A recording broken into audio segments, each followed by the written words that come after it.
One moment, please, you two. It appears this is your first time visiting Sumeru City. Oh, yeah, that's right. But how did you know that? Because there's currently no information on either of you in the Akasha. But no need to worry, that won't prevent you from entering the city. In fact, the Academia conveniently provides each traveler to Sumeru City with a device. Perhaps you two have heard of the Akasha before.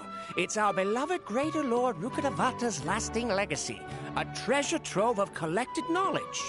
After centuries of tireless research on the Akasha, the Academia created one of its most ingenious inventions, the Akasha Terminal. As long as you are within Sumeru's borders, you may use an Akasha terminal to connect directly to the Akasha and access any knowledge you need. I should mention that due to technical limitations, the operation of Akasha terminals will be much smoother and more effective in large cities such as Sumeru City and Port Ormos.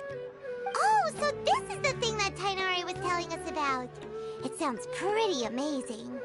You two are quite fortunate. Until recently, it was standard practice to only issue Akasha terminals to outlanders who spent an extended amount of time in Sumeru. However, this policy was recently changed, and now all travelers are issued one upon arrival. Here are your Akasha terminals. Please handle them with care. It kind of looks like a leaf. To activate it, simply hold it in your hand and say the following phrase to yourself. May the mighty God bless us with their voice of wisdom. Oh, since this little doodad lets you access knowledge, maybe we can use it to find a way to meet Lesser Lord Kusanali. Let's give it a try. May the mighty God bless us with their voice of wisdom.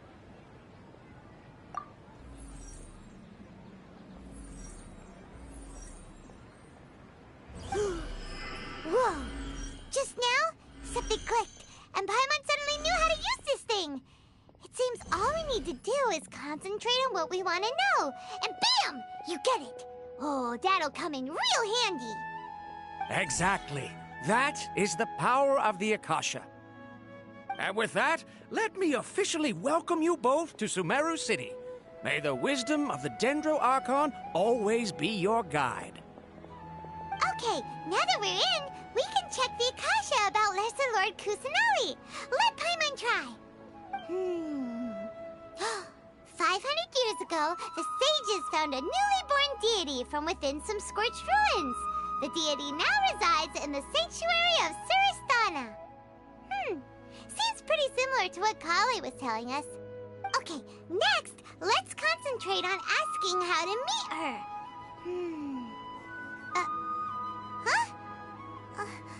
Paimon doesn't sense anything. The Akasha didn't respond to Paimon's question. Oh, come on! Ugh. Focusing on this question feels like when you have something you're trying to remember and it's on the tip of your tongue, but you just can't think of it. Ugh. Paimon's brain is exhausted.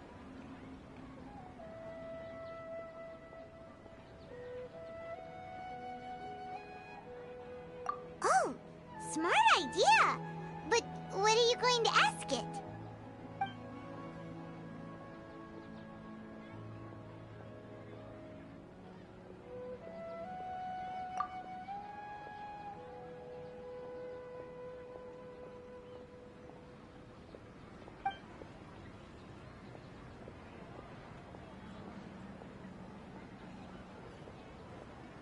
Uh-oh. Paimon's getting all teary-eyed all of a sudden. It feels like the people of Sumeru really miss their Archon.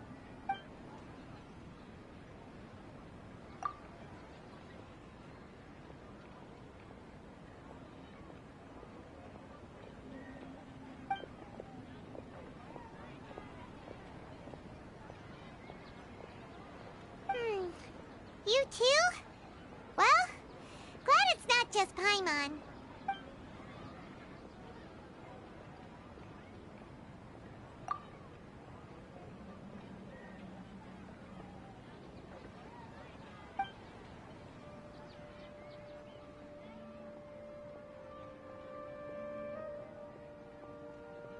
Huh. Could it be because we're Outlanders? And we've only just arrived in Sumeru? You know, maybe we're not qualified to receive an answer to this sort of question or something. Well, seems no matter which way we try, we can't find anything that'll lead us to Lesser Lord Kusanali. Guess our only choice now is to try meeting with the researcher that Tainari recommended. He's from Sumeru and even has a position in the Academia. Maybe he'll be able to access more info from the Akasha. Let's see. Tainari wrote an address on the letter's envelope. Oh, it's not far from the city's gate. Let's head over and have a look. Hopefully he's at home.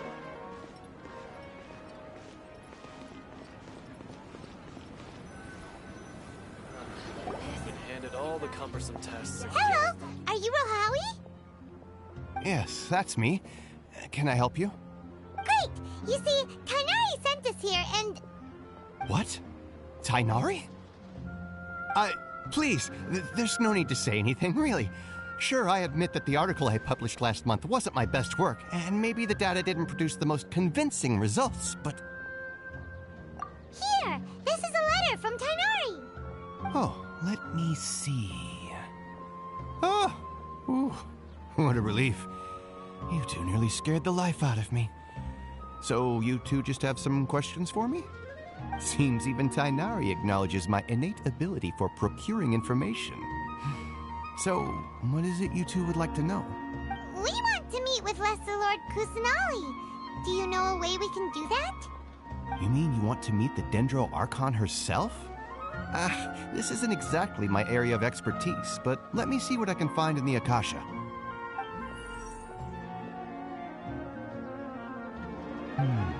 Sorry, the Akasha didn't respond to my query. What? You too? But what about your abilities for getting information and all that? Paimon was sure you'd be able to access more info than we did. Well, as I said, this isn't my area of expertise. I am but a lowly researcher, so the Akasha doesn't see a need for me to know more about the Dendro Archon. All I know is that ever since Lesser Lord Kusanali returned to Sumeru, she's never left the Sanctuary of Surasthana or made a public appearance. Huh. Didn't expect her to be such a mysterious figure. The Dendro Archon is somewhat of a recluse. Perhaps she just doesn't want to entertain visitors, which would explain the lack of information in the Akasha. But then what can we do? No need to worry just yet. I'm only hypothesizing here. You could certainly try asking around and see if anyone else has ideas. And besides, you two should consider the bright side of things. Not being able to see Lesser Lord Kusanali may not be a bad thing. In this world, there will always be information you cannot obtain from the Akasha and things you can never accomplish. Knowing when to yield is a form of wisdom. Take me, for example. It's a miracle if my brain cells can spit out one paper every 3 years. But Tainari? That guy can publish 3 papers in just a single year. Okay. Thanks for your advice. Don't mention it. If you two ever want information about things like who's been promoted within the Academia or relations between the 6 great sages, come find me. Hey, come on. This is a survival skill at the Academia. Oh, Paimon's expectations were pretty low, but this is so low, it's like digging holes in the dirt. So what do we do now? Even if we want to talk to someone, we don't know anybody here. Huh? Like who? Oh, you're right! Catherine! The Adventurers Guild has its own intel network. Let's hurry and find her. I've been handed all the cumbersome tests again. This, don't forget that. Yes, we must document everything.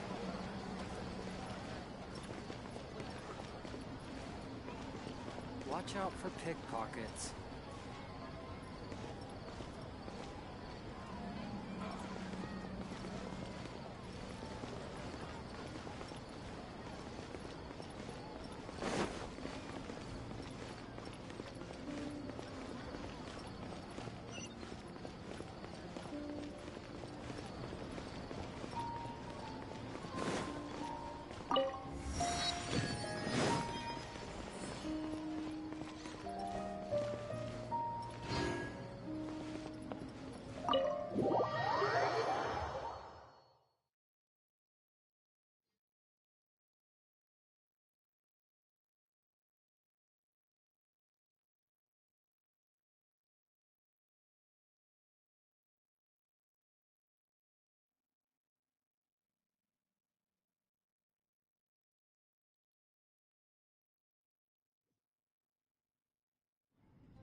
Fury is just putting the cart before the horse.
Fury is just putting the cart before the horse. Perspective is just tunnel visioning.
Fury is just putting the cart before the horse. Well, your perspective is just tunnel visioning. I went on my fair share of crazy adventures back in the day.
Astra Abyssosk.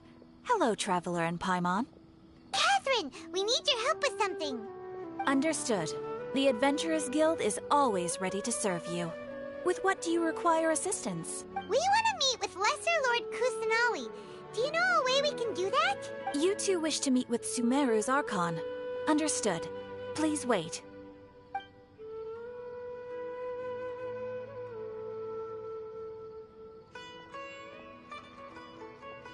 I apologize, but I am unable to call up any relevant information in the Akasha. I'm also unable to locate any pertinent information in my personal memory. Aww, another dead end. Well, if Catherine can't help us, then we really don't know anyone else to ask now. Please do not worry. I may know of someone who can help you two. In Sumeru, the Adventurers Guild does not serve as the vanguard of information. Rather, there are numerous active mercenary groups collectively known as the Eremites. They take on various contracts and work all across Sumeru, so they naturally accrue intelligence. An Eremite brigade called the Corps of 30 is in charge of Sumeru City's defenses. Not only are they the oldest brigade, but they are responsible for managing and coordinating the affairs of all other mercenary brigades. Corps of 30? What a weird name. Supposedly, they are named as such because their ranks numbered 30 at their inception. Asfand, an advisor with the Corps of 30, maintains good relations with the Adventurers Guild. Though he's already retired, he and his words carry great weight within mercenary circles. If you'd like to get in contact with him, you can find him at the Corps of 30's headquarters, the Citadel of Regzar. You're welcome. I wish you two the best of luck. We look forward to your exploits in Sumeru. Alright, off to the Citadel of Regzar we go! Ad Astra...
Welcome.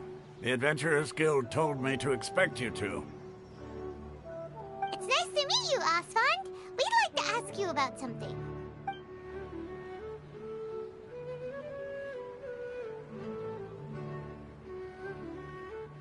I see. So, Catherine's the one who sent you this way. Ha! It's true that the Eremites' network is vast, but even I can't help you meet the Dendro Archon. Wait, seriously? That's it? Afraid so. The Eremites aren't terribly religious, so we don't know much about divinities. As far as the Akasha goes, we can access even less than you. We originally came from the desert. The gods there died off long ago. Since those days, we've used our own two hands to carve out a living. We don't beg gods for their aid. It isn't just us, though. If you ask me, I think most in Sumeru aren't interested in Lesser Lord Kusanali. Oh? Why's that? Just take the Academia, for example. They're the ones who truly rule Sumeru. Although they believe in gods, most of them only care for the late Greater Lord Rukkhadevata. In their eyes, she was the one who founded Sumeru and gifted us with the Akasha. Lesser Lord Kusanali just happened to inherit her legacy. Because of the Academia's influence, most citizens are more familiar with Greater Lord Rukkhadevata and hold her in greater esteem. Not to mention that Lesser Lord Kusanali never makes an appearance, and the Academia never announces anything about her. As far as the people of Sumeru are concerned, she's just a god that exists. And that's all. Really? Aw. After hearing all of that, Paimon sort of feels bad for Lesser Lord Kusanali. Ha! But who knows? We're all just guessing when it comes down to it. Besides, I'm sure the God of Wisdom doesn't worry about her reputation among people like us. All right. Well, thanks for the info, Osfond. No problem. Always happy to help out the Adventurers Guild. Is there a request from the Academia?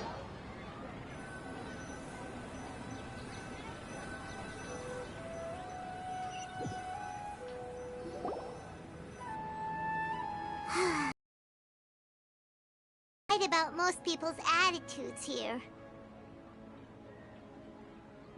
Not only are they not interested in the Dendro Archon, they even say stuff like, if the Akasha doesn't think I should know, then I don't need to know about it. We've been asking for information non-stop ever since we got to Sumeru. But the harder we try, the more helpless everything seems. Isn't there at least one person in this entire city who cares about Lesser Lord Kusanali? Oh, you two are interested in Lesser Lord Kusanali? Huh? Who are you? From the sound of it, you two are Outlanders who recently arrived here. You've been asking around for information on Lesser Lord Kusanali, right? Oh, I'm sorry. I forgot to introduce myself. I'm Dunyarzad, one of Lesser Lord Kusanali's faithful followers. Whoa, really? Then do you know how we can meet with her? I'm afraid I can't help you with that. But your conversation earlier did happen to remind me of a legend about the Dendro Archon. Sure. It goes like this. Long, long ago, there was a man who heard a prophecy. It predicted that a great calamity was about to befall him. Panicked by what he heard, the man sought out the Dendro Archon in hopes that she would bless him with the wisdom to help him escape his predicament. The man journeyed across deserts and through rainforests and experienced tribulations of every kind. However, he still couldn't find any trace of the Dendro Archon. In despair, he thought, alas, The Archon has abandoned me. He then had no choice but to sorrowfully resign to his fate. Okay, and then what happened? And then, the calamity came. But to his own surprise, the man felt somehow emboldened by the trials of his journey. By relying on his own strength, he managed to overcome the adversity. At that moment, a bird perched upon his shoulder. This bird was, in fact, an avatar of the Dendro Archon. She said, "O Archon Seeker, do you now understand? She and her wisdom have long been found by you. Along your journey, we were in every flower and blade of grass, every ray of sparkling sun, and every breath of dancing wind. So long as you continue to think and ponder, we'll be wherever you go." Yeah, thanks for the story! Paimon feels all warm and fuzzy inside after that. In a way. It seems like this story is also one of the Dendro Archon's avatars. Dunyarzad, since you worship Lesser Lord Kusanali, can you tell us anything else about her? Of course. So did you two know that, I'm terribly sorry, but it seems something's come up now. Let's chat another day.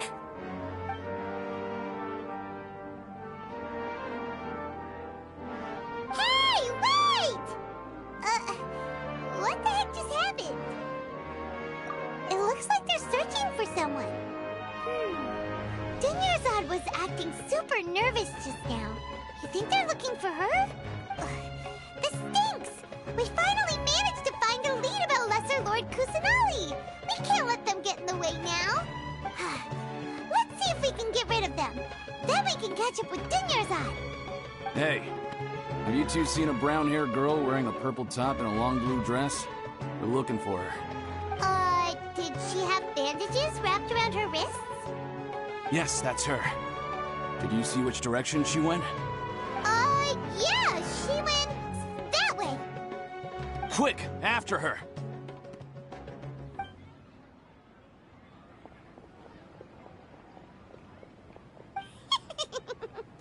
That should keep him busy for a while. Let's hurry and find Dunyarzad.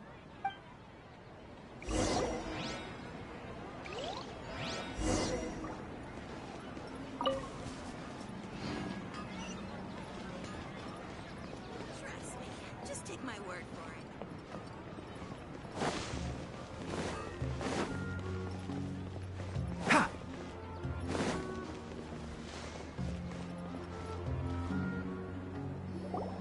There you are, Dunyarzad.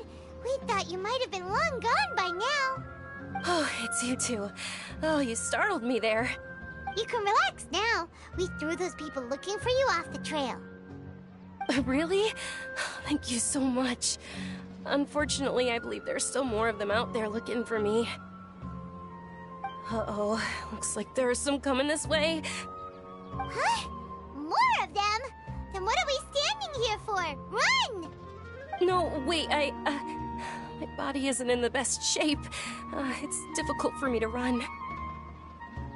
Okay, sounds good. There's a tavern on the other side of the port we can go to. They probably wouldn't expect me to hide in a place like that.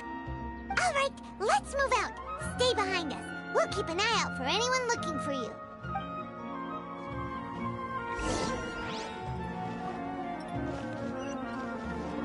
Keep up.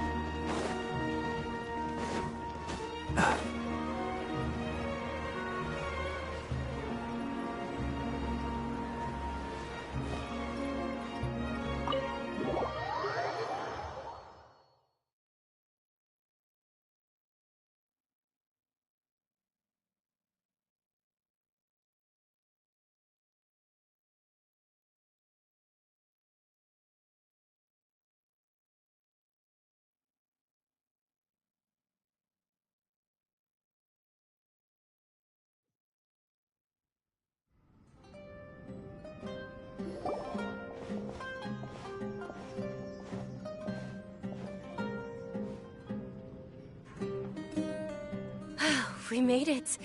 Oh, they shouldn't be able to find us now. Wait, stand down, Dia.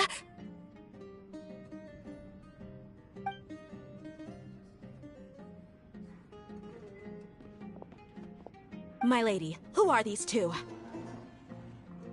They're travelers that I met on the street just a moment ago. They happened to notice that you were all searching for me, so they helped me hide. I see. In that case, you two should scram. There's nothing here for you. Wait a sec! Who the heck are you? And why are you shooing us away? I'm Miss Dunyarzad's bodyguard, here to see that she returns home safe and sound. My lady, let's get going. You've been gone for so long that your parents are worrying themselves sick. And if I refuse to go with you?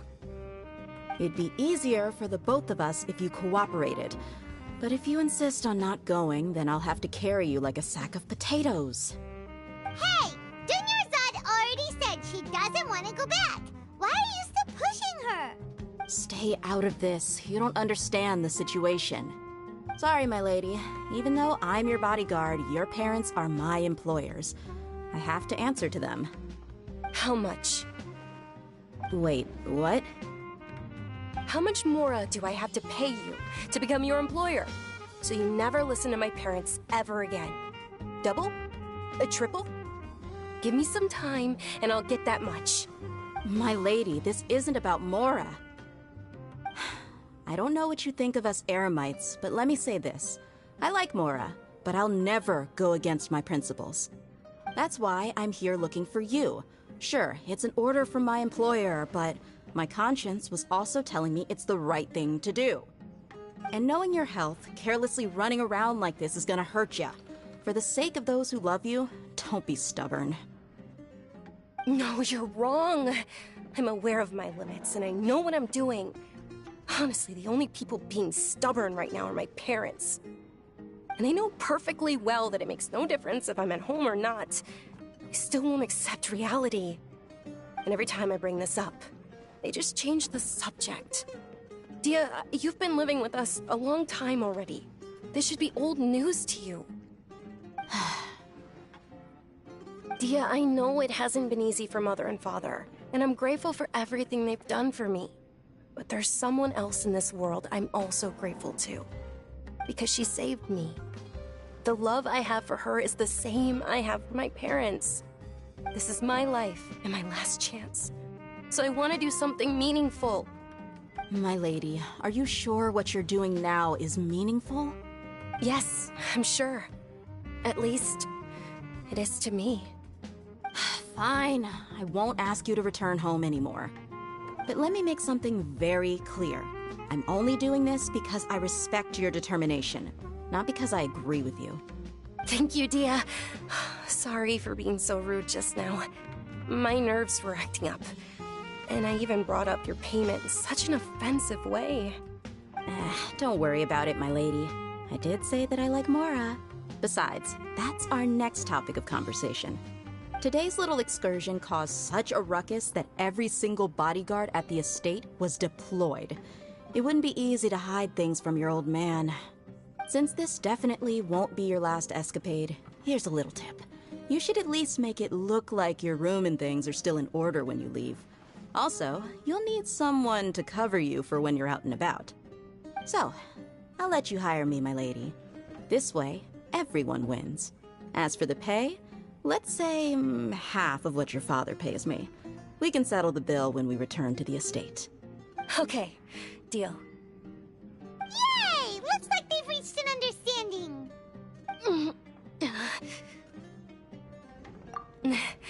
I'm fine, really. I just feel a little tired now that things have calmed down. My lady, stop trying to look tough. We're already in a tavern, so let's rest up and grab some grub. I'm sorry for worrying you two. If you don't mind, I'd like for you to join us. Sure! After you rest up, we want to hear more about Lesser Lord Kusanali.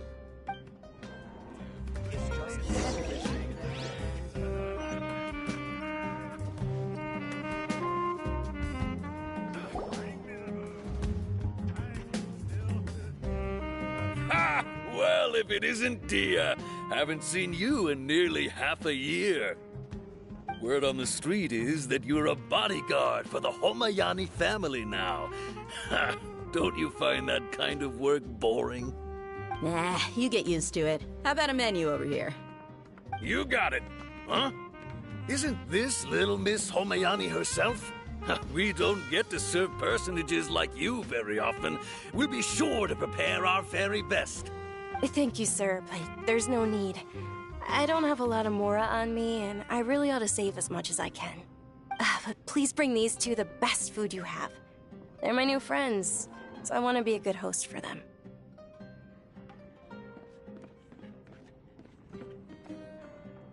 Wait, we're paying for ourselves now? Aw, Paimon kinda wanted to try something fancy, but we aren't exactly loaded. Guess Paimon will settle for something ordinary. How about our coconut charcoal cakes? They're our signature snack, and they run cheap. Look, other customers over there are eating some now. They look kind of burnt and dry. Paimon will pass.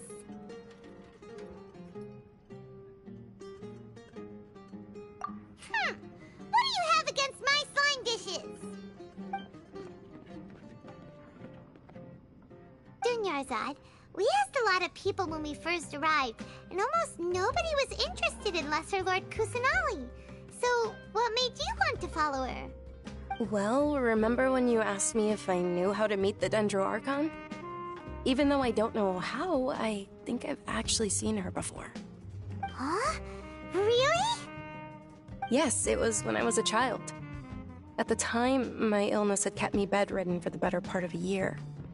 I was stuck inside and couldn't make any friends, and my parents did their best to find treatments for me.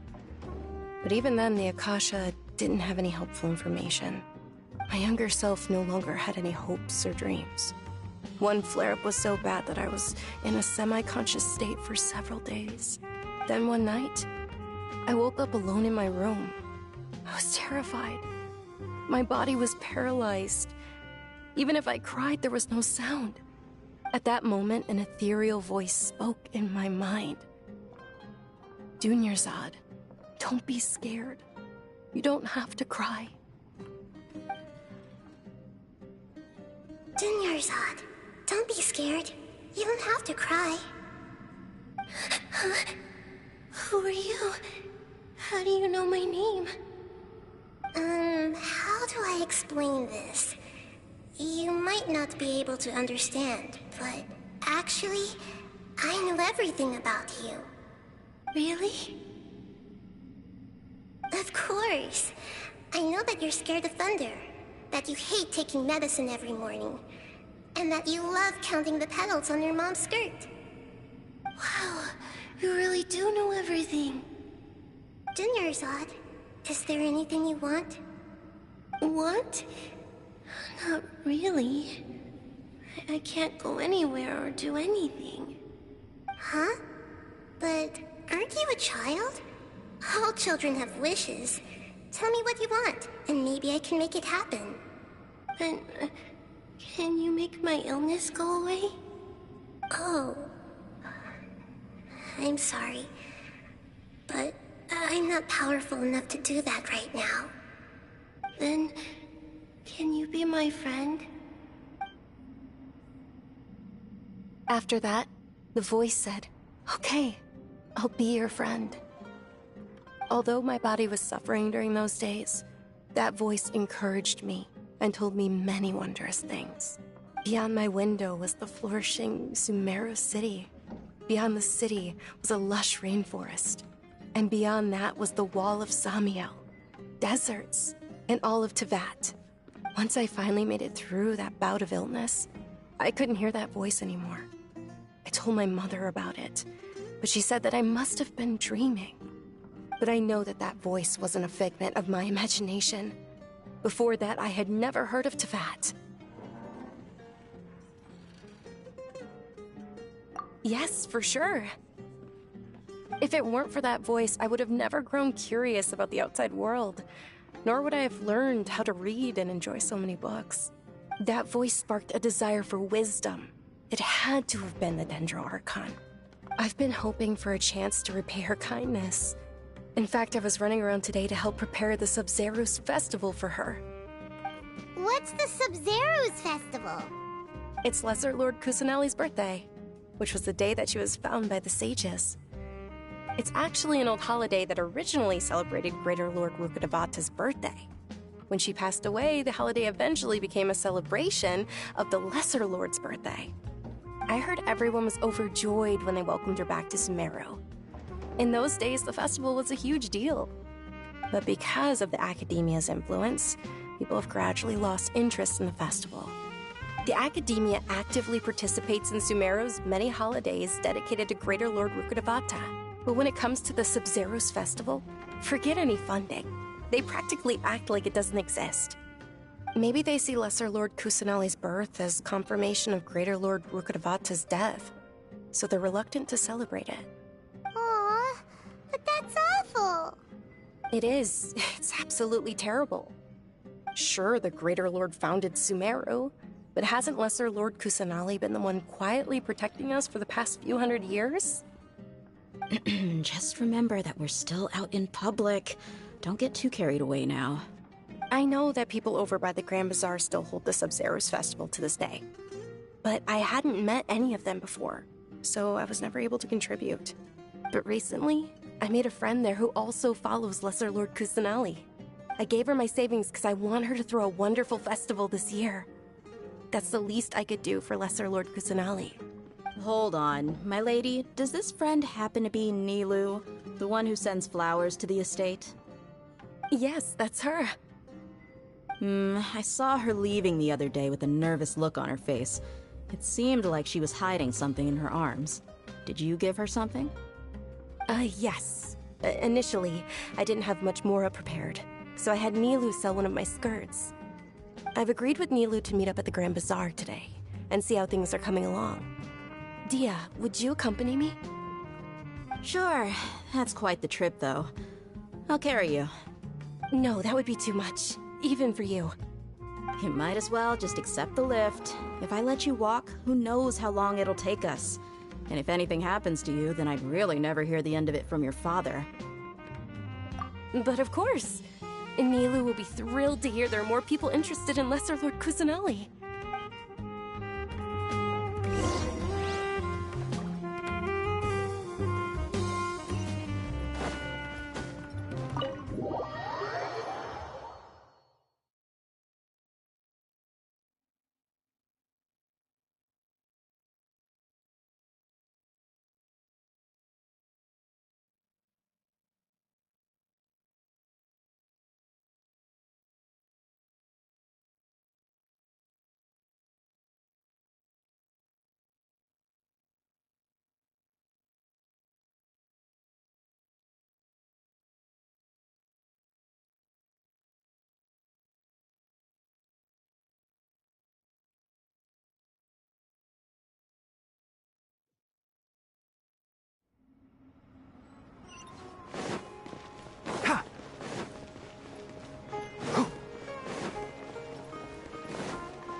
I've got great food and great drinks that everyone... Sorry I'm late, Nilu. Oh, Dunyarzad. It was taking you so long that I assumed you got trapped at home, but you made it in the end. Uh-oh. But if Dia's here, that means you got caught, right? You could say that, but everything worked out. She's on our side now. Not completely. Oh, and who are these two? Oh, meet the Traveler and Paimon, my two newest friends. They're visitors who just arrived at Sumeru City, and are looking for information on Lesser Lord Kusanali. So you're followers from another land? That's wonderful. You two absolutely mustn't miss the Sub-Zeru's festival. By the way, Dunyarzad, we've already started decorating the Grand Bazaar. It looks spectacular, thanks to your generous contribution. You're very welcome. It's the only thing I could do. Do you still have enough Mora? Probably? But don't sweat it. We've already finished renovating the stage. Come on, I'll show you.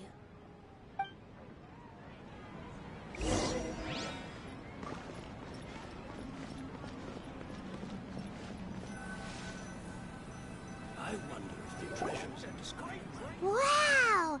This place is amazing! Not bad. Last time I was here, the stairs were full of holes. The stairs were nothing. A little while ago, we discovered that the tree above the stage had a huge chunk of bark ready to fall off. Mr. Zubair was worried sick.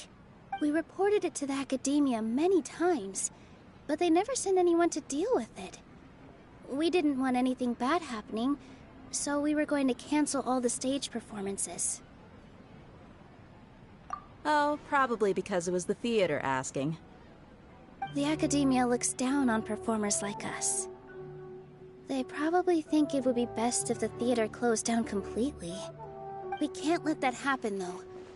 Not only would everyone involved in the theater go hungry, but then we wouldn't be able to hold the Sub-Zeru's festival anymore. Thank the Dendro Archon for Dunyarzad. But the more she gave us, we hired someone to patch up the tree, and we also gave the stage a much-needed makeover. The stage is going to be even prettier when it's festival time. I can't wait for you to see it. And I can't wait to see you on the stage. You've been practicing so long already. It's almost time for your dream to become reality. It's our dream. I'll do my best for the two of us. Nilou, what are you gonna be doing at the festival? She'll be dancing the dance of Sub-Zerus, the most important performance at the Sub-Zerus festival. Dunyarzad, have you told him the origin of this holiday? I only told them about the Greater Lord and Lesser Lord so far. Okay, then I'll tell you two about how this holiday came to be. According to legend, the Sub-Zerus festival was originally the Goddess of Flowers' birthday celebration for the Greater Lord. A long, long time ago, on one of Greater Lord Rukkhadevata's birthdays, her friends threw her a celebratory banquet. Some of the gods got drunk. One started playing music, and the Greater Lord started singing, so the Goddess of Flowers began to dance. As she danced upon the grass, countless beautiful Padisaras began to bloom wherever she stepped. Those brilliant purple flowers became her dazzling stage. All the gods clamored, "Oh, if only time could stop at this very moment." Huh? Really? Oh, you probably mean because all the gods in this story are no longer alive. Although they aren't around anymore, they're preserved in our tradition of dance. This outfit I'm wearing is apparently based on how the Goddess of Flowers looked. Though we're just tiny people compared to the Divine, we still have to do our best to make sure that the birthday girl feels loved on her special day. Nilou, you of all people will definitely be able to convey our well wishes to the Dendro Archon. I also noticed that you went the extra mile and scattered Padisaras around the stage. They symbolize the Goddess of Flowers, after all. It's just a shame that all the real Padisaras went extinct after her death. Yeah. The Greater Lord brought forth Padisaras in memory of the Goddess of Flowers, but she ultimately could never truly replicate that beautiful purple. Thinking about the Goddess of Flowers dance makes me wish I could have seen it. If my stage were anything like that, I'd be thrilled if I had just 2 real Padisaras on the stage. So, Traveler and Paimon, what do you think? Interested in the Sub-Zerus festival? Will you two be coming? All of Lesser Lord Kusanali's followers will be there for her birthday. It'll be a good opportunity for you to learn more about her. Ooh, Paimon thinks that's a great idea!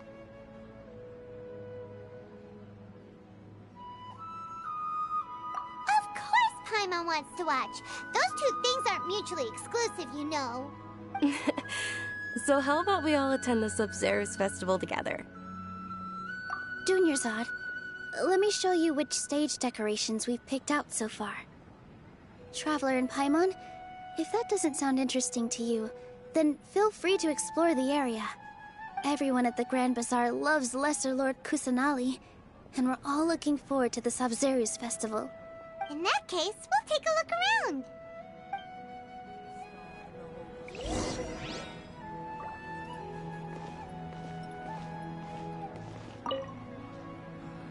Whoa! What's with your yellow hair? And why do your clothes look so funny? Are you an Outlander? Did you know that the Sub-Zero's festival is about to happen? There'll be loads of fun things to do at the festival. But the best part is when Ferris, the Knight of Flowers, passes out candy to everyone.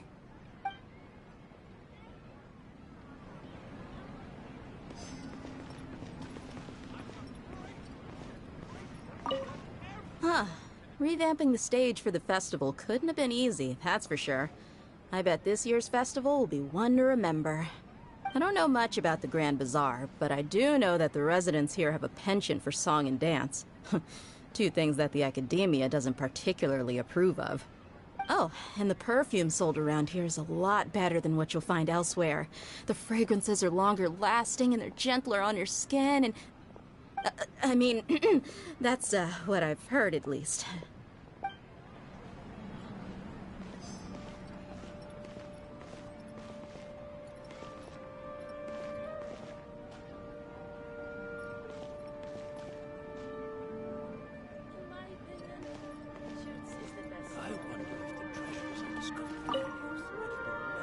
Things are really shaping up, and there's a buzz around the festival this year.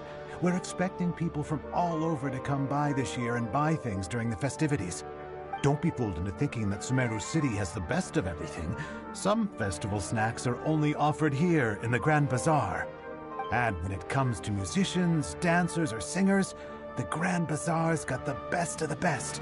Sure, those folks at the Academia might not like it, but what's a festival without song and dance?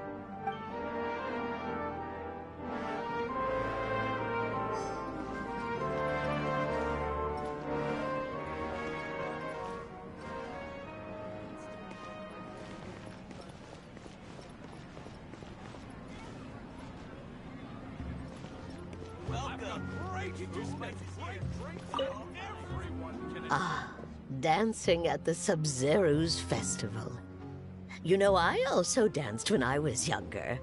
As a child, I even asked my grandmother why we performed the dance for the Lesser Lord when it was originally done to honor the Greater Lord. My grandmother said that Greater Lord Rukkhadevata is a beloved deity and honored by all. And Lesser Lord Kusanali is too. If the Goddess of Flowers ever knew Lesser Lord Kusanali, then she would certainly have wished to be her friend and hold celebrations for her too. The Sub-Zero's festival has been losing its appeal over the years. That is, until a wealthy benefactor stepped in this year and brought the festival back to life. I heard she forked out a lot of mora to make it all happen.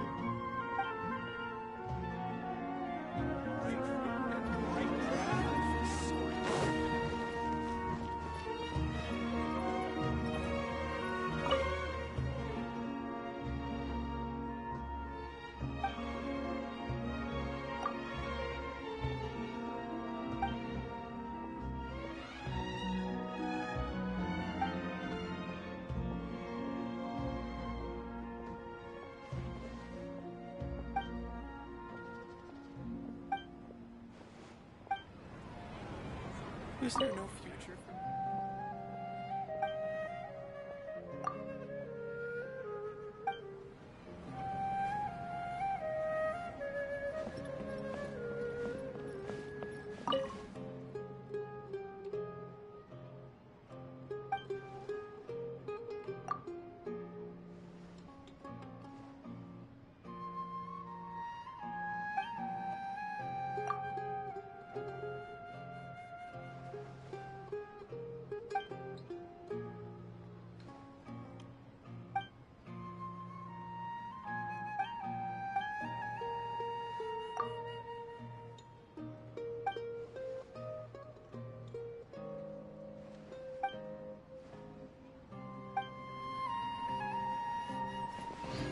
work as on the stage, one must act with gumption. There's also some... I thought I'd add a... See?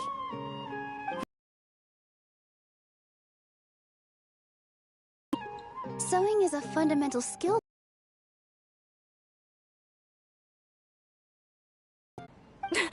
May I? Of course. The legends say that the goddess of flowers had beautiful horns on her head, so this crown was made to reflect that. Dunyarzad, you look absolutely stunning with it on. It's like I'm looking at the goddess of flowers herself.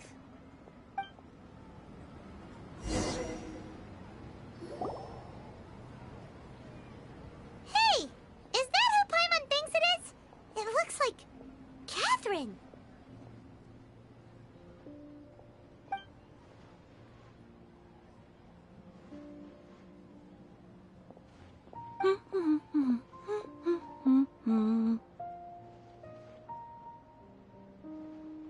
Huh. Come to think of it, Paimon's only ever seen her behind the counter at the Adventurers Guild. This is the first time we've ever seen her taking a break. Hey, Catherine! Huh? Oh, hey! It's the Traveler and Paimon! What's shaken? Whoa. Break time Catherine sure sounds a lot less formal than usual. Paimon was still waiting for her to say Ad Astra Abyssosk. Sure. Standing behind the counter at the Adventurers Guild doesn't require any complicated functions. But saying and doing the same old things over and over again can get pretty monotonous. Like watching the same Fontaine movie day after day. But take you two, for example. You travel across Tevat to enrich your lives and gain new experiences. Well, we enjoy traveling across Tevat and all that, but we're mainly looking for clues about her brother. Yes, you should keep searching. Sometimes the answers we're looking for aren't necessarily at our intended destination. Instead, they're found along the way. Huh. Haven't we heard someone say something pretty similar recently?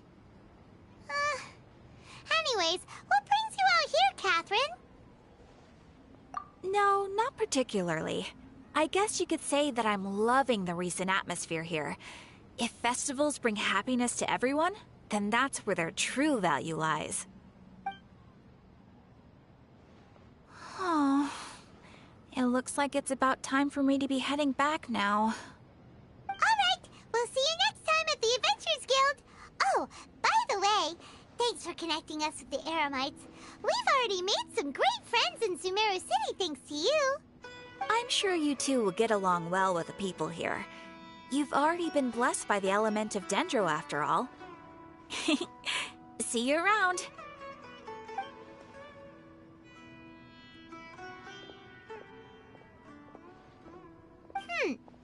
There's something really different about Catherine today.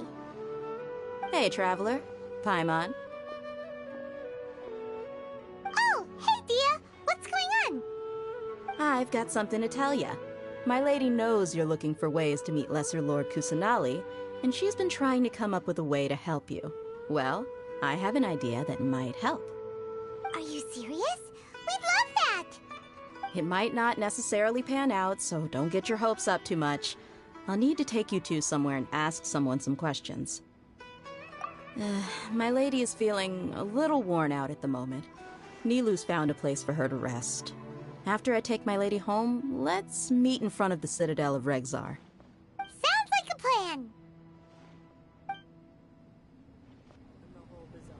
Let's head over to the Citadel of Regzar and wait for Dia!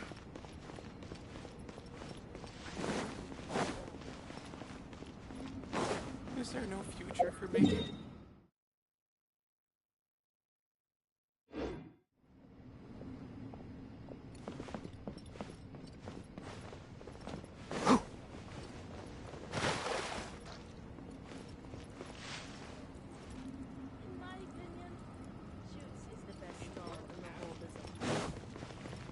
Keep up.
Sorry, I'm late. It took some convincing for the Master and Mistress to believe that Miss Dunyarzad was only sitting in the port for a while because she was in a bad mood. Anyway, I guess I should be thanking you. I haven't seen Miss Dunyarzad that happy in a long time. If it wasn't for you two, she probably would have been caught and dragged back much earlier. You sure sound a whole lot nicer than when we first met, Dia. Who would have thought you had such a soft spot for Dunyarzad? It's called being a professional. I'm a bodyguard, and I work for whoever's paying. Look, Dia's blushing. Listen, you two. I don't expect to be working for Miss Dunyarzad very long, but I hope to finish things on a positive note if possible. Let's cut the chit-chat and head into the Citadel. We'll see if the person I know has a way for you two to meet with the Lesser Lord.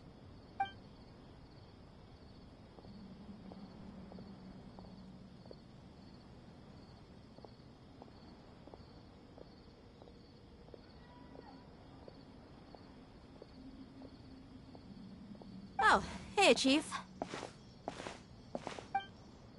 Ha, Dia! What are you doing here? And well, didn't expect to see you three together. I take it you all know each other already? Mm-hmm. We met this morning after the Adventurers Guild pointed us to Ozfon for more info. No kidding. Huh. So, where's Ruksha? I thought I'd help these two out by asking about the theft. Anything you can tell him? Ruksha's gone over to the Academia. The Grand Sage recently ordered Sumeru City to begin bolstering its defenses, so people from all over have been called back to the city. Since you've already mentioned the theft, I suppose I might as well tell him what we know. Appreciate it, Chief. Theft? Sorry, what the heck are you guys talking about? Just recently, the Academia lost something, and there's a chance the item is connected with the Dendro Archon. This case might just somehow help you in meeting her. I suppose that's one way to look at it. But if you ask me, the case is more about the Academia than anything else. Let me fill you in. The Academia recently sent a convoy to pick up an important package from Aru village. Word got out, and the convoy was robbed on its way back. The Grand Sage took the whole matter very seriously. Not only did he dispatch the Matra, but also enlisted our help in the search for leads. All we know so far is that whatever was stolen is currently in Port Ormos. You two have heard of Port Ormos, haven't you? It's the largest commercial port in all of Sumeru. You can travel there by leaving Sumeru City and heading south along the river. The Academia's grip isn't long enough to reach all the way to Port Ormos, so the city's a little more laid back, meaning the population's also a mixed bag. You never know who you'll meet there. Apparently what was lost has a great deal to do with the Akasha, knowledge, and even the gods. I'm afraid I don't have any other details for you, though. If you're interested, maybe you could head to Port Ormos and ask around yourselves. If you want my advice, Try introducing yourselves as students of the Academia once you're there. Are you serious, Chief? All the Academia students are in Sumeru City, you know. Why should they pretend to be students in Port Ormos? If you're also interested, just go there and see what happens. Count me out. I've got plenty of work to do here for the Homayani family. And take it from me, if you two really do decide to visit Port Ormos, you'd best watch your backs. Let's just say that the Eremites there aren't nearly as friendly as those here in Sumeru City. There are even some extremists who go around shouting slogans like, "Retake Sumeru for the Scarlet King." Word is that more and more are joining their movement. They're becoming a real headache for Chief and the others. You bet they are. The Scarlet King's been dead for thousands of years. Now they start spreading rumors of his return. Ridiculous. Not everyone's like you, Chief. Even the desert natives who abandoned their homes in the wilderness still wish to have a god of their own. Well, Traveler, that's about all the information we have for you. Thanks, Dia! And you too, Asfand! Since we've gathered all we could for the moment in Sumeru City, let's head to Port Ormos and see what we can find next. Miss Dunyarzad is looking forward to seeing you both at the Sabzeruz Festival, so be sure to get yourselves back here in time for that. Good. Then we'll see you both at the Sabzeruz Festival.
the tasty food.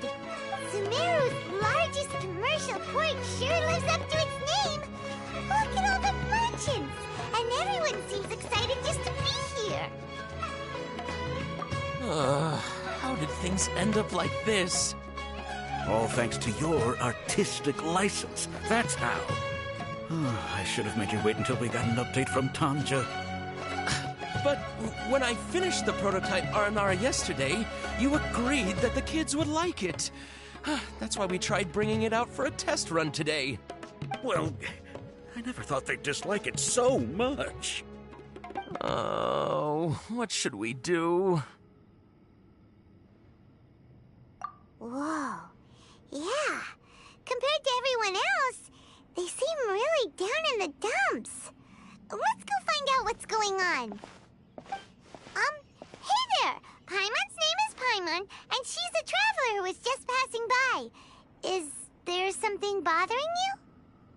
Oh, I noticed you two a moment ago. Welcome to Akara Crafts, the best toy store in Port Ormos.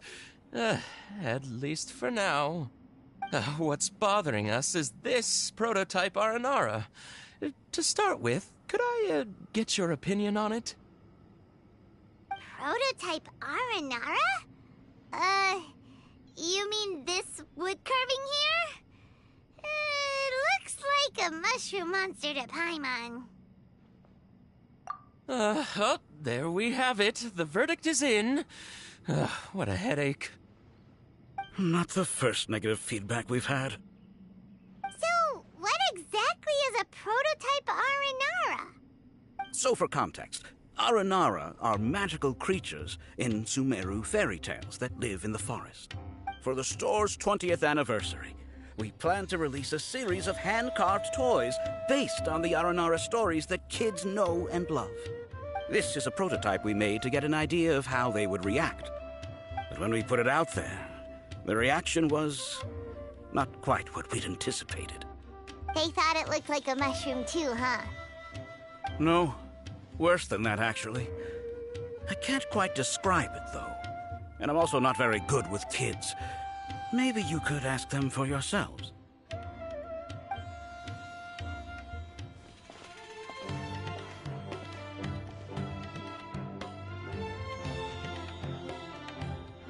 This is not an Aranara.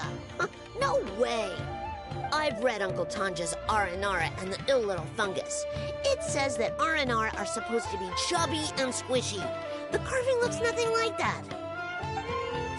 Toys do look better when they're round and chubby. Uncle Tanja said in Aranara's vow that you can deceive the eyes, but you can't deceive the heart. This carving makes me feel lost and confused inside. I don't think the creator put his heart into it at all. It's nothing like an Aranara. Ooh, didn't put his heart into it, huh? Oh, sounds like one of those things that's easier said than understood. Kassid and Alia didn't like this carving, but I think it's okay. It doesn't look too happy, so it's kind of pitiful in a cute way. Oh, a positive review! Yeah, so I would totally ask my dad to get it for me, if it wasn't meant to be an Aranara. Oh, well, that took a sudden turn for the worse. We asked the children for their opinions. Oh, how did it go? Has it maybe, grown on them at all? Oh, this is such a shame. Why isn't Tanja back from Gandharvaville yet?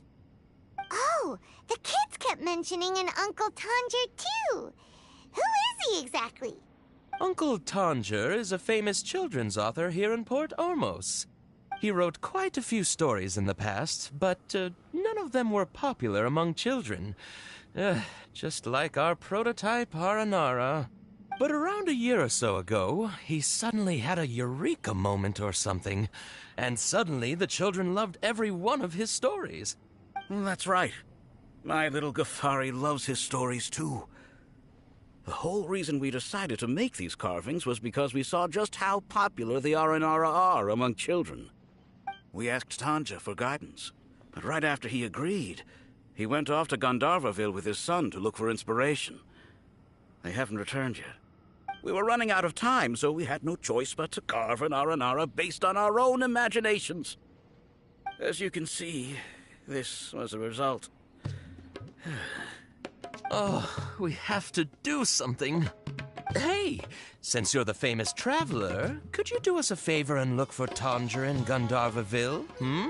He doesn't have to come in person if he's too busy. Just ask him to write down his suggestions and bring his notes back to us, if you could. Please, if only to put a smile on the children's faces. And, of course, you'll be well compensated for doing us the favor. They seem pretty desperate. Let's help them out. To see the kids smile. And also for our reward. Yay! Rewards!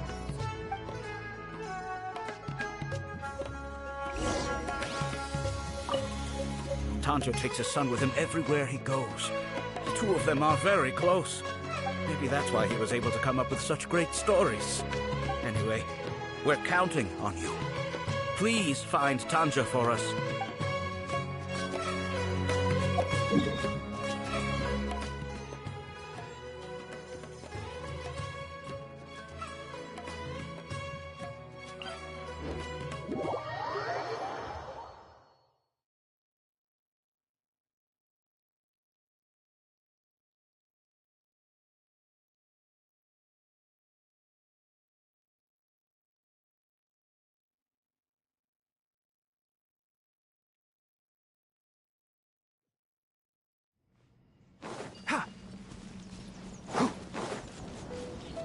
Keep up.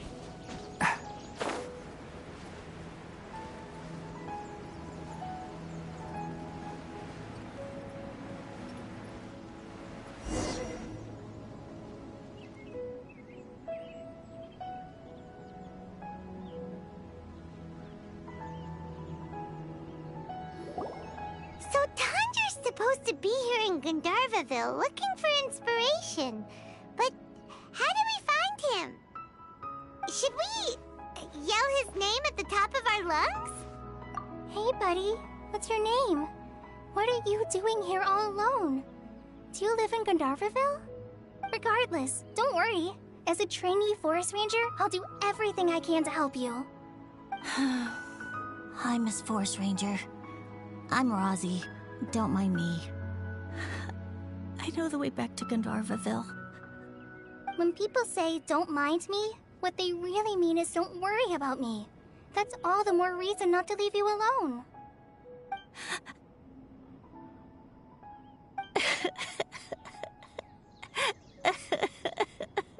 Hey, don't cry.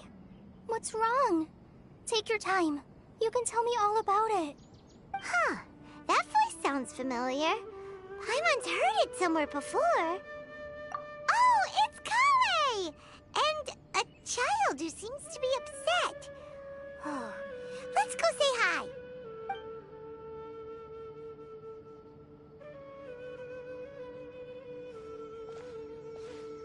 Hi, Kale. How have you been? Paimon and Traveler. I've been doing pretty well. Thanks for asking. I'm helping Master Tainari patrol the forest. What brings you here? We're here on an errand. We heard your voice, so we thought we'd come ask you for help. You seem kinda busy, though. I'll be fine. You go help them first, Miss Forest Ranger. I'm okay, really. The sand got into my eyes, that's all. What a well-mannered child. Sand? There is not a lot of sand in a forest.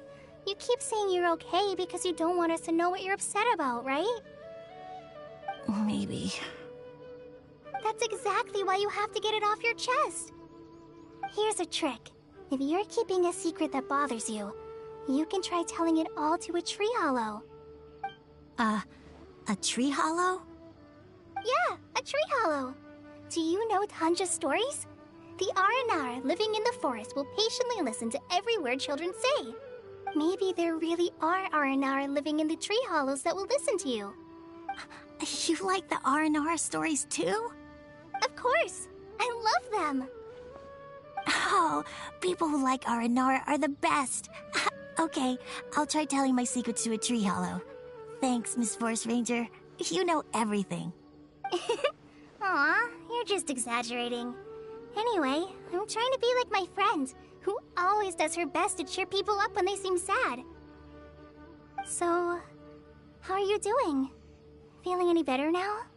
The forest is very dangerous, so how about we stick together? Sure. Wow, Kale's so good with kids. Well, helping children who are lost in the rainforest is all part of a forest ranger's duty. So, what was it you wanted help with? You're not lost too, are you?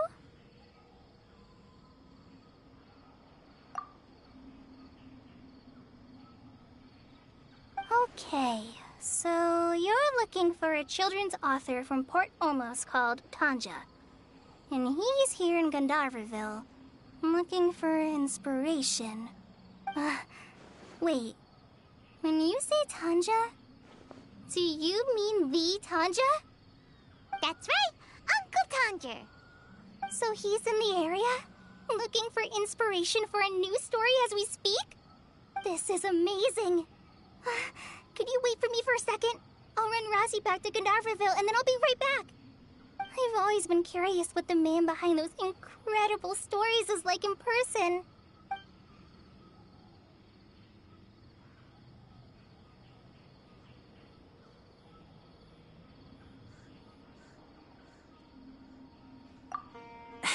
Tanja's just a normal guy. Even so, he must be more creative than most people. Wait, hold on. Razi, do you mean you've met Tanja before? Mm-hmm. He's my dad. Your dad? Tanger's your dad? As in you're Tanger's son? Uh-huh.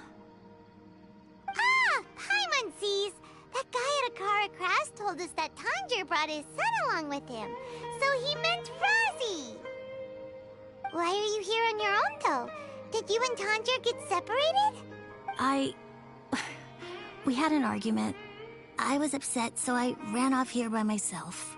Oh, in that case, we should take you back to Gandharvaville first. Then we'll look for your dad and tell him where you are. No, I'm good. Thanks for your advice, Kale. I'm not so upset anymore. Come with me. I'll take you to him. Yay! Thanks, Razi! Paimon thought we'd be spending the whole day looking for him. Oh my gosh! I can't believe I'm actually gonna meet the Tanja! Oh.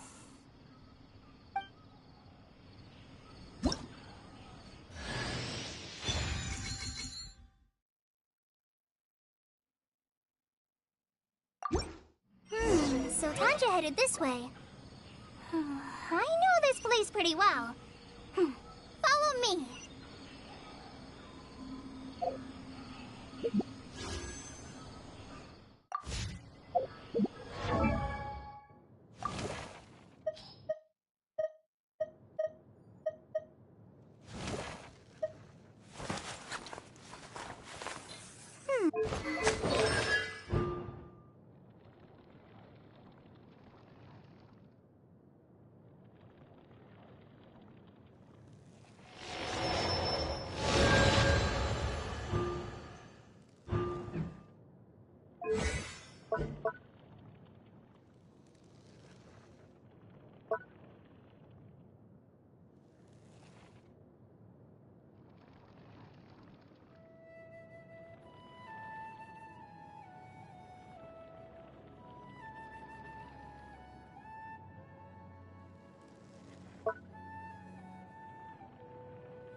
Rosie!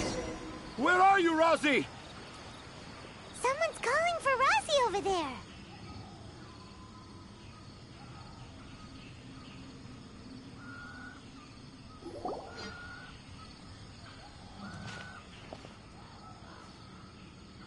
Oh, Rosie! Thank goodness I finally found you. What would I do without you, my son? Were you in danger? Did the wild beasts scare you? Did the stars guide your way? I'm okay. All thanks to their help. Thank you. Thank you all. I dare say that even the most cold-hearted Spino crocodile would be moved to tears by your kindness. Oh, it's nothing. It's all part of my responsibility as a trainee forest ranger. I'm the one who should thank you for creating so many wonderful stories for the children of Sumeru.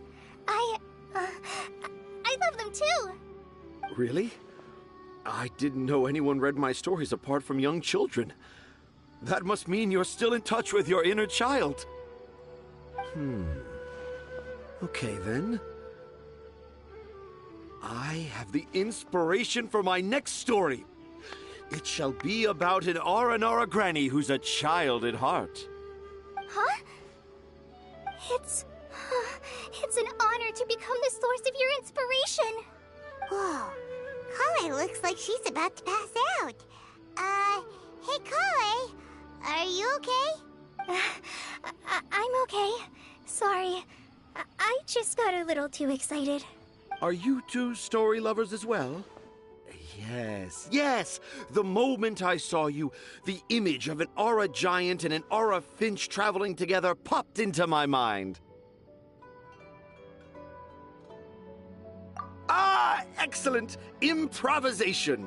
Yes, mount your trusty steed of imagination and canter through the lush meadows of lyrical expression.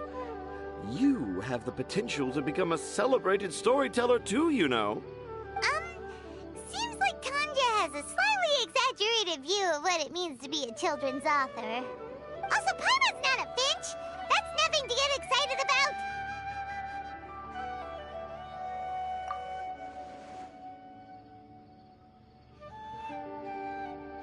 Akara Crafts. Oh, right. I remember now. That small boat once sailed into the sea of my memory, but before long it floated away over the horizon, never to be seen again.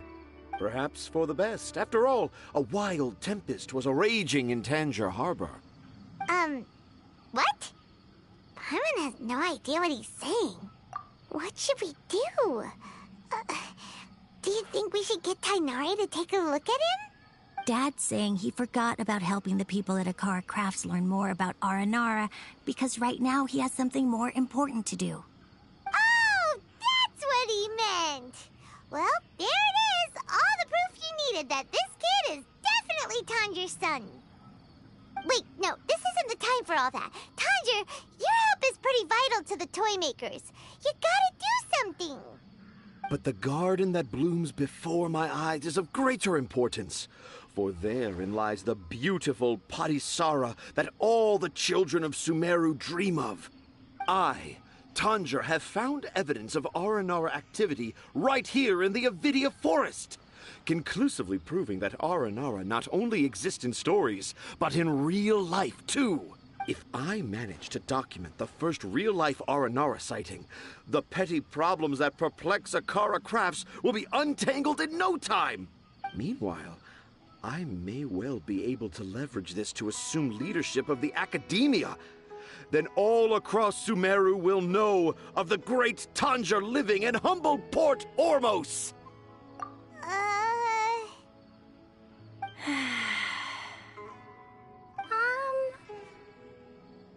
I haven't written any papers myself, but I think you need to have a bunch of them approved by the review board before entering the Academia.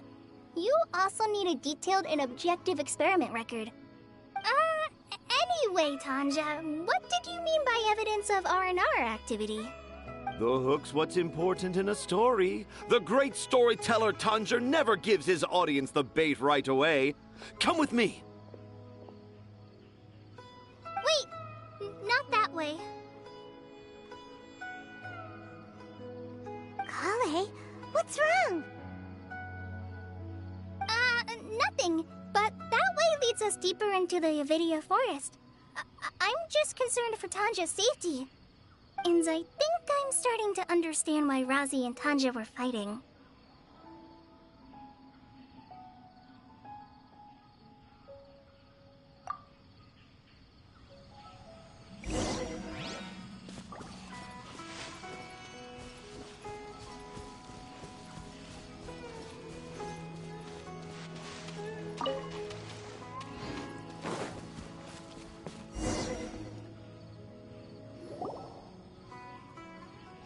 Just as I expected, the promise of one of my stories has kept you hot on my heels. But this is just an ordinary tree hollow. Paimon's not seeing any evidence of Aranara. You can deceive the eyes, but you can't deceive the heart. Look with your heart and you too will understand. Paimon's not sure what look with your heart means. But anyway, let's start by investigating the area around this tree hollow.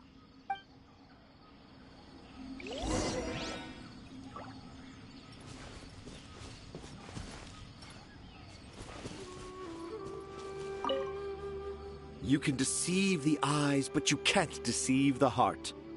This line is at the beginning and also the end of Aranara's vow.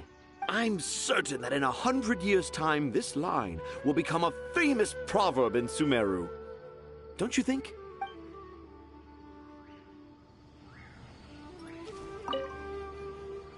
Dad never used to be like this. It's all my fault.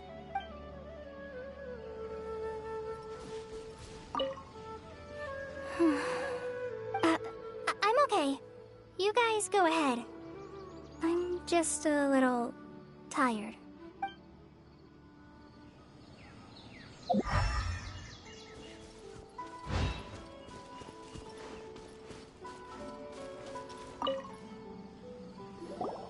Hey, look! There's a note here! Could this be the evidence that Tanja was talking about? The handwriting's so hard to read! It's too hard. I can't remember the names of all these mushrooms. Do Aranara need to learn about mushroom classification?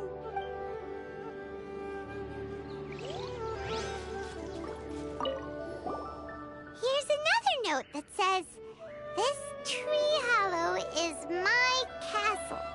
That sounds more like something an Aranara from the stories would say.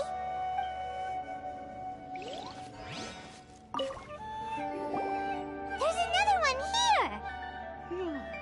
If only I were a clever Aranara. A clever Aranara. Is the emphasis on clever or Aranara?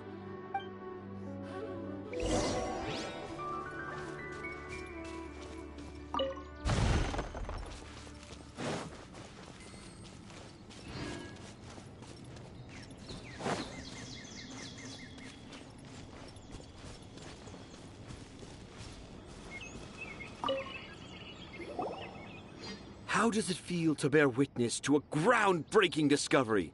Exciting, isn't it? The crude handwriting may look like a child's, but don't forget, we're in the middle of a rainforest. I doubt that a child would be able to reach this deep into the forest, and I doubt even more that they would think of this lowly tree hollow as some sort of impenetrable castle. I boldly hypothesize that this tree hollow is in fact the Aranara's academia. The notes we saw were written by the Aranara themselves. There is no doubt in my mind about that. An Aranara that wasn't so bright left a note here wishing to become a clever Aranara. Oh, I shall craft a new story for them and call it The Aranara in the Tree Hollow. How's that? Don't the very words just conjure up images of Aranara in your mind's eye? Nope. Well, many an adventurer knows how to take to the skies with their easily visible wind gliders, yet they do not possess the invisible wings of imagination, making it hard for them to keep up with my train of thought. How about you, Miss Forest Ranger? Do you soar into the atmosphere on the wings of imagination? Huh? Me? I don't know. Maybe I do, but maybe not. Anyway, it has nothing to do with me, so... Yeah, I'm fine. It's just that witnessing Tanja's creative process is a little... Overwhelming. Oh, yes. Yes. Overwhelming. For now, I've decided to stay here with Razi until we witness the legendary moment when the Aranara appear in this hollow. Don't worry, I won't let the Akara Crafts toymakers down. When a real Aranara appears, their little troubles will be resolved in an instant. He seems pretty stubborn. Looks like we'll have to stay here and wait a little longer. No, I think we should return to our camp first. Tanja, in Aranara and the Three Little Fungus, it says that Aranara are very sensitive creatures. I don't think they'll show up if we stay here. Oh? Was that in the story? Ah, yes, I remember now. Miss Forest Ranger, you sure know your stuff. In that case, let's go back to camp and call it a day. We'll continue our search for evidence first thing in the morning.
Don't be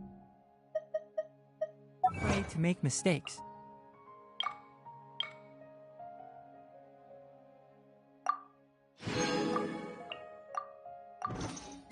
It's all part of... Traveler! Traveler! Wake up! It's not the Aranara! It's Kale! She's gone! Oh, Paimon's been worried about Kale since last night. Even though she kept telling us she was okay after we saw the evidence of Aranara activity, she's been acting kinda strange. Anyway, let's go find her. Hey, look! Aren't these Kale's footprints? But why are they headed towards the tree hollow?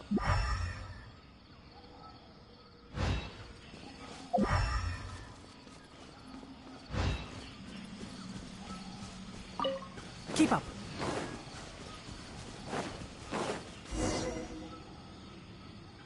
So Kale came back here alone.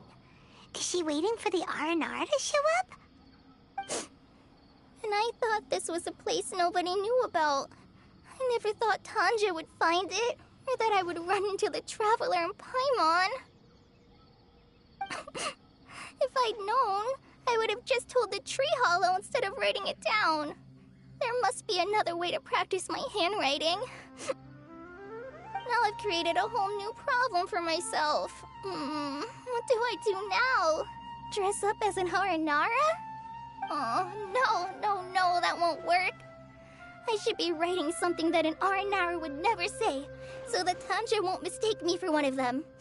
But what should I write? What should I write?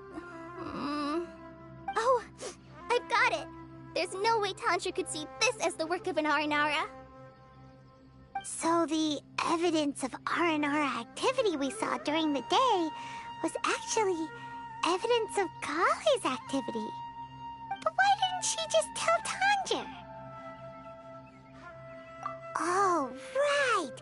Kale told Razi that he could tell any secret to a tree hollow. Must be because that's what she does, and now she even writes it down. Yeah, you're right. We'll keep her secret for her. Oh, looks like she's almost done writing. Let's head back.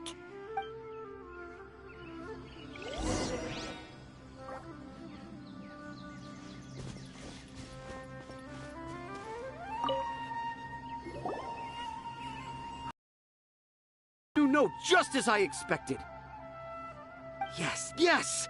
It's the same handwriting, which means it must have been written by the same Aranara. Let's see what it says. Ooh, what could it be? I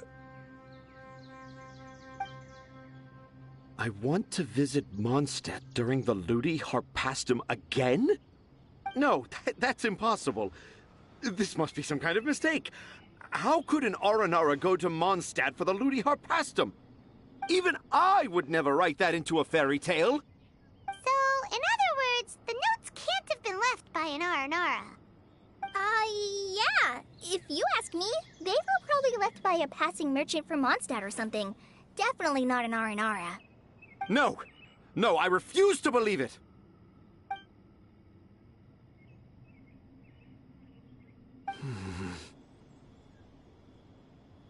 I can't. What do you mean you can't? It's not like it'll take you a huge amount of effort. You've written so many stories beloved by the children. I'm sure you can help create carvings that are just as successful. No! I can't do it. I thought that if I could find an Aranara, I'd be able to help Akara Crafts. But it was someone from Mondstadt all along. But you've managed to write all those stories without ever having seen a real Aranara, right? What makes this so different?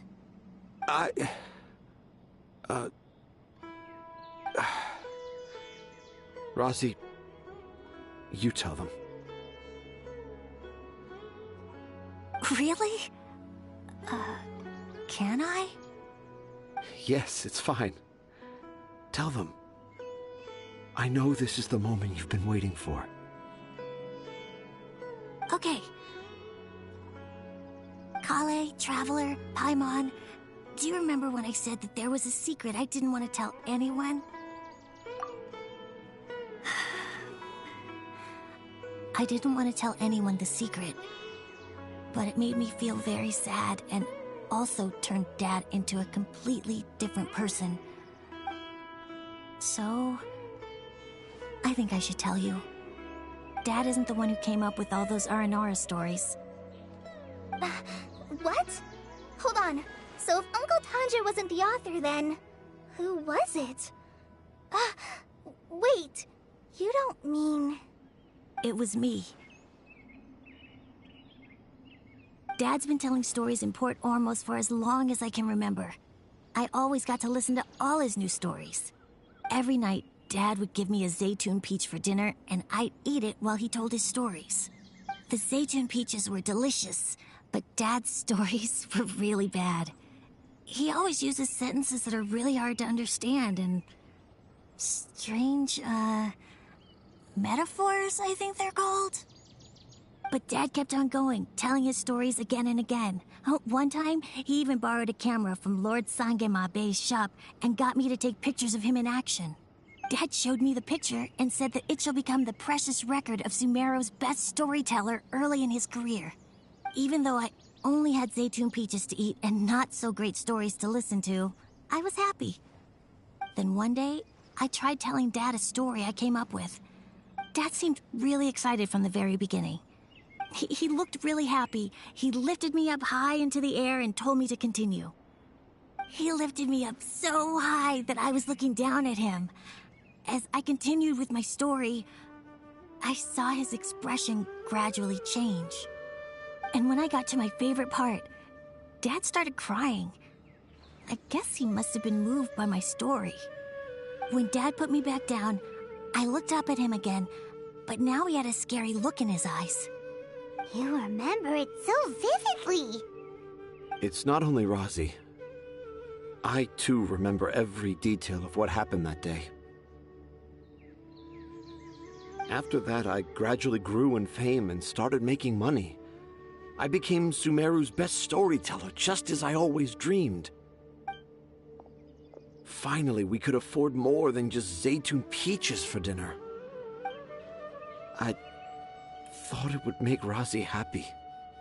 I was really happy at first, but then everyone started calling me Tanja's son instead of Razi.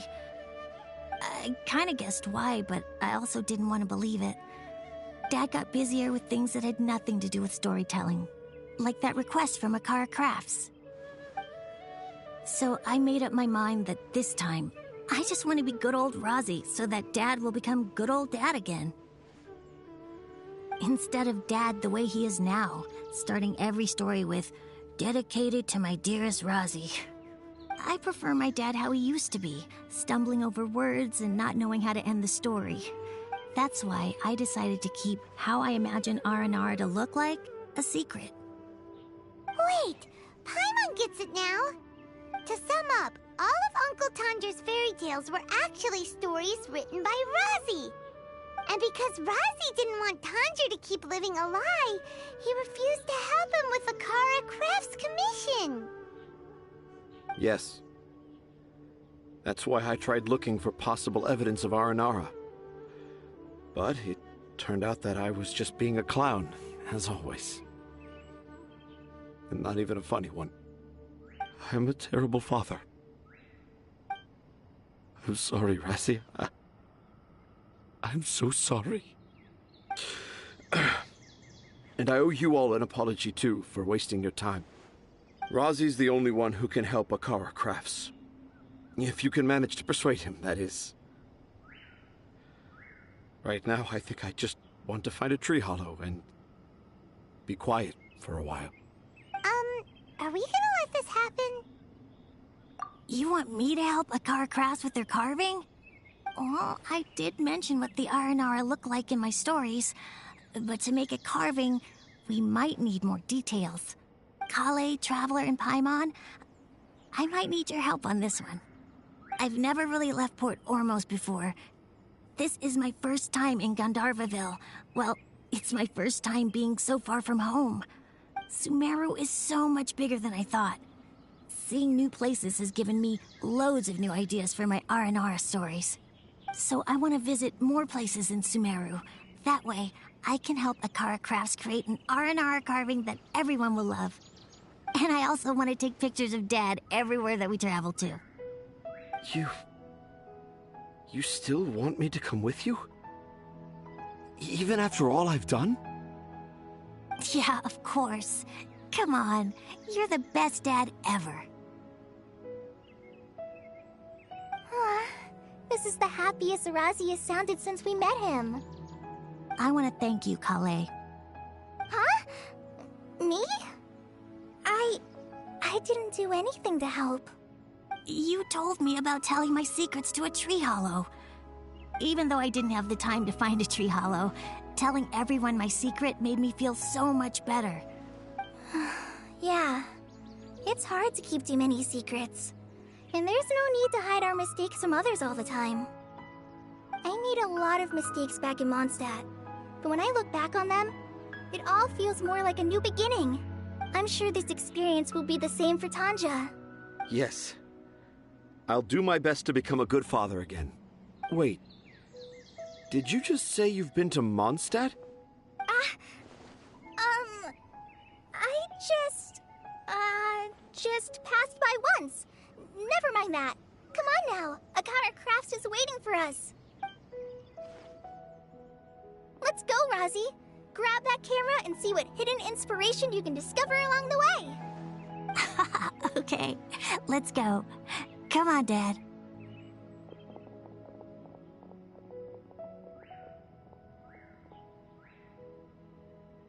Razi, slow down and watch your step.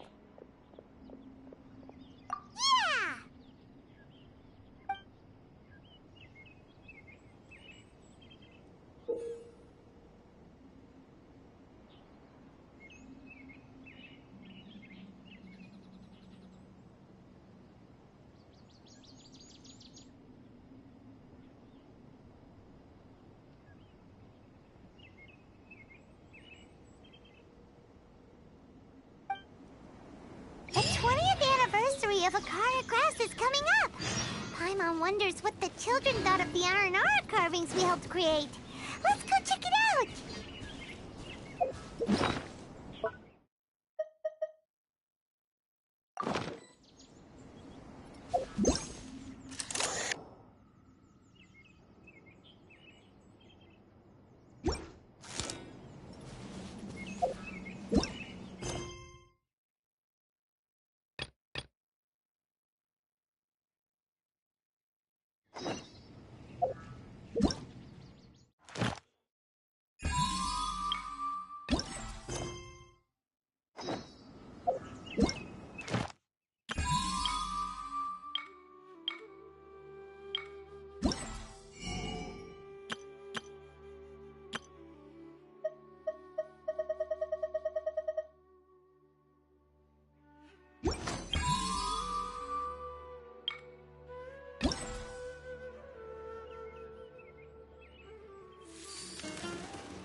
The value of knowledge cannot simply be quantified in monetary terms.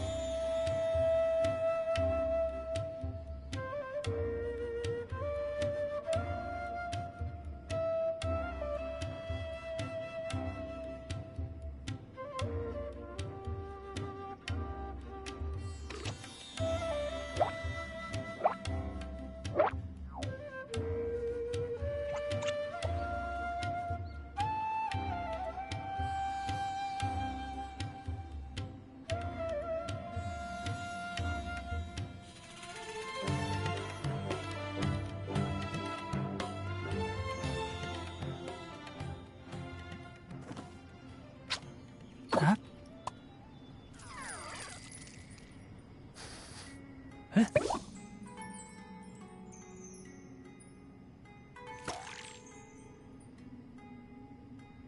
Huh.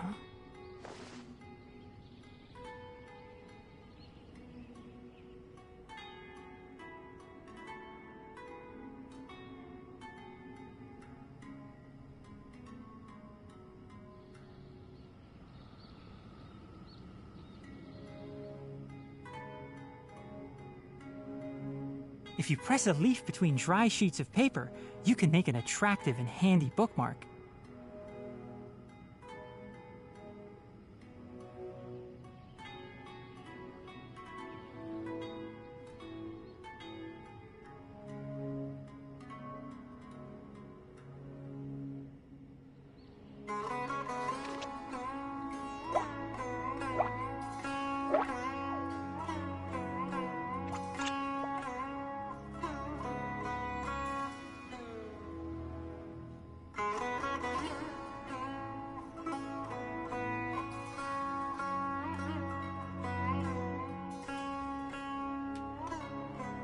The value of knowledge cannot simply be quantified in monetary terms.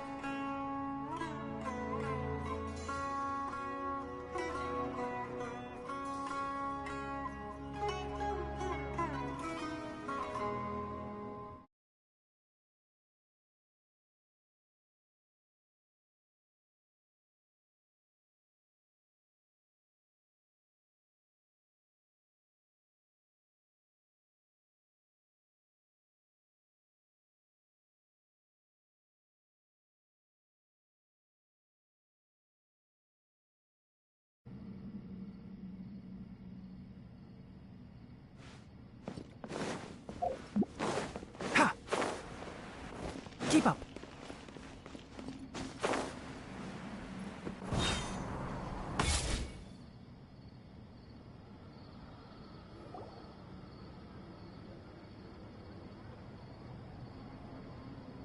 Oh, I got the same one again. When will I get the chubby, squishy one? I guess I'll just have to save up my allowance and get them all. Huh? I thought you came here every day. Have you still not collected them all yet?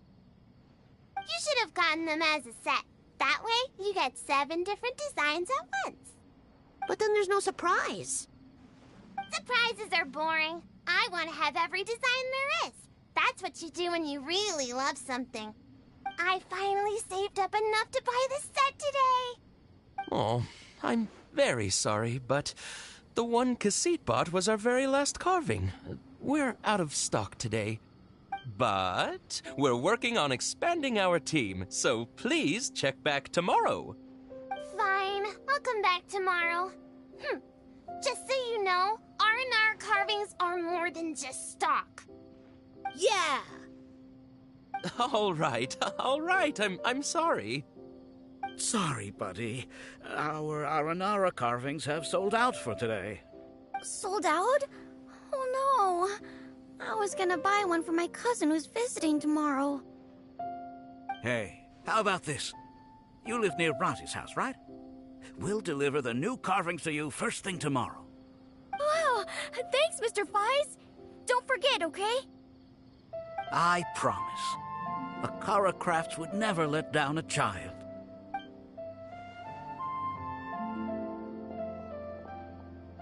Ah, more customers.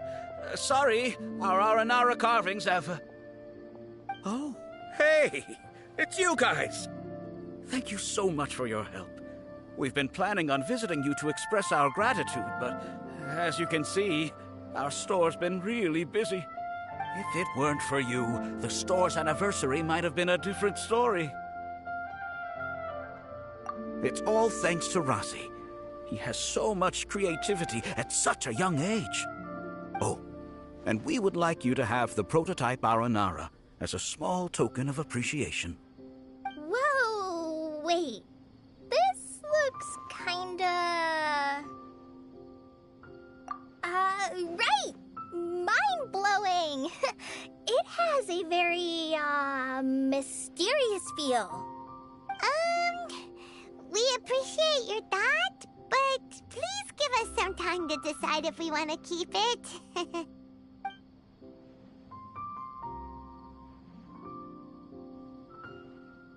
The R&R father owned up to his mistake and was forgiven by his R&R son. I think everyone will like how the story goes. But the reason the father owned up to his mistake was too simple. Perhaps we could make them go through some kind of hardship together. I'm sure they'll become more understanding of each other that way. The R&R father will feel guilty after seeing his son work hard. When the R&R father starts feeling guilty, should he speak more slowly or more quickly?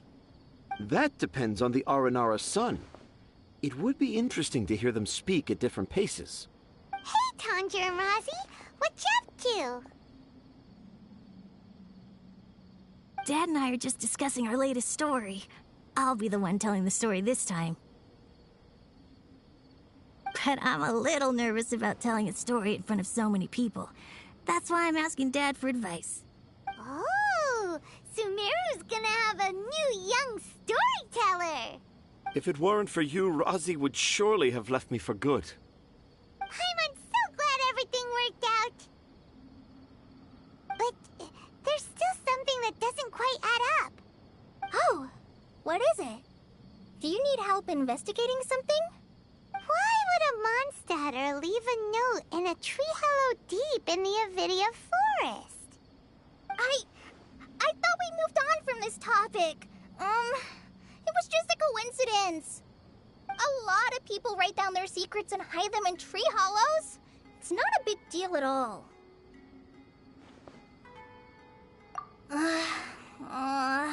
Okay. I have my secrets and troubles too, and I tell them the tree hollows. But but seeing Razi and Tanja has given me an idea. Traveler, could you be my tree hollow?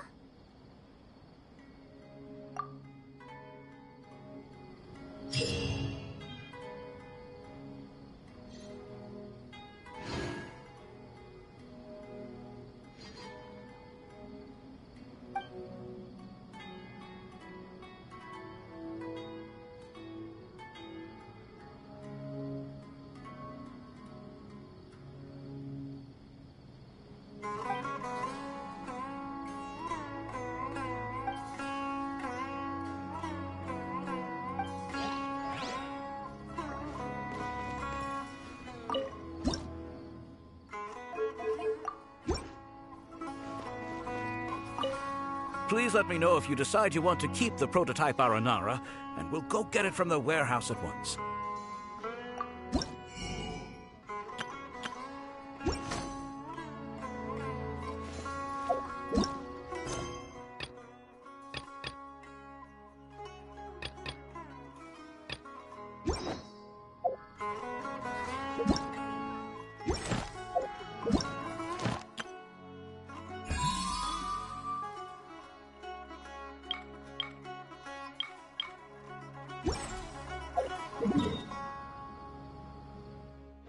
If you press a leaf between dry sheets of paper, you can make an attractive and handy bookmark. Keep up!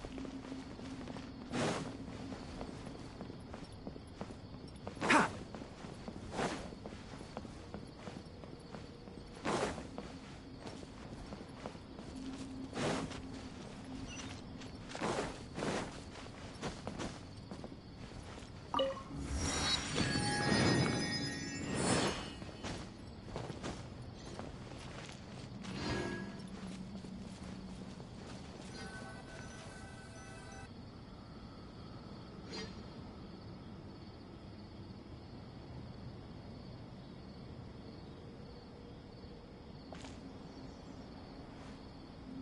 Come and have a good look yourself.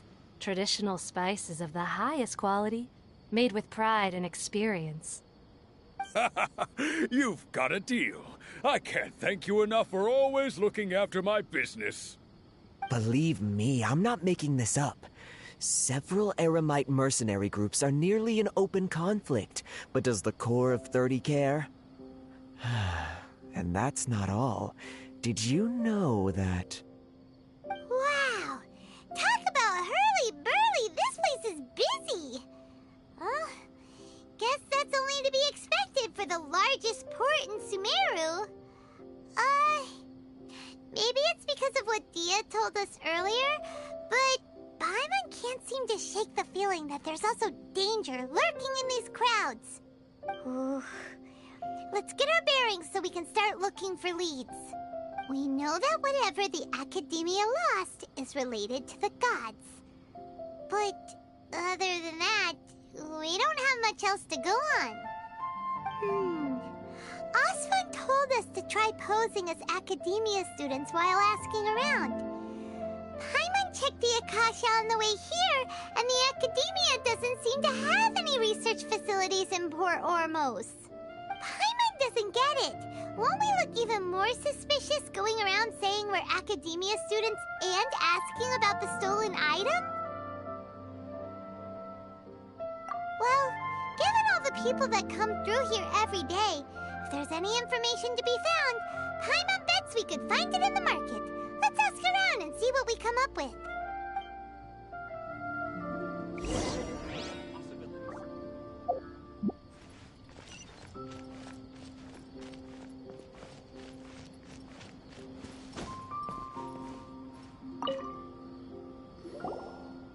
Welcome. Welcome.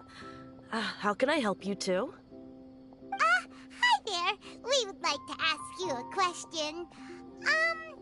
Do students from the Academia ever come to Port Ormos? Of course.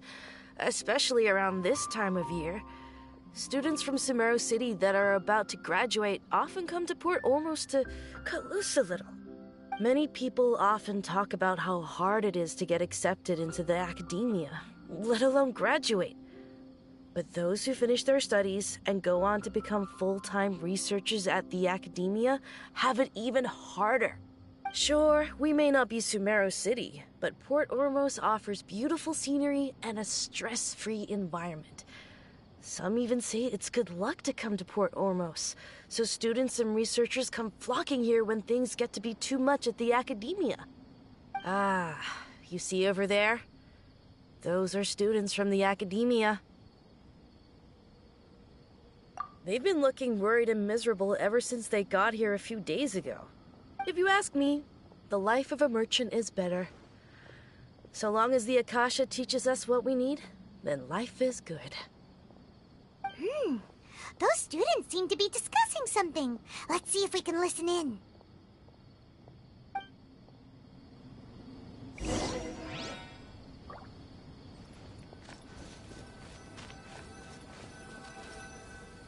Out of all my commissions, It's no good.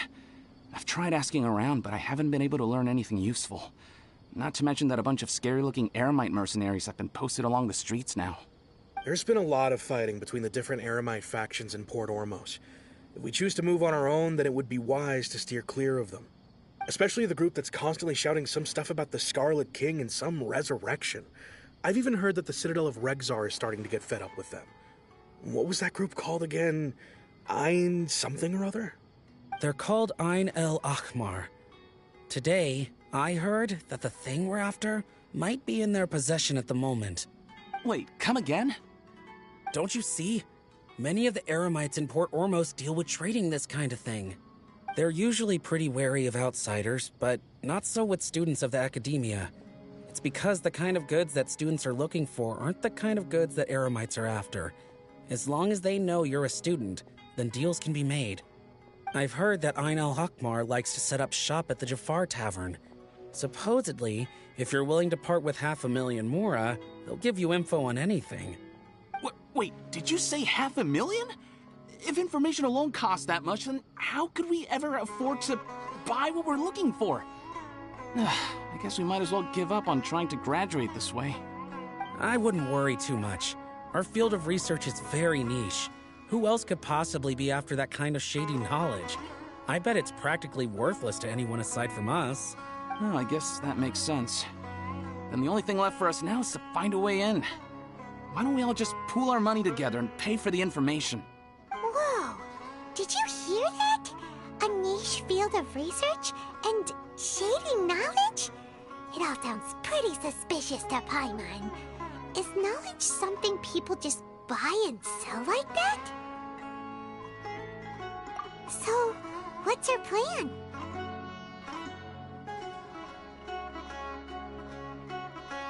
Wait, didn't you hear what they just said? Buying information is going to cost us 500,000 mora! Have you lost your mind?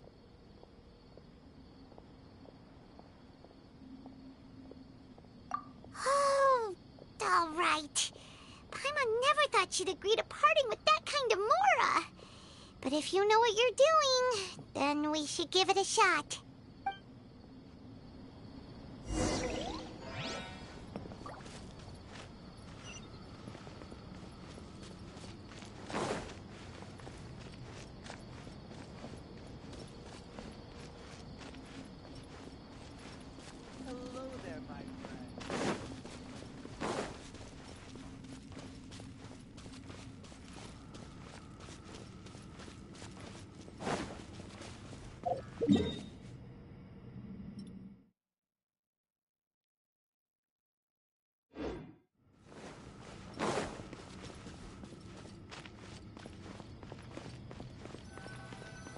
This is the place we heard those students talking about.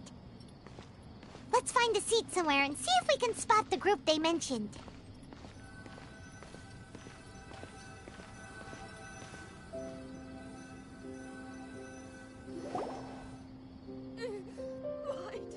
Oh, you've arrived. Please, take a seat. So, they think that they can go toe-to-toe with the boss? Ha!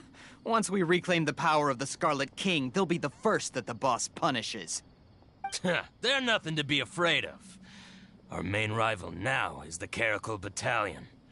They've also amassed a significant amount of Mora this time, so we mustn't underestimate them.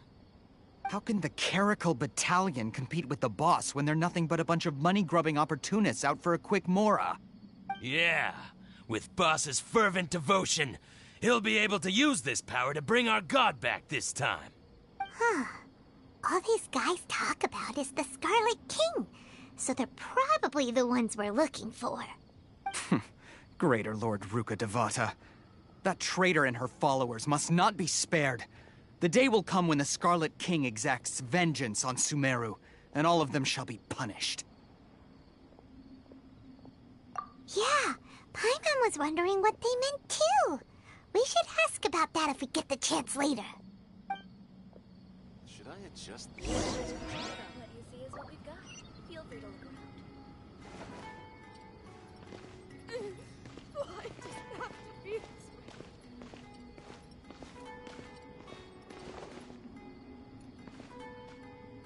way? Oh, so then what happened next? Huh? Who are you? What do you want? A student? Huh. What's a student from Sumeru City doing in Port Ormos? Ah, well, if it's info you want, you've come to the right place. The question is, can you afford it? Oh, Paimon can't stand to see so much more go. But there's no other choice right now. Here, this is the merchant's address. Whatever you're looking for, you'll find it there. Hmm? Well, what are you waiting for? Oh, that's right. We heard you mention the Scarlet King just now. We're actually interested to know more because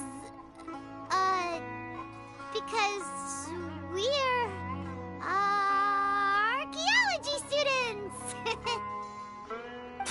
Fine. Since you've already handed over the Mora, I guess I can throw in a little extra info. As you can see, members of Ain al-Ahmar are devout believers of the Scarlet King. Years ago, the Scarlet King founded the great desert nation that was our homeland. It was an advanced civilization, far beyond anything you'll see in present-day Sumeru. The Scarlet King was the rightful god of wisdom, but he was betrayed by a companion he trusted. She even stripped him of his title, God of Wisdom. So, you mean the traitor was... Greater Lord Ruka Devata, yes. That shameless wretch destroyed the Scarlet King's civilization, and our ancestors were forced to flee to this land where we were made to suffer the tyranny of our enemies. Furthermore, she conspired with the Academia to cover up the truth of her actions, and create the merciful and benevolent facade for which she is now known. Ugh, just thinking about it sickens me. But the story doesn't end there, oh no. The Scarlet King isn't truly dead. The voice of the Oracle has been heard in the desert, prophesying his resurrection. Mark my words, our god shall return. And when that day comes, all followers of the traitor and all the desert dwellers who have forgotten their true god will suffer retribution together. If what I'm saying makes you shiver with fear, it might not be too late for you to become a believer of the Scarlet King.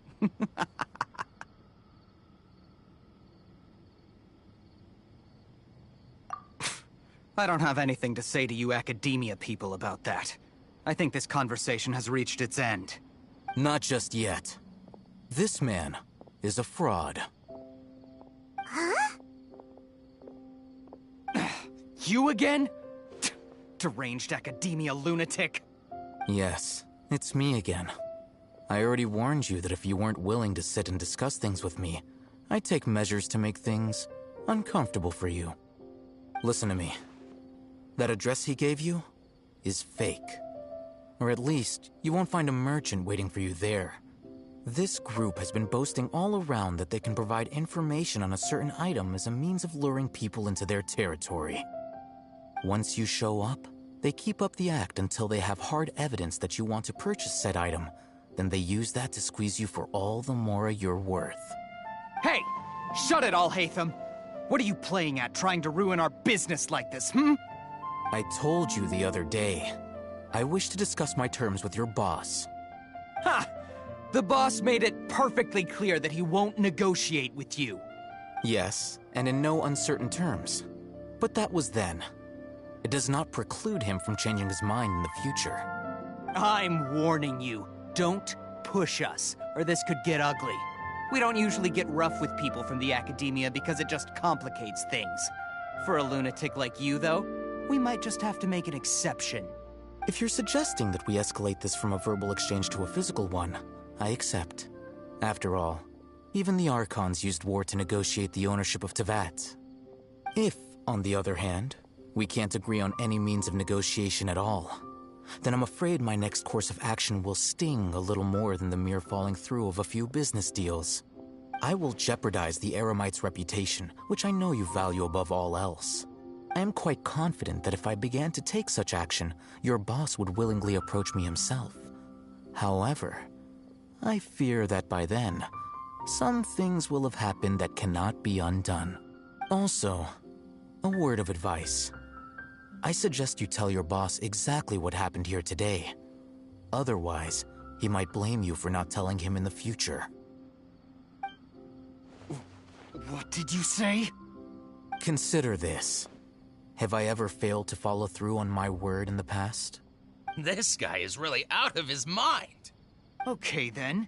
If you really have a death wish, let's meet a week from today. The pier in front of the Pharos Lighthouse, 4 o'clock in the afternoon, sharp.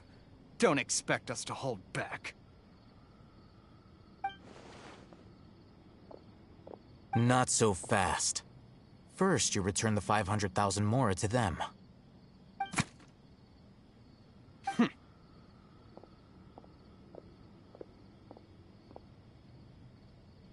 Please, I beg you, don't provoke them. We can't afford any trouble with this crowd. They haven't even paid for their food yet. Ah, Mr. Iman. There appears to be fewer staff in the restaurant recently. This wouldn't happen to be because they're all busy spreading the word to the students, would it? Well...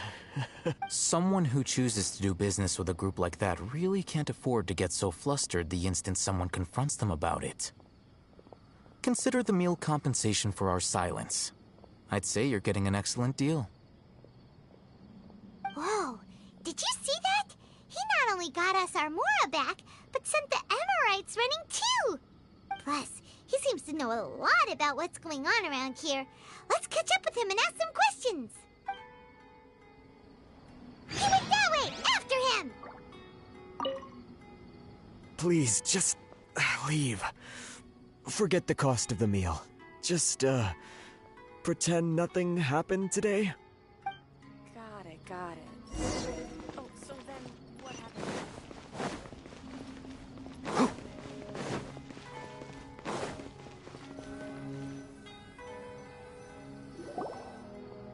Wait up!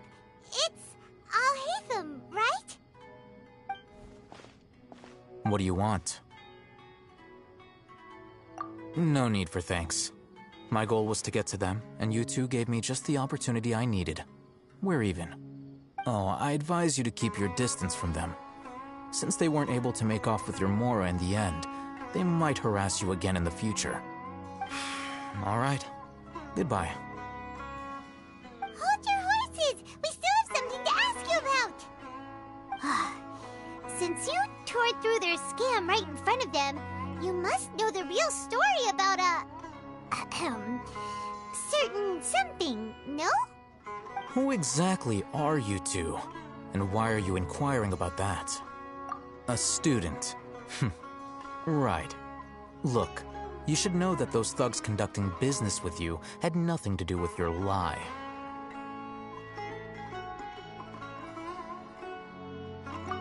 Huh? Oh, yeah! She's really strong! Weren't you saying something about a physical exchange? We can help with that. She doesn't even have a vision. Forget it. Maybe not, but she can still use elemental energy. Otherwise, there's no way we'd go asking for info from from guys like that. Those high-headed thugs are definitely gonna bring a lot of backup for your next meeting. Even if you don't go alone, you won't regret taking us with you.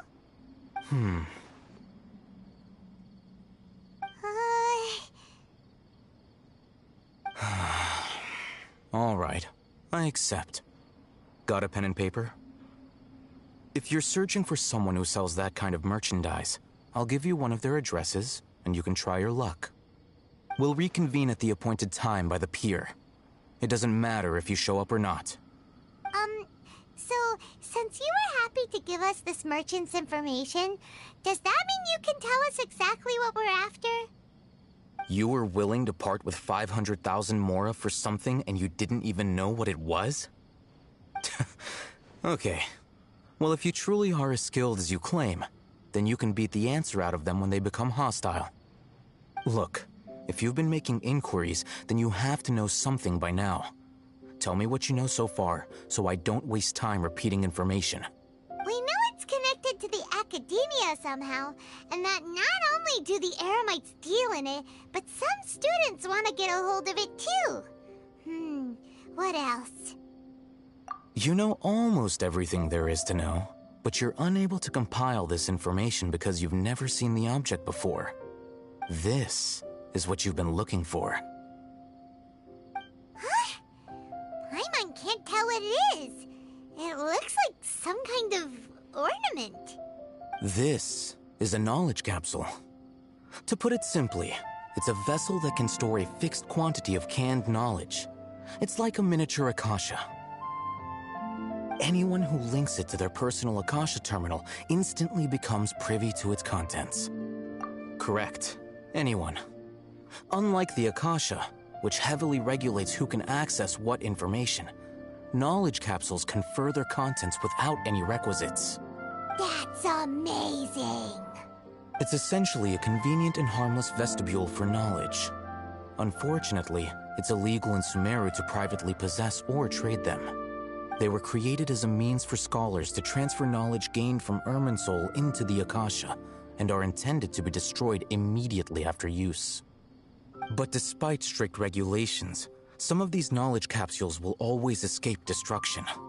After all, there will always be those in this world who are dissatisfied with life as designed for them by the Akasha and wish to change their fate. Over the past century, a wide variety of canned knowledge has been leaked from the academia. Now, in Port Ormos, the valuable ones are a means to mora for the Eremites. Meanwhile, those which the Eremites deem to be useless to them occasionally prove useful to the common citizens and hapless academia students. Well, I think that about sums it up.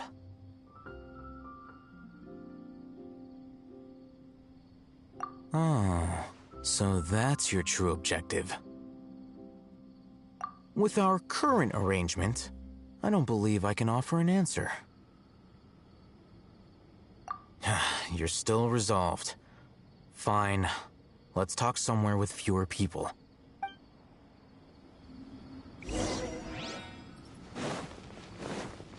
Keep up. Ha!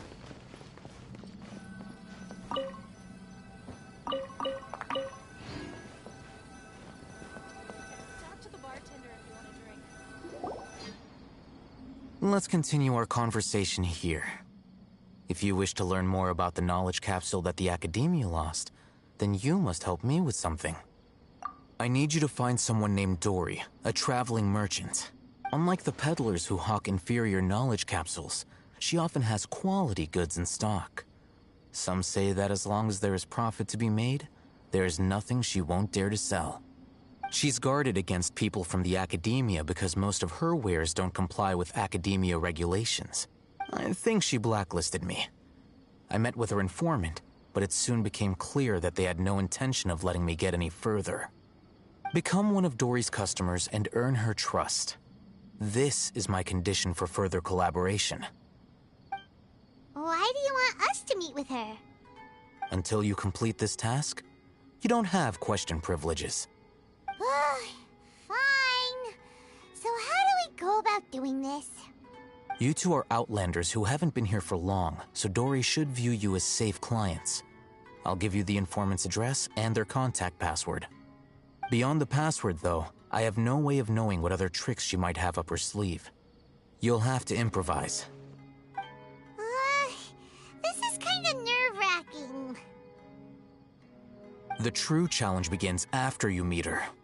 She has a keen nose for Mora and a shrewd eye for wares, and she only likes customers who she deems to have good taste.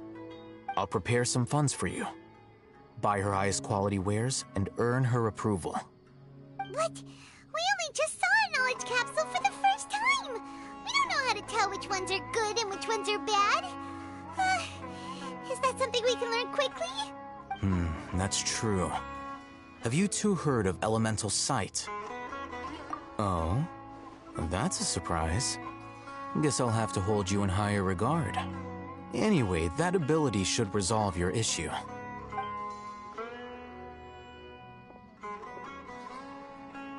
Here are 2 knowledge capsules.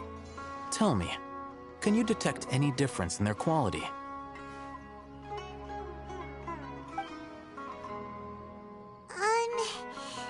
They look the same to Paimon. Try inspecting them with elemental sight.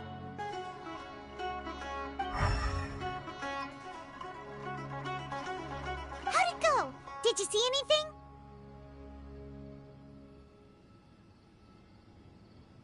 Rumor has it that higher quality knowledge capsules generally appear brighter when viewed through elemental sight. That's because knowledge originates from Irminsul, the root of Dendro power itself. The more powerful the knowledge, the richer it is in Dendro energy. However, some canned knowledge with a high concentration of elemental energy is of little use in contemporary times, so those capsules are of little value. Using elemental sight is merely a stopgap measure, but it should suffice for earning Dory's trust. That sounds pretty impressive. Here's a sheet with the informant's location and contact password, and here is the Mora for purchasing canned knowledge. Don't be cheap. You'll need to spend to catch Dory's eye. If there's any Mora left over, just keep it. Oh, and be sure to exercise some caution. There have been Matra present in Port Ormos lately. Your efforts will be for naught if they catch you. Matra? They belong to the Academia's regulatory body.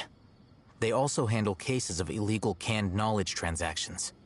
Like I said, the Academia has banned both their trade and possession. The Matra are razor sharp. You're in for nothing good if they lock their sights onto you. If you two want to back out, now's the time. Okay, then we have a deal. If you succeed in your dealings with Dory, come find me at the Wikela Funduk. We'll have an open discussion then. Looking at what Al-Haytham wrote, Dory's informant is a trader near Old Ormos. Let's follow these instructions and try to get in contact with him.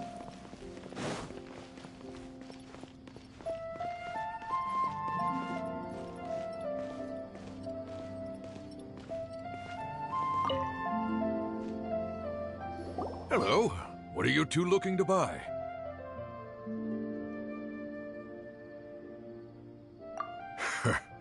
What a unique palette. We have unripe horror fruits, but we usually keep them in the back. I'll have someone escort you.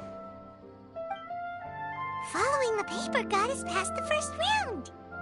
Ronak, these two want to buy unripe horror fruits. Show them to the warehouse. Got it. You too. Please follow me. You two have a fascinating fashion sense. We haven't seen a customer wearing a Sumeru rose for quite some time. Hold on. Let me think. Sumeru rose means common merch. No, look again. We're obviously wearing morning flowers. Ah, my mistake. I do apologize. Whew. That pop quiz sure was scary. The warehouse is up ahead. Please follow me.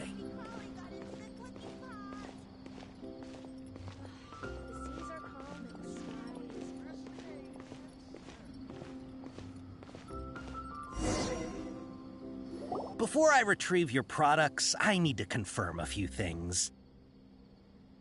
Please forgive me, but we may not have sufficient stock for you today. Earlier, many of our hara fruits were taken by mice. Thanks. If better goods come in, you'll be the first to know. You look like you have some skill. Why don't I pick out some fruits that'll make you dizzy?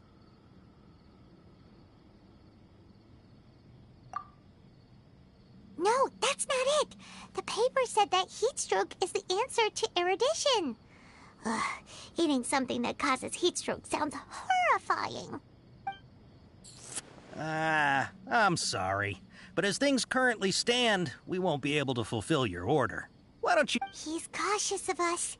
Let's take a closer look at the paper that Al-Haytham gave us.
Don't be afraid to make mistakes. It's all part of the learning. Before I retrieve your products, I need to confirm a few things. Please forgive me, but we may not have sufficient stock for you today. Earlier, many of our hara fruits were taken by mice. Thanks. If better goods come in, you'll be the first to know. You look like you have some skill. Why don't I pick out some fruits that'll make you dizzy? Yep, that's the right answer. But eating hara fruit that makes your head and ears ring sounds like a bad life decision. Would you like your hara fruits to be packaged in the Sumeru City or Port Ormos style? Wow, you two sure are generous customers. We'll be sure to package your products beautifully. Okay, everything has been confirmed. Miss Dory is waiting for you up at... Shoot! It's the Matra! Run! What? The Matra? Where? Al-Haytham said we're done for if they catch us. We gotta get out of here. We don't know this area, so let's follow that informant.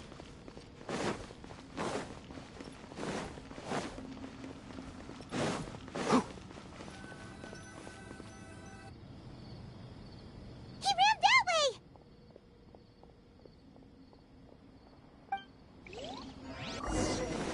Keep up.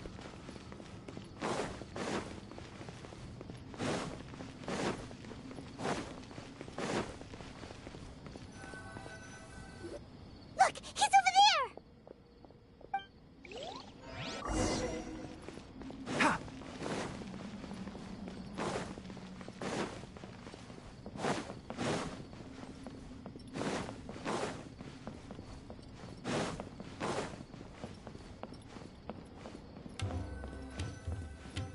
Hey! If you're hiding from the Rishbaland tiger, come this way! Another password. Huh? Oh, that voice came from behind the building on the right.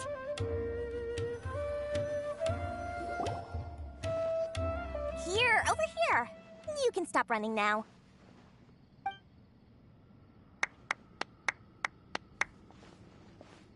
So you were the one who was calling out to us just now. But, are we definitely gonna be safe here? These two good customers wish to buy some hara fruit, Miss Dory. And if there's nothing else, I'll just excuse myself. Oh, very good. Thank you.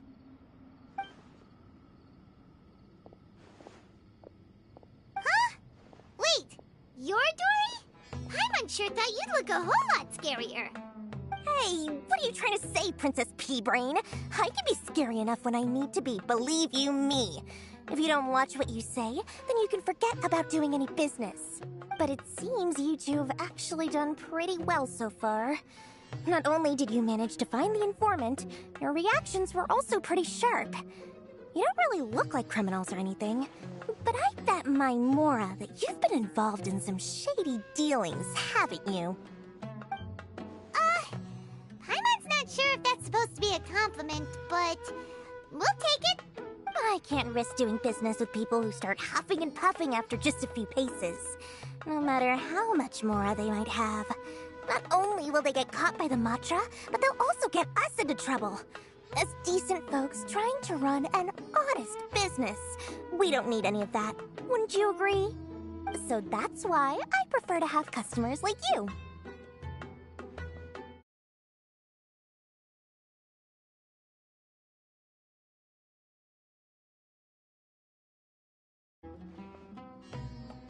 It's your first time here, but don't worry, I won't ask too many questions. Even if you wish to buy enough knowledge capsules to decorate your house with, please, knock yourself out. As long as you have lots of round, shiny Mora, then we're all good. Ah, yes, of course, of course. Go ahead, help yourselves. Voila! Wow, she has a trove of canned knowledge. Whew. She'd probably be in serious trouble if the Matra caught her with all this. What kind of products do you seek, my dear customers? Don't worry, I'm not interested in your reasons for buying. I can, however, offer some suggestions. Take this one, for example. An analysis of the sociological ideology and dialectics of the Hilichurls. Only 3 people in all of Teyvat have ever studied it, making it extremely rare. It's on sale now for 350,000 Mora. Yeesh, who would want to be an expert in that topic? Or how about the architectural styles and construction methods of Teyvat in the early Archon War period? With this one, you can become an expert in historic architecture preservation and find an excellent, well-paying job in nearly any nation. Ooh, now this sounds like it could be useful. 2 million Mora, and it's yours. No discounts. Whoa! That's a lot of Mora! Of course, you are free to pick whatever your heart's desire. The contents and price of each knowledge capsule are indicated in small text on the body of each one, down at the bottom. Alright, let's try the method that Alhaitham mentioned.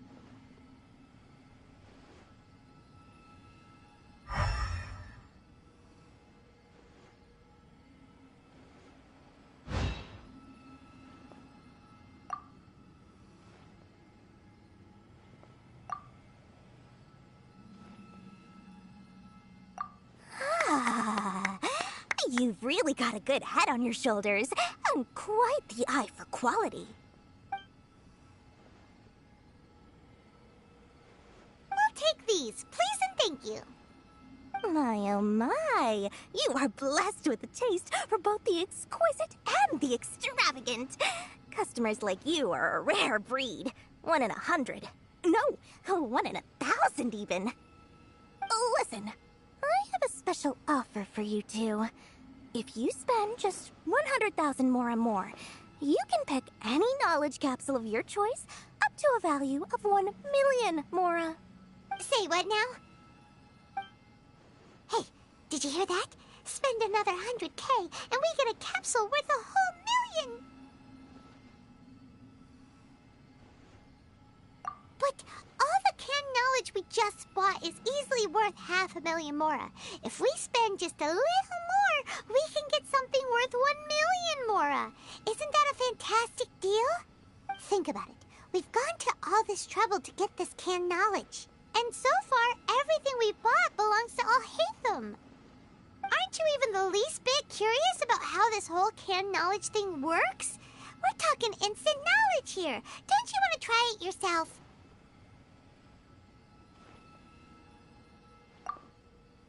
Come on, come on! We still 100,000 of Alhaitham's Mora left, so let's put it to good use by finding something useful for you. Ahem. You've got a deal, Dory. We'd like to spend an extra 100,000 Mora. Excellent! Then please, select from this fine collection of canned knowledge over here. Hold on a second. Paimon thought we could choose whatever we wanted. Why can't we choose the ones from over there? Oh, but my dear customer, the knowledge capsules over here are worth 1 million Mora each. I'm sure discerning customers like yourselves will be able to find something to your liking. Please, take your time. Uh-oh, Paimon has a bad feeling about this. Let's use Elemental Sight again to check these.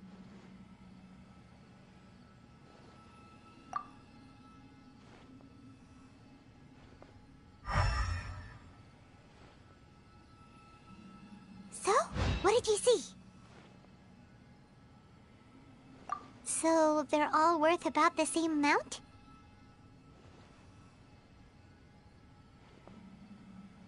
Well, anyway, the Mora's already been spent, so let's at least try to find something useful.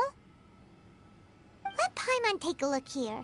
An introduction to traditional Sumeru brewing techniques, the art of growing spices, an overview of ancient runes. Oh, how about this one? Sword Fighting Techniques 8. Not sure we'd ever find volumes 1 through 7, but at least this knowledge should be useful, right? Let's go with this one. Dory, we'll take this one. All right, very good. I'm expecting some new goods in the next couple days, so be sure to check back again soon. Whether it's canned knowledge or anything else you need, bring your Mora to Dory and doors will open. Our dealings with Dory went smoothly enough. Let's head to Wakala Funduk and meet up with Alhaitham. Hopefully now he'll finally tell us about what the Academia lost. Mora, Mora, shiny Mora. Oh, please, come back anytime you need something.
Ha, you two made it.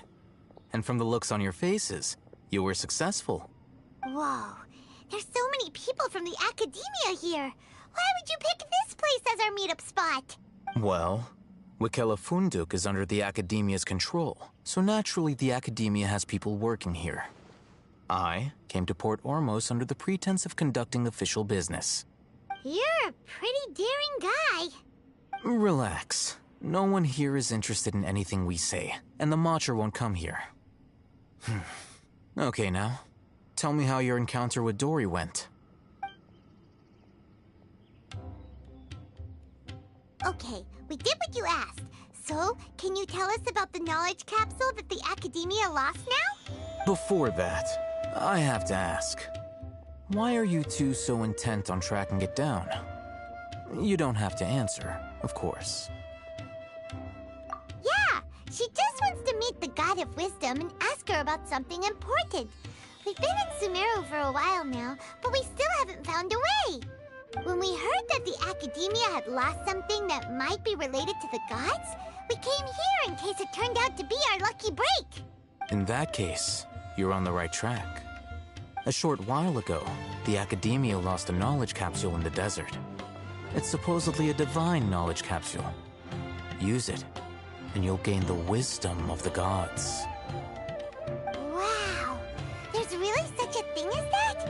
Hey, if we find it, do you think we could learn how to meet the Dendro Archon?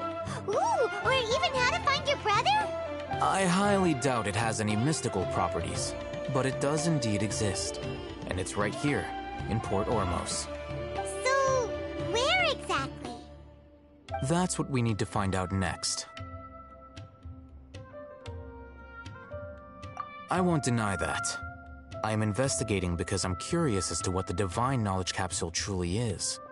As you know, the Eremites in Port Ormos also have their eyes on it. It is an extremely precious item. The knowledge contained within may bring great power or wealth to whoever has it in their possession. Several brigades have been vying for ownership of it as of late, but there is still no victor. My personal finances and connections cannot compete with those of the Eremites. After attempting various methods, I finally managed to reach a tentative agreement with several brigades. I agreed to forego ownership of the divine knowledge capsule in exchange for the opportunity to study it. After all, there's no harm in understanding what it is. However, there are those who are less amenable to negotiation, such as those from Ain al-Ahmar. They adamantly believe that the divine knowledge capsule contains the Scarlet King's power, and that he will return to this world when they obtain it. They refuse to let anyone from the Academia tarnish their deity's soul. So you kept hounding them because they refused to cooperate with you? Yes. Ain al-Ahmar isn't exactly wealthy, but its members are determined to get that capsule by any means necessary. To that end, they've resorted to many methods more foul than fair in order to amass sufficient funds. So, I've been sabotaging their business to force them into negotiating with me. The divine knowledge capsule should be up for a secret auction within the next few days. Each brigade will place their own bid, and the prize will be covertly given to the winner. To ensure the capsule's security and to evade the Matra's notice, the winning brigade will not publicly disclose their victory. Unless I know whose hands the divine knowledge capsule ends up in, my agreements with them will fall through. Dory is the most reliable source of information, but that avenue was previously closed to me. With you on board now, the situation is different. In other words, you wanted us to befriend Dory so you could find out where the divine knowledge capsule is. Yes, you can say that. But this arrangement harms none of us. The day after tomorrow, go back to Dory and try to purchase information on the divine knowledge capsule's whereabouts. If she has no information, wait 2 days and approach her again. If I get the opportunity to study the divine knowledge capsule, I will relay my findings to you. Will that suffice as compensation? Okay, then we'll meet up in 2 days. Before you go, we actually bought a knowledge capsule for ourselves, but we're not sure how to use it. You two want to try using a knowledge capsule? Sure, I can teach you. Doing so right under the Academia's nose is a bit problematic, though. What do you say we head to the outskirts of town?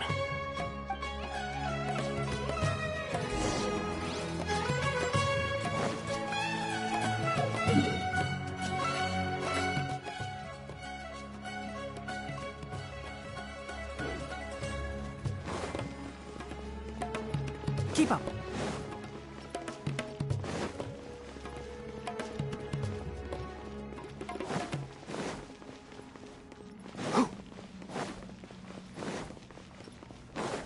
Keep up.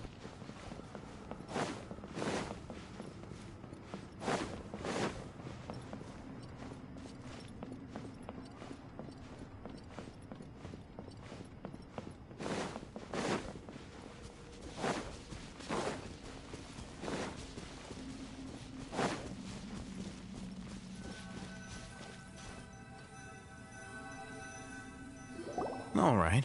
This place works. Show me the capsule you purchased. Here. Sword Fighting Techniques 8. Huh.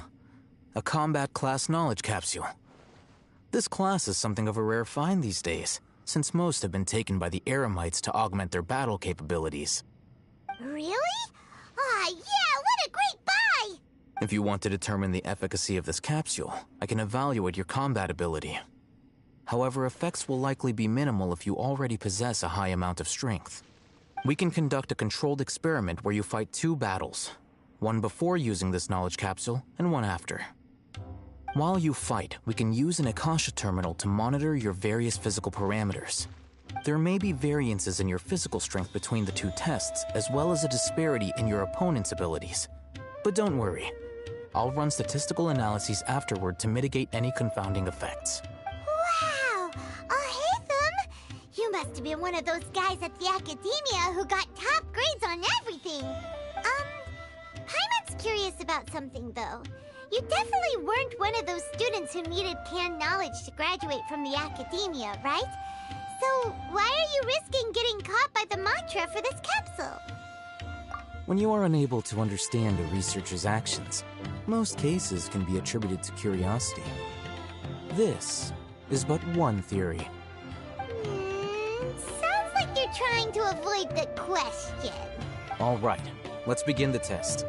Just fight as you normally do.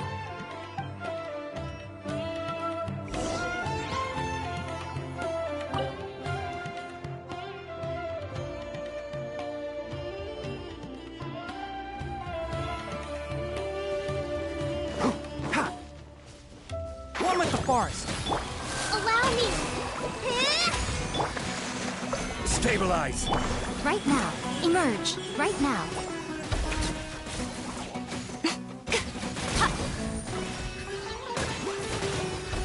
Emerge.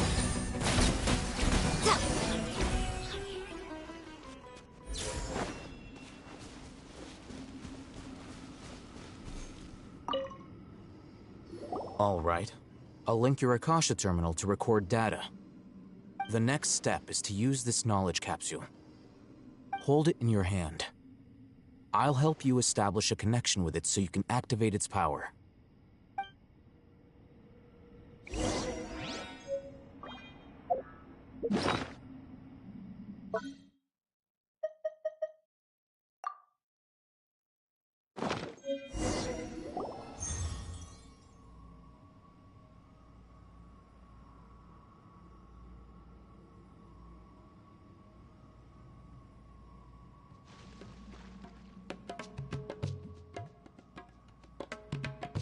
Hey, how are you feeling?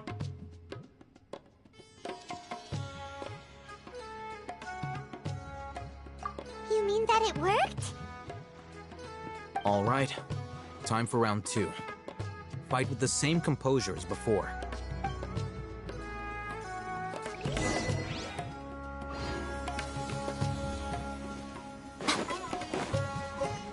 Right now. Emerge. Right here. Rest and rebuild! Enshroud! Cha! Cha! Ha! Cha! Cha! Cha! Boom! I hear everything! Solidify! Emerge. Right now. Emerge.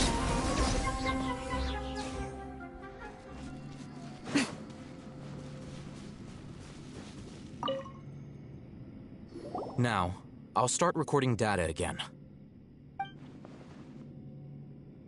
Oh, Haytham, how's it going? Well, the knowledge capsule you purchased did improve her combat capability. During the second fight, her overall fighting performance increased by 0.073%.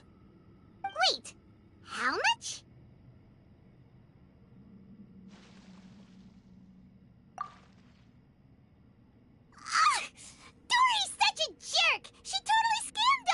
1,000,000 mora? This thing isn't worth a tenth of that amount! Of course, this could be because she is so powerful that the capsule's contents were unable to produce a substantial increase.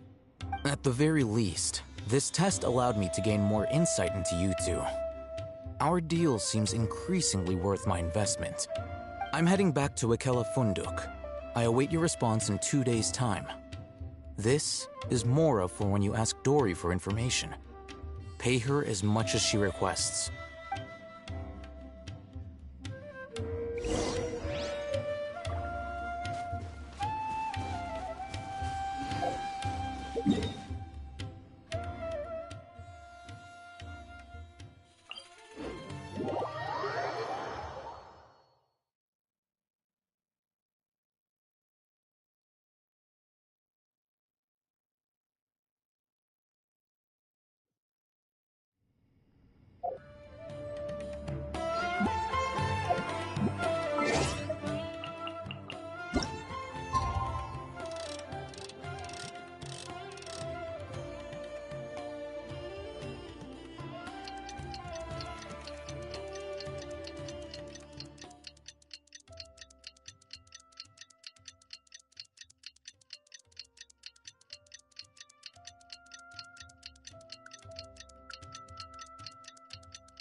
Let's see Dory today and ask her about where the Divine Knowledge Capsule is.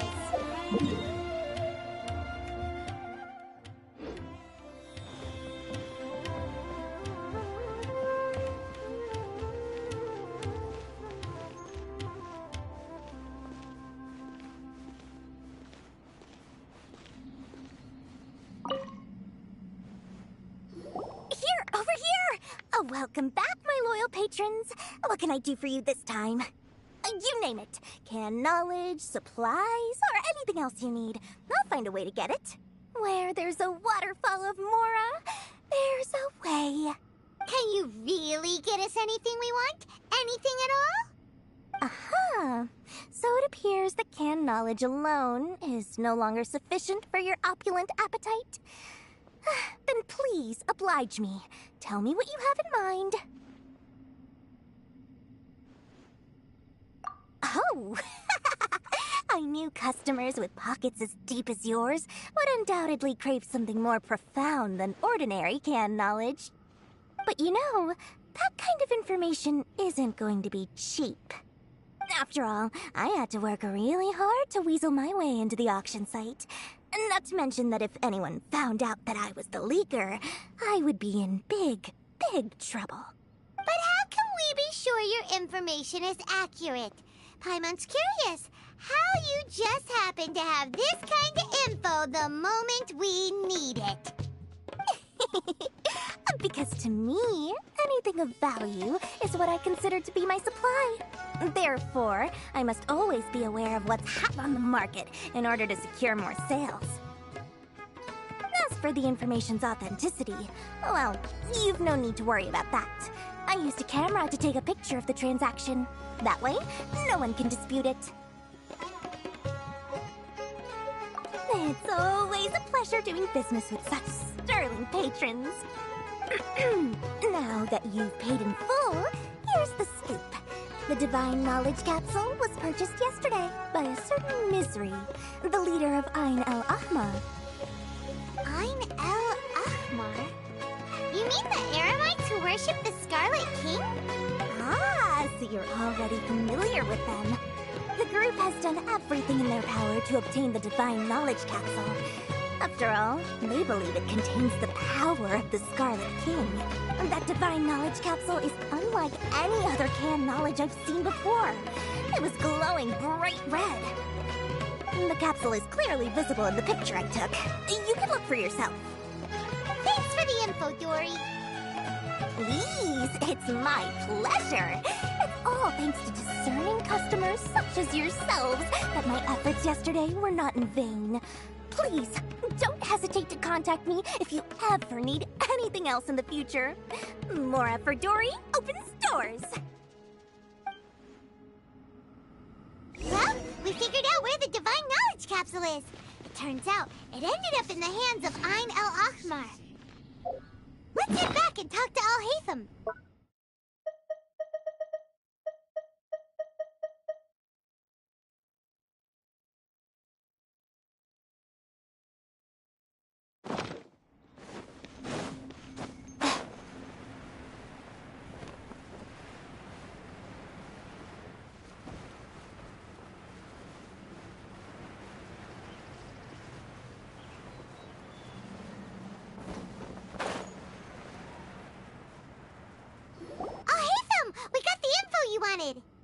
Really? All right. Let's hear it.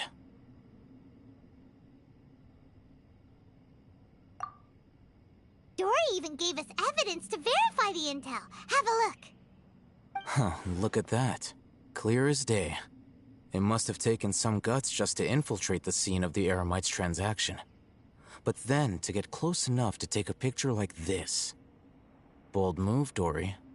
Very bold move. All right. The person in this picture is indeed Misery, the leader of Ain el-Ahmar. And the glowing red capsule he's holding appears to be the Divine Knowledge Capsule.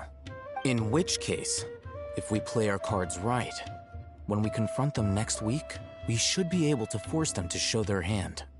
At first, Paimon didn't get why you were provoking these Ain el-Ahmar guys. But now, it sort of makes sense. Everything's playing right into your hands. After we defeat them, we can finally have a serious talk with their boss and get them to lend us the Divine Knowledge Capsule. Thank you for your time and efforts. Take a few days off while I make some preparations. Let's meet up again on the afternoon of the arranged date, 3 o'clock sharp. See you then.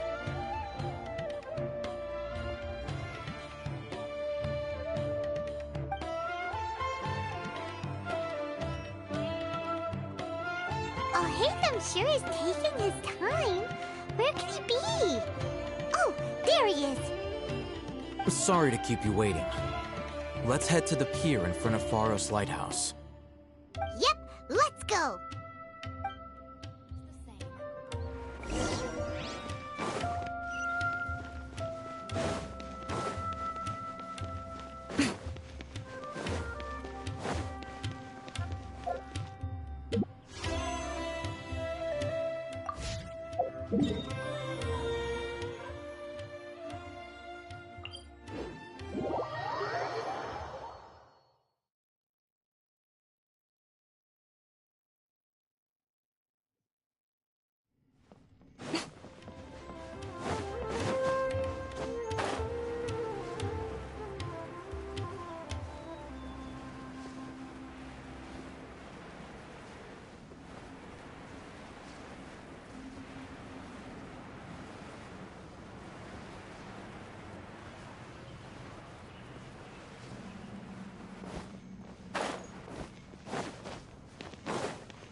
Al-Haytham. I knew you were crazy, but I didn't know you were crazy enough to actually show up. It was I who demanded that these negotiations take place. I was more worried that you might go back on your promise. But to your credit, it appears that you're sticking to your word. This is turning into quite an occasion. I also brought some backup. I assume you don't mind. Backup? Aren't you the brat from the restaurant the other day? You've come to support this lunatic because he helped you out? Fine, your funeral. I'm not going to mince my words. Once we're done with you, you'll be nothing more than fish food. Get 'em, boys!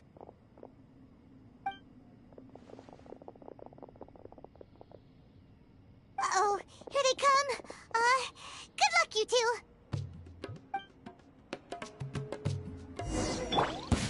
That's close enough. Right now, right here. Allow me. Where do you think you're One with the forest. I'll be back. Following orders. Lucky today. I will have order. Right now. Emerge. Enshroud!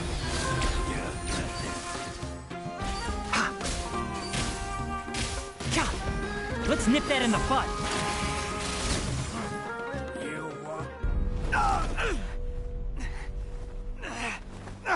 Academia scum!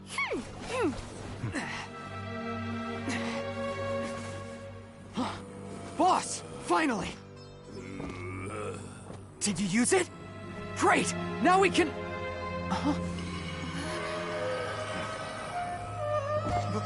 Boss? Boss!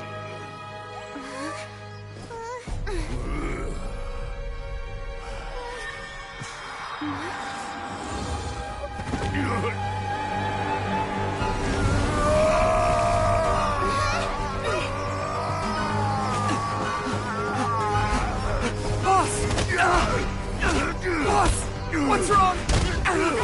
What happened to him? We have to cut his Akasha connection, now.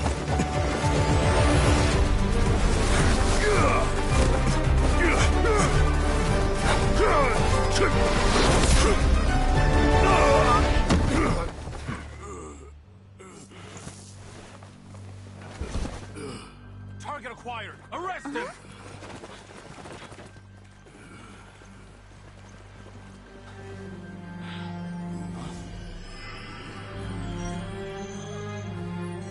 Do not impede our work. Is that understood, Al-Haytham? Of course. I was only trying to help. Take him away!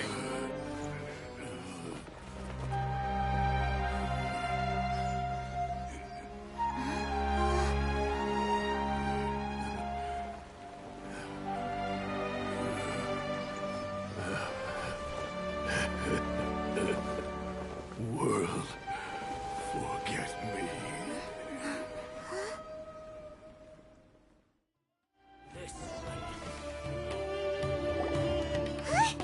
What in Tibet just happened? It's like that big guy suddenly lost his mind. It looks like he used the Divine Knowledge Capsule. You mean the Divine Knowledge Capsule did that to him? Oh, yeah. You mean how some researchers go insane after getting knowledge from Irminsul? I've heard of numerous incidents of researchers in Satyavada life going insane. The state that man is now in suggests that this is a similar situation. This Divine Knowledge Capsule does appear to be linked to the gods, but beyond that, it doesn't seem anything like the rumors suggest. Possessing it doesn't grant you divine wisdom or power. Did you hear what he said? World, forget me. What could that possibly mean?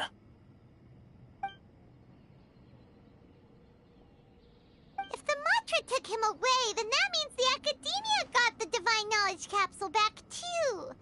What a shame. We were so close.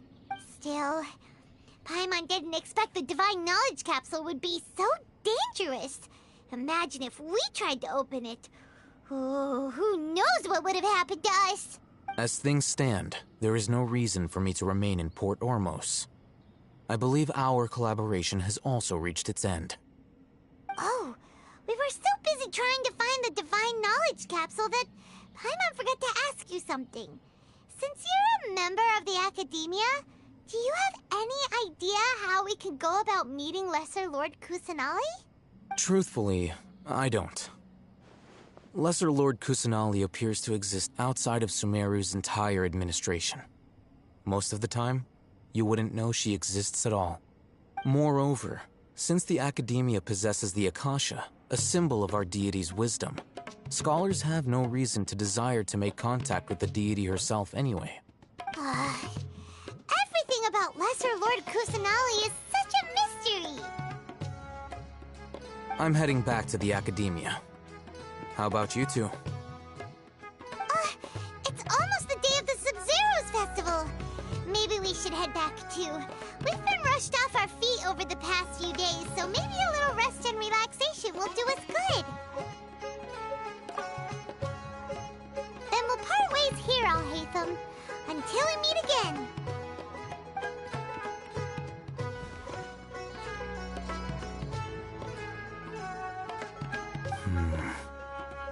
Now, do I deal with this thing first? Or should I produce the report that the higher-ups require?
Check out Sumeru Theater.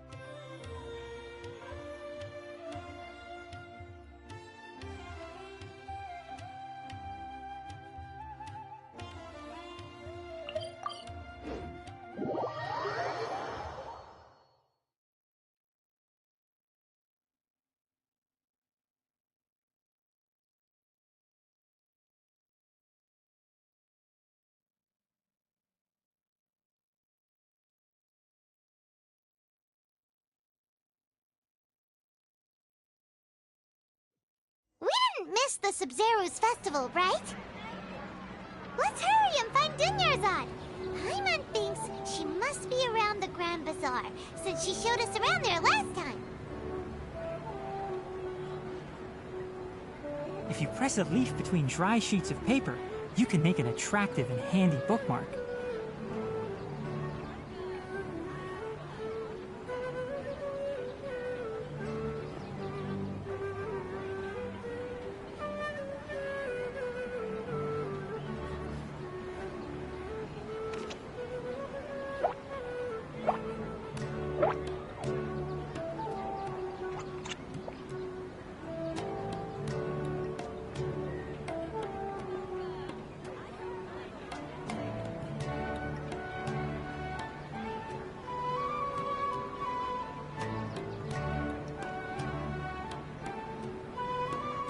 The value of knowledge cannot simply be quantified in monetary terms.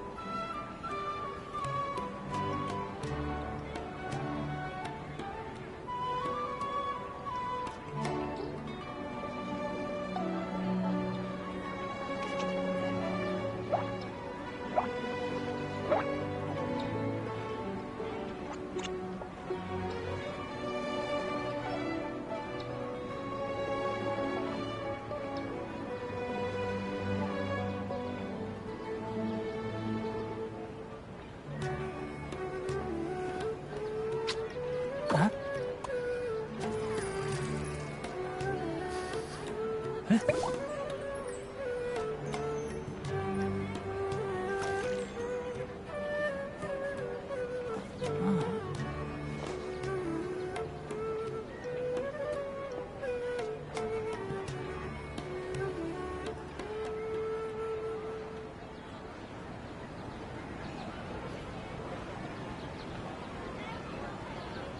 Don't be afraid to make mistakes. It's all part of the learning process.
If you press a leaf between dry sheets of paper, you can make an attractive and handy bookmark.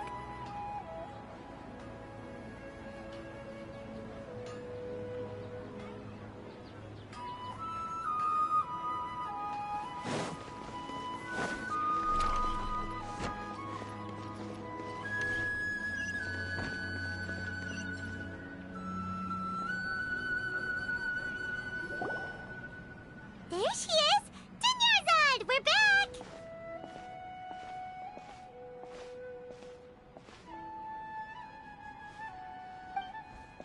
Just as promised, Traveler and Paimon. I'm so glad that you two came back to celebrate Lesser Lord Kusanali's birthday. Indeed. The festival's tomorrow. We've been preparing for so long that I can't help but feel a little nervous. There's no need to be nervous. Paimon's sure that Lesser Lord Kusanali will feel everyone's gratitude. Thanks, Paimon. I hope that everyone who comes to the festival will also have a good time. Speaking of which, did you manage to make your way to Port Ormos? Discover anything over there? Of course we went. A lot of things happened there.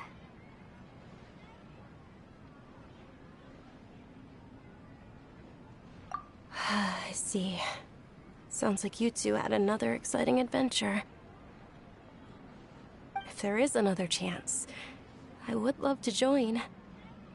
My lady, if you went to Port Ormos in your current state, we'd both be in for a lifetime of trouble. Dia! You were eavesdropping! It's called covert protection. Keeping an ear out for what's going on around my employer is part of the job. It's all right, Dia. I merely said I would like to go. I know better than to think my body could handle it. The festival's tomorrow. I've been doing nothing but causing trouble for you. So Dia, please take some time to relax. I'll be fine. Even when you put it that way, it still doesn't feel right. Don't worry, my guardian knight. Okay, fine, but only tonight. Tomorrow's a big day, and many no-good scumbags are gonna try to take advantage of that.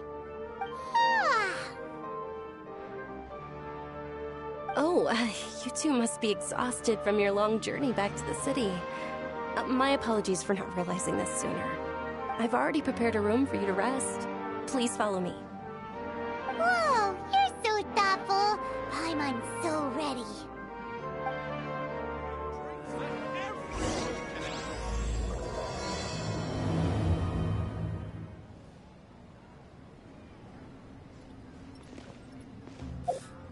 What's so great about Snezh?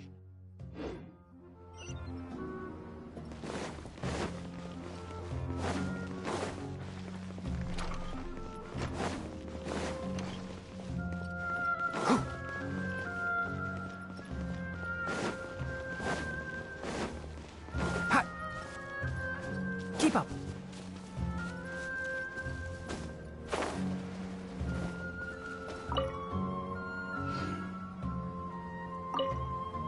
Ha!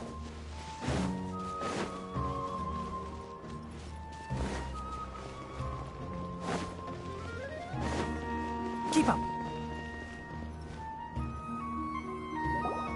Here we are. It's also fairly close to where I've been staying. It looks really nice.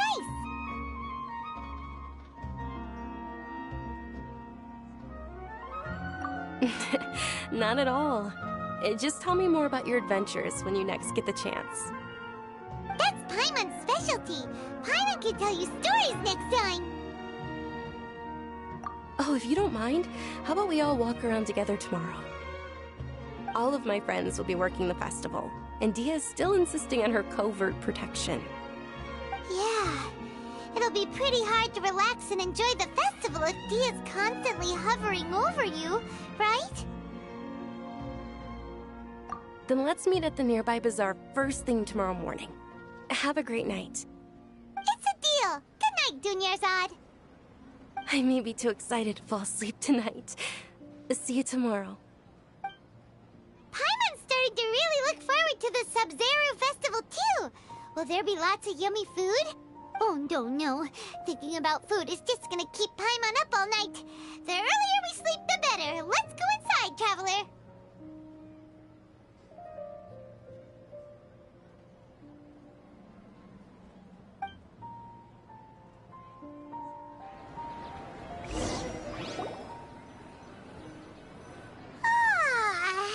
Did we oversleep? We should go meet Dunyarzad right away!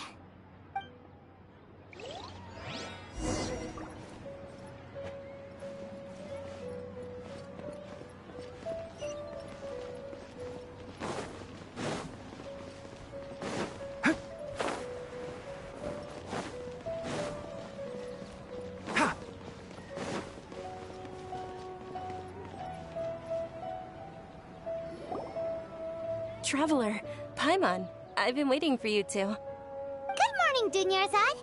We must have overslept a little bit. Not at all. I arrived early. Today is finally here. I must cherish every moment as if it were gold. You've worked so hard for this day. You gotta enjoy it to the fullest. You know it. It's just that, as expected, I had some trouble falling asleep last night. I'm hoping my body won't be too much of an issue today. Well, shall we? Let's start with the stalls over there. Many vendors came out of the blue to support the event, and they insisted on covering costs themselves. Let's go give them some business. They paid for everything out of pocket? Oh, sounds like they're not in this just for the Mora. They all said that contributing to a lively festival atmosphere is more important than money. Especially since we don't often get to celebrate Lesser Lord Kusanali's birthday. Ooh, they're selling food over that way! Let's go take a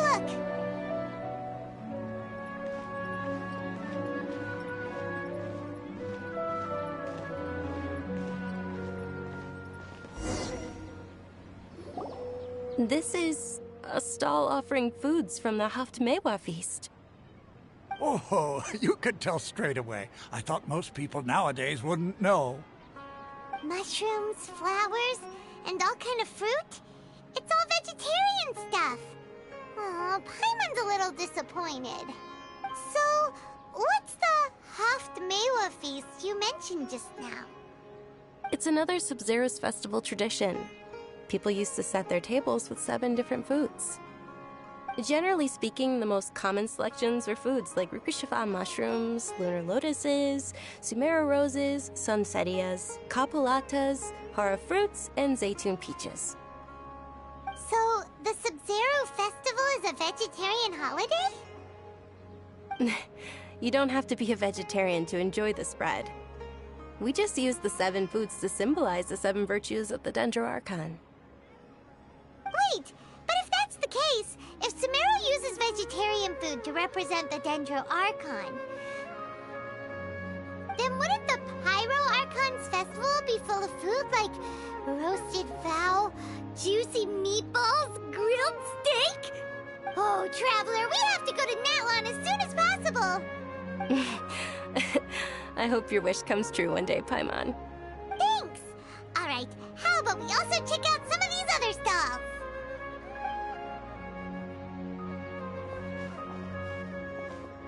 Dear customers, would you like to try your hand at alchemical divination? What's alchemical divination? Those two things sound like they'd be fun to try together. Right? I thought the same when I first heard about it. It is said to be a mysterious craft invented by none other than Lesser Lord Kusanali herself. So, how does it work? It's quite simple. After you give me any 2 alchemical reagents, I'll use them to perform a random transmutation. Sure sounds random. So random that it will probably fail. That is precisely what we need. After the transmutation fails, your one and only diviner here will interpret the remnants. Well, according to Lesser Lord Kusanali, everything is interconnected, and all that occurs can be traced back to fate. You could say this is a pearl of old wisdom. Why does everything sound so much more credible when Dunyarzad says it? Are you guys working together? So that's the true wisdom behind it. This young lady sure knows her stuff. So, how about it? Want to give it a try?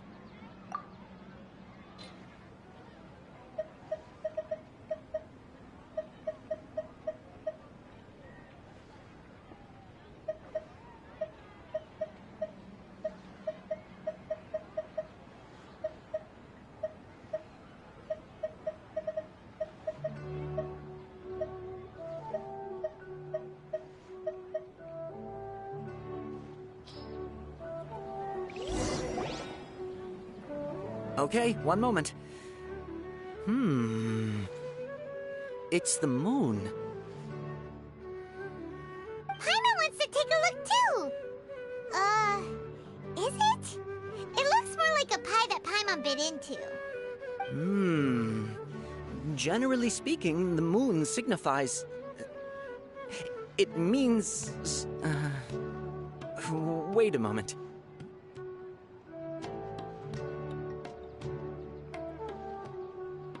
Is he really looking it up in a book? Oh, I remember now. It means illusions and lies. Illusions and lies? That sounds rather ominous. Yes, but this book says that if you trust your intuition and overcome your fears, the sun will surely rise. He's not even trying to hide his book anymore. Naturally, fate will only ever show you the beginning of a journey. It is up to you to forge your own ending. Oh, thank you so much. I'll keep that in mind. Oh, it's nothing. I'm just learning as I go. Guess that was still pretty interesting. Okay, on to the next stall. They say the Sub-Zero's festival was very lively a long, long time ago. Large flower carriages used to parade through the city. As they headed towards Port Ormos, people would throw flowers, candy, and liquor all along the way. Dunyarzad's eyes are sparkling right now. I wish I could have seen that spectacle. But if you ask me, I'm sure Nilou's Dance of Sub-Zeros would be just as impressive.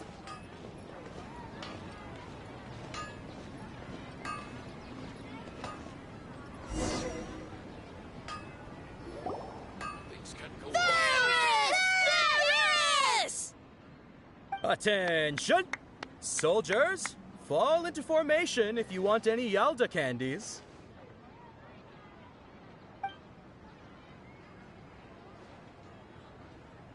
It's a weird guy with a weird hat. Hey, it's Dunyarzad! Wow! Miss Dunyarzad, the children love you even more than the Yalda candies. In the few short days it took to prepare for the Sabzeruz festival, the children have all grown very fond of you. The Hallowed Knight of Flowers. It's an honor that you know my name. Attention! In the name of Ferris, the Knight of Flowers, I commend you on your contributions to the glorious Sabzeruz festival. All right, little soldiers. Take your Yalda candies and don't forget your loyalty to Lesser Lord Kusanali. Dismissed! Yes, Knight Ferris! Just what is going on here? Ferris, the Knight of Flowers, is another Sabzeruz festival icon, and one immensely popular with children. In the past, the actor portraying Ferris would also sit on a flower carriage. It's all thanks to Miss Dunyarzad's sponsorship that the children can make such wonderful memories today. As are we to you, Vihar. Oh, not at all. Oh, speaking of tradition, do you want some Yalda candies? They're a festival staple, and I happen to have some boxes readied here. Take a look and pick whichever one you want. Whichever one? Don't these boxes all look the same? That is the fun part. Each box contains a random flavor. It's up to the luck of the draw. Flavors include lavender melon, hara fruit, sunsetia. Ooh, those all sound pretty good. And there's also lizard tail and oni kabuto. Huh? What's up with those two flavors? Oni Kabuto is a little spicier than Lizard Tail. Dunyarzad, you tried them before? Traveler, help Paimon pick one. Paimon wants the Sunsetia flavor. It's all right. Paimon believes in you. I also believe in your intuition. Great. These boxes of candy are numbered 1 to 5 from left to right. Which one do you want?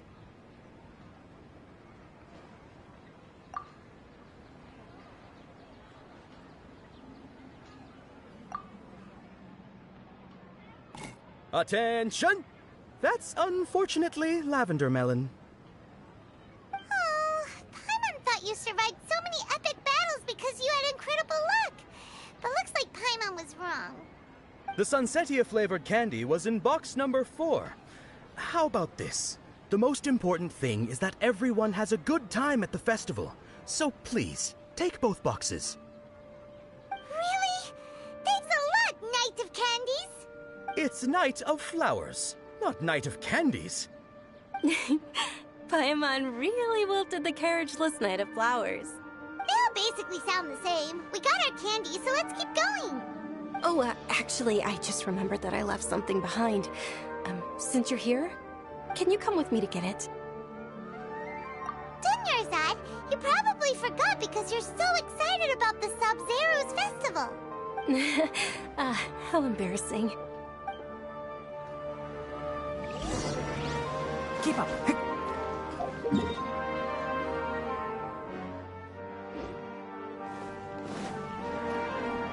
Ha! Keep up. Ha!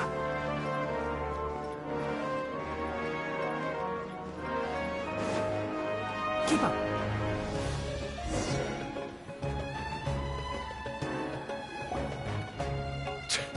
We're too late. Who knew the little lady was such an early riser? I know, right? Hey, wait a minute. Boss, isn't that her? Oh, that most certainly is. We're in luck. She's walking right into our clutches. Those Eremites don't look like they're up to any good. Who are you? I don't believe the Homayanis hired you.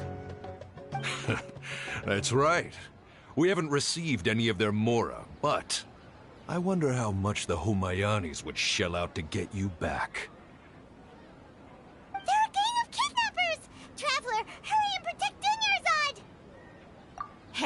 Did you scumbags even consider that the Homiyanis might have hired a merc that outclasses you? You're... Dia! Dia the Flame Mane! No wonder we mercs haven't heard anything about you for so long. You sold your unruly mane to the highest bidder. Don't speak so disrespectfully. My family started working with her as gratitude for her past kindness to us. Don't worry about it, my lady. Just some friendly banter between mercs. One punch and those rabid dogs will expose themselves for what they really are. Aren't your claws all dull by now? Don't get too cocky!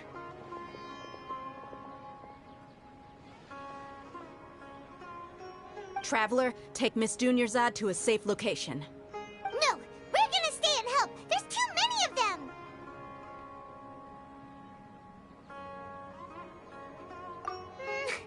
You're right. Alright, fine. Please be careful, Dia. Don't waste your time worrying about me. This is my job. Look out for yourself. After I've wiped the floor with them, I'll go find you all.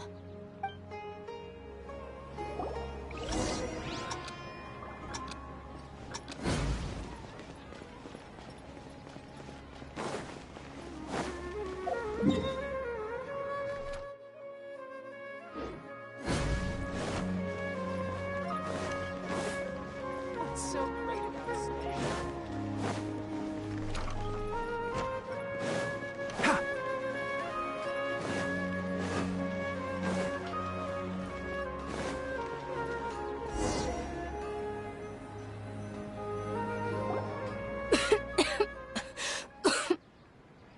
Dunyarzad, are you okay? You look a little pale. Are you in shock? I'm fine. My body always reacts like this whenever I exert myself too much. You sure you're okay?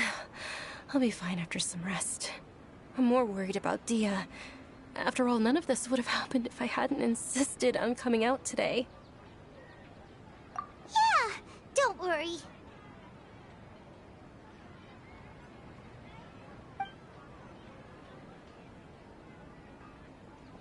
My lady, Traveler, found ya.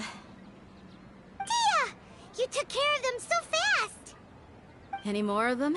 Or rather, did anyone follow you? Dia, your arm! Oh, this? I'm fine. It's just a scratch. Normally, they wouldn't have been able to land a hit on me at all, but I'm still getting used to this new greatsword.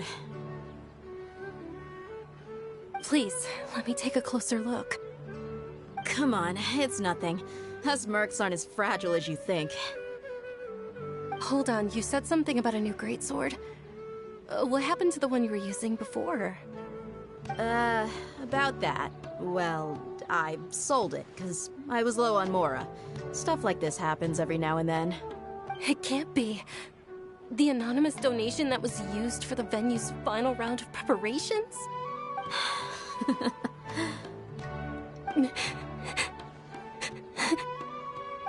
Hey, Miss Dunyarzad, I wasn't trying to make you cry, and I'm not gonna lose my commission because I made my employer cry, am I?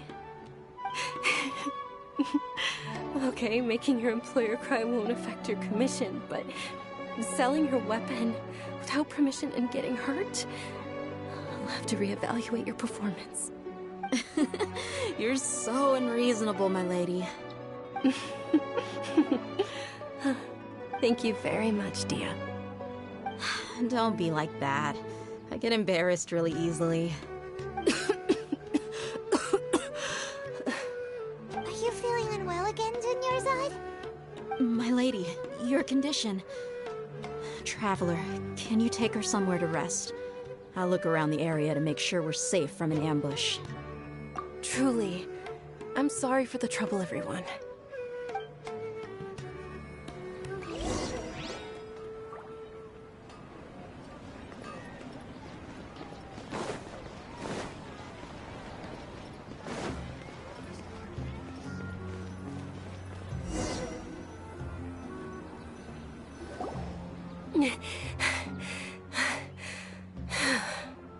Are you feeling better, Dunyarzad? Yes, much better. Just give me a few moments and I'll be good to go.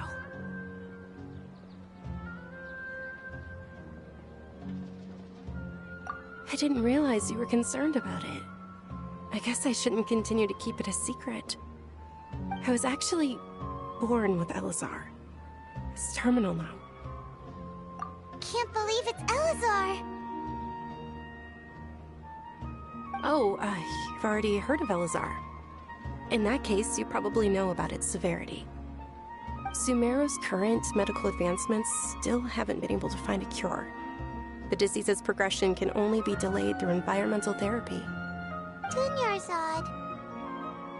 There's no need to be sad. I've always lived with Elazar and I came to terms with it a long time ago. Compared to the simple fact that I'm afflicted with this, its effects on my life have been much more painful. I know that my family loves me dearly. They've done all they can to provide the best environment for me so that I can live for that much longer. However, I know I will one day succumb to this. Did you know? Before I ran away from home this time, the world outside of my home didn't even know that I existed. Since I was a child, all I could do was sit on my bed and stare at everything outside of my window. I'm sure my family's worried and disappointed in me for running away, but I just didn't want to have any regrets. I wanted to meet other people. To me, there's nothing more beautiful than being able to meet and speak with others.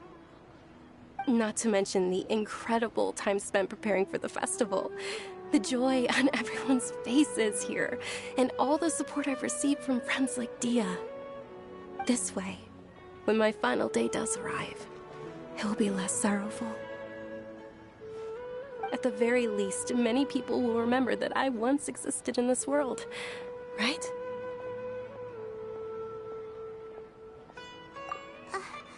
As long as you don't forget Paimon, Paimon also won't forget about you. No, even if you forget Paimon, Paimon will still remember you. Thank you two so much. I apologize for the depressing conversation. This is out of character for me. To be honest, Lesser Lord Kusanali gave me the courage to do all of this. If it weren't for her encouragement, I wouldn't have taken that first step.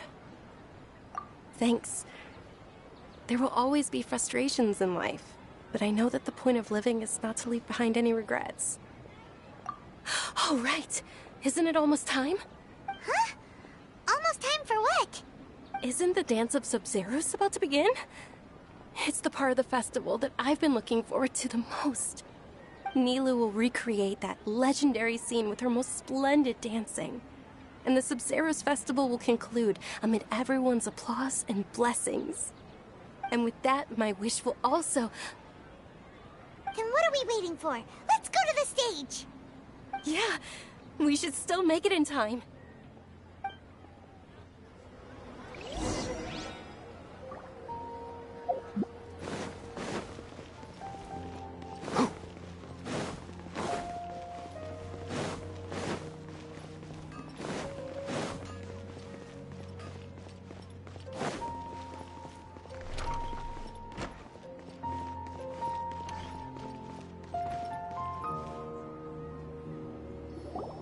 Were you not aware that the law prohibits this type of performance from taking place without prior permission? Over there! Someone's yelling at Nilu! I think I just saw the Academia's Grand Sage. Why is he here in person? But the Dance of Sub-Zeros is one of the key parts of the Sub-Zeros festival. If we can't perform it... The Sub-Zeros festival. The law also prohibits the private hosting of large-scale religious festivals. Only the Academia can host such an event. If you continue to resist, we will have to order an investigation into every single event organizer. The Grand Sage has already granted you much leniency. I advise that you exercise tact. How did things turn out like this? The Academia was originally responsible for the Sub-Zeros festival, but they failed this responsibility for many years. I need to speak with them.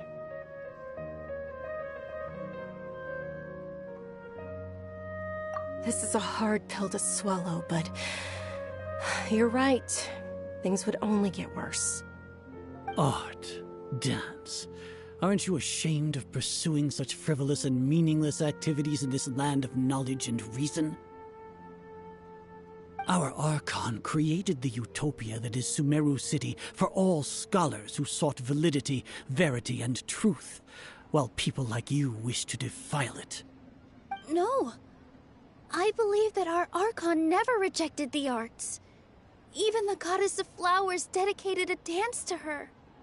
With your lack of intellectual credentials, I do not believe you are qualified to debate with me. What you should be doing is finding workers to tear down this ridiculous eyesore. When we return, have the scribe draft an ordinance before the next Nyagarbha day that prohibits public art performances. We will announce it to the public later via the Akasha. Understood. I will inform him when I return. The Sub-Zeru's festival. Go celebrate the birth of that god to your heart's content.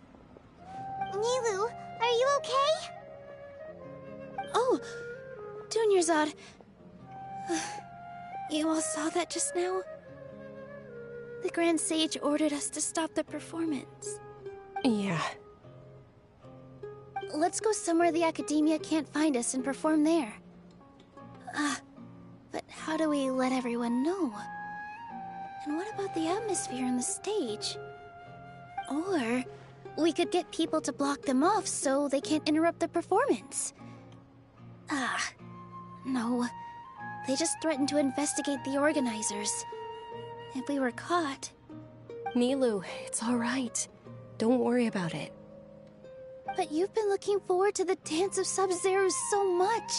And I know how important this festival is to you.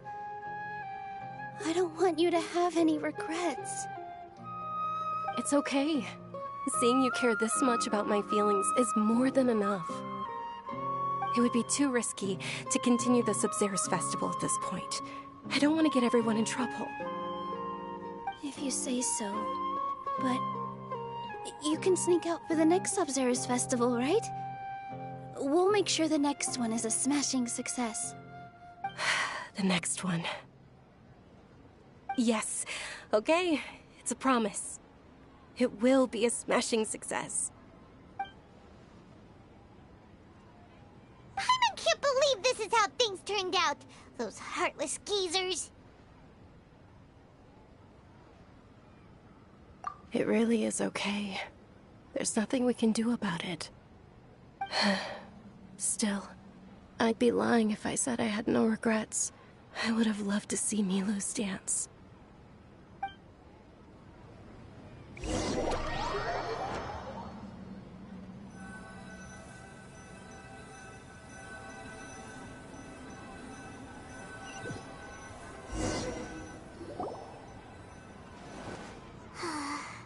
A lot happened today.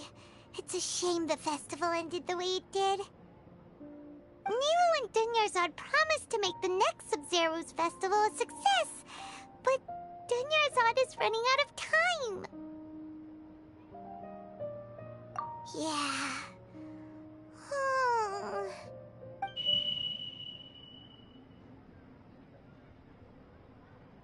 All connections have been secured to construct the most stable framework possible. The project has entered its most critical phase. Power has begun to flow from...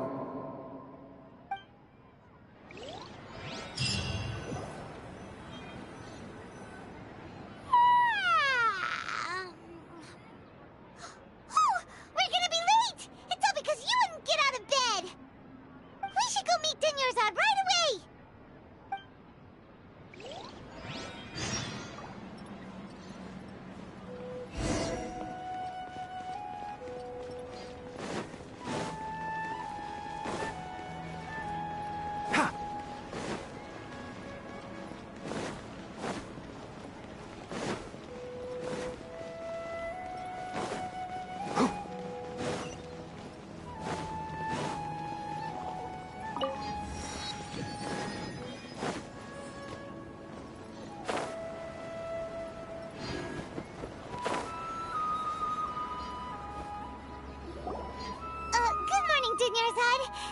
sorry we're late.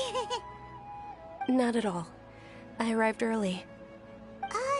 You seem kinda tired. Did you not get enough sleep? I'm doing well. There's no need to worry. Shall we go? Let's start with the stalls over there. Sure! Traveler? Why are you just standing there? Let's get going!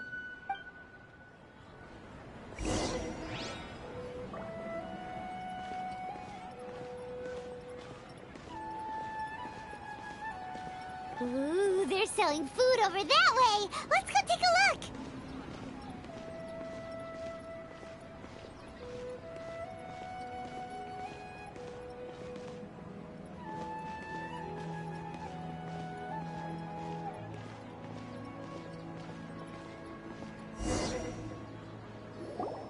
This is a stall offering foods from the Haftmewa feast.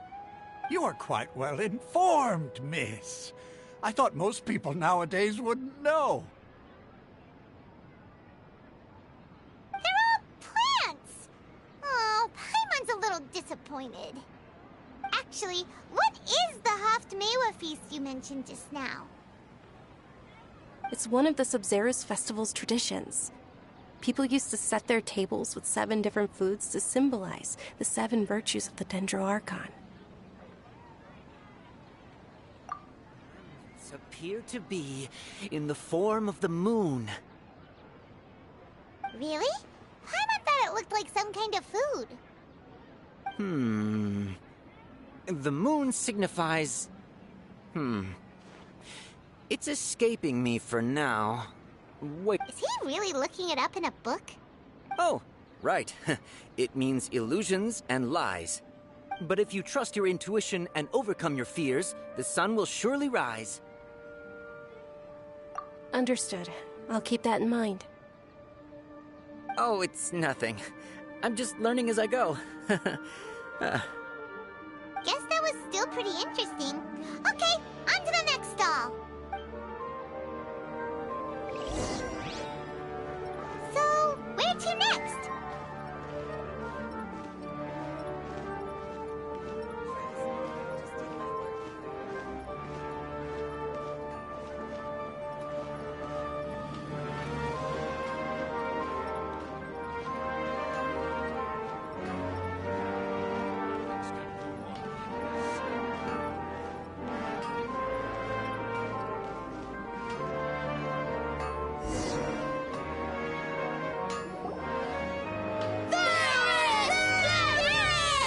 All right, soldiers. Now that you have your Yalda candies, don't forget your loyalty to Lesser Lord Kusanali. Yes, Knight Varys! What's going on? Is this a play? Ferris, the Knight of Flowers, is another Sub-Zerus festival icon and one immensely popular with children. It's all thanks to Miss Dunyarzad's sponsorship that the children can meet the Knight of Flowers. Oh, do you want some Yalda candies? I happen to have some boxes readied here. Take a look and pick whichever one you want. What's to pick? Don't these boxes all look the same? It's not that simple. Each box contains a random flavor. It's up to the luck of the draw. Flavors include lavender melon, hara fruit, sunsetia. Ooh, how interesting. And there's also lizard tail and oni kabuto. Ugh, why do those flavors even exist? Traveler, help Paimon pick one. Paimon wants to eat the sunsetia flavor. Great! These boxes of candy are numbered 1 to 5 from left to right. Which one do you want?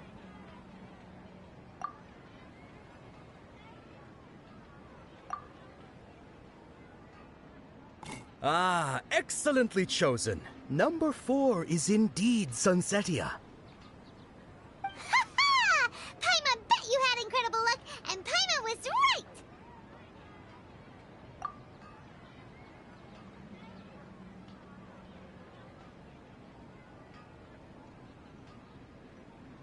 Huh?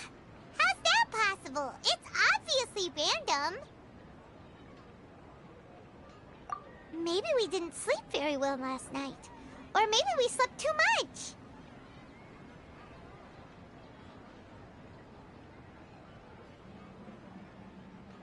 Oh, Sure. Huh? Where are you going? You're just gonna walk off like that?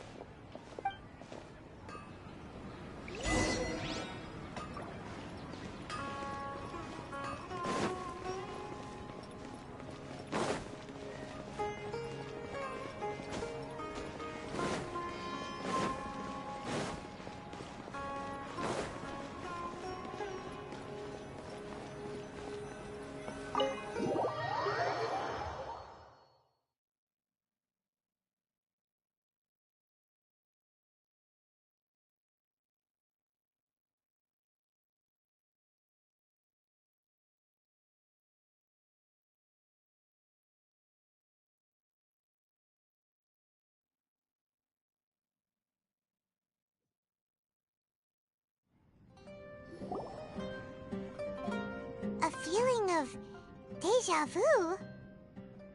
Oh, Paimon knows what that is. It's when you feel like you've already experienced whatever is going on. In that case, Paimon also felt something like that today. But that's just our brains playing tricks on us, isn't it? So why'd you run here in such a hurry?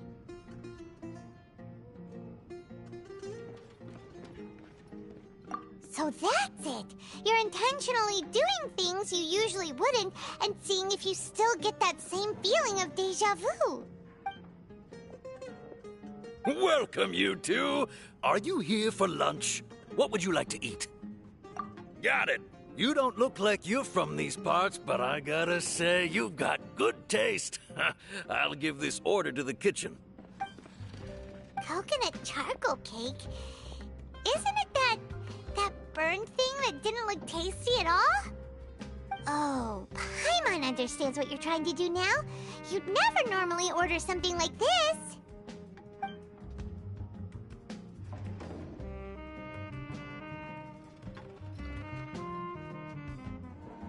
That thing? Are you really gonna eat it? Isn't this going a bit too far?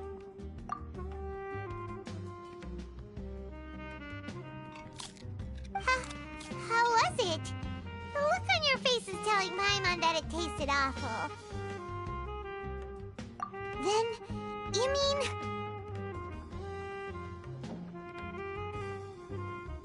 That's impossible! We were just talking about how gross it looked!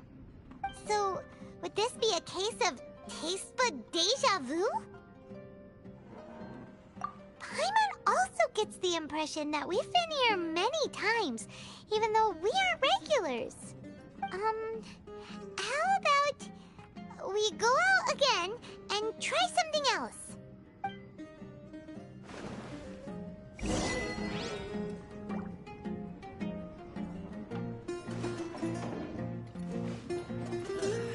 You just can't beat the atmosphere here.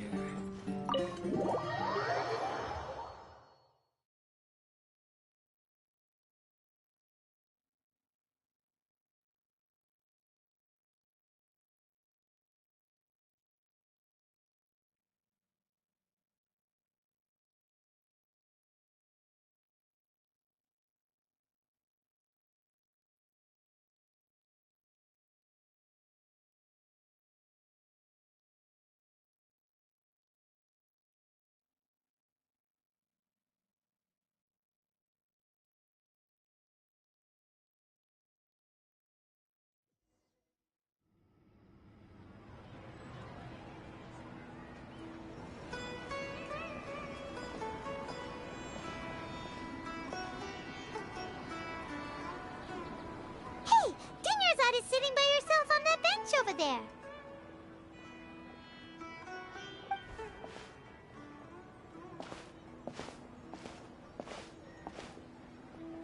What a coincidence, Dunyarzad. We meet again. Why are you sitting here all by yourself? Oh, I ran into some kidnappers just now, but thankfully Dia came to my rescue. I started to feel unwell after that, so I sat down here. Kidnappers? Oh my goodness, are you hurt? I'm okay. Dia's arm got scratched, but it isn't serious. Whew. That's a big relief. But, Dunyarzad, you seem a little down today. It's the Sub-Zero's festival, and you've been looking forward to it so much! Not at all. I've always been like this. Excessive physical exertion or strong emotions tend to aggravate my illness. Besides, no matter how amazing today may be, it is but a single day. After however many more days, my time will come to an end. Paimon doesn't quite follow you, and Paimon feels like something's really got you down right now.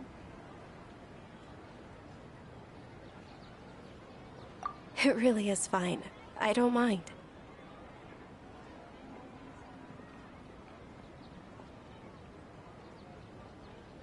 Huh?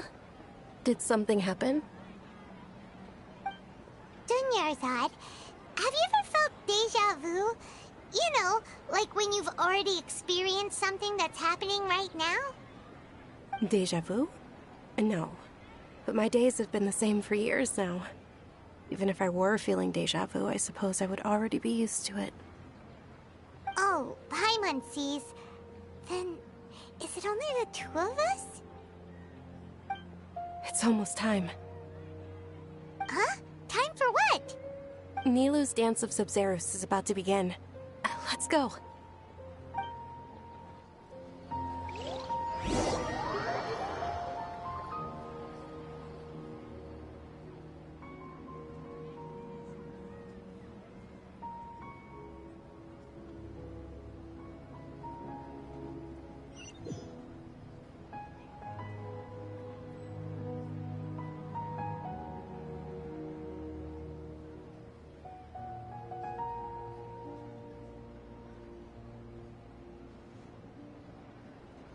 With your lack of intellectual credentials, I do not believe you are qualified to debate with me.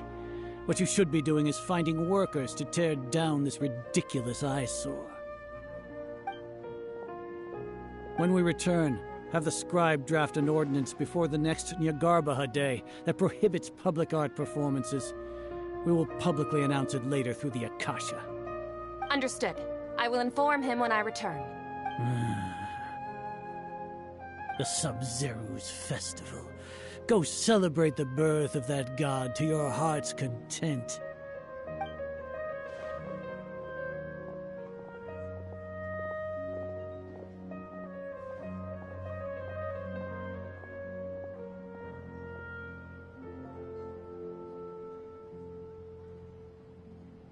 Nilou, are you okay? Oh, Dunyarzad. The Grand Sage ordered us to stop the performance. It's okay. There's nothing we can do about it. But you've been really looking forward to this. I don't want you to have any regrets. It truly is unfortunate, but I don't want to cause trouble for anyone. Didn't the Grand Sage say that he might investigate the organizers? True, but... Well, okay. I'll just have to try again next year. The next festival. I probably won't be around by then.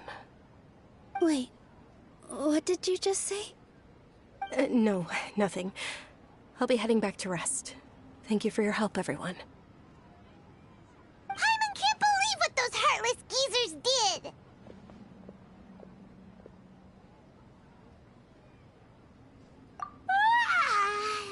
Did Dunyarzad already go back? We should also return and get some sleep.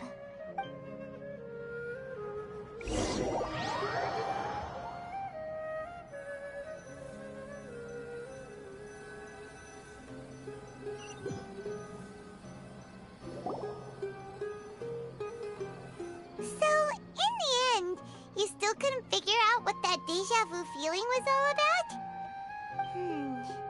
Maybe it really was because of exhaustion.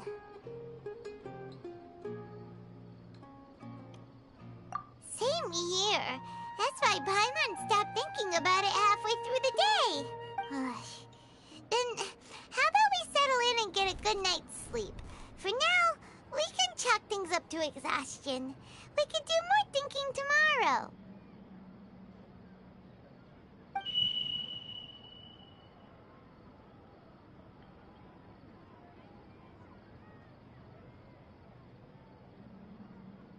observing a modest drop in the output of Jnana energy, but values still remain within normal parameters. Continue to monitor for variances in the data and find the cause as soon as possible.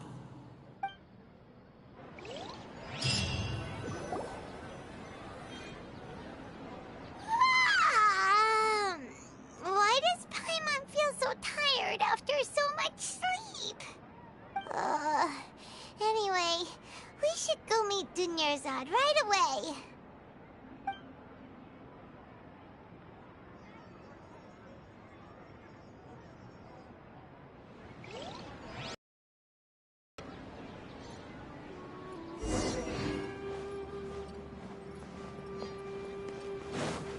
Keep up.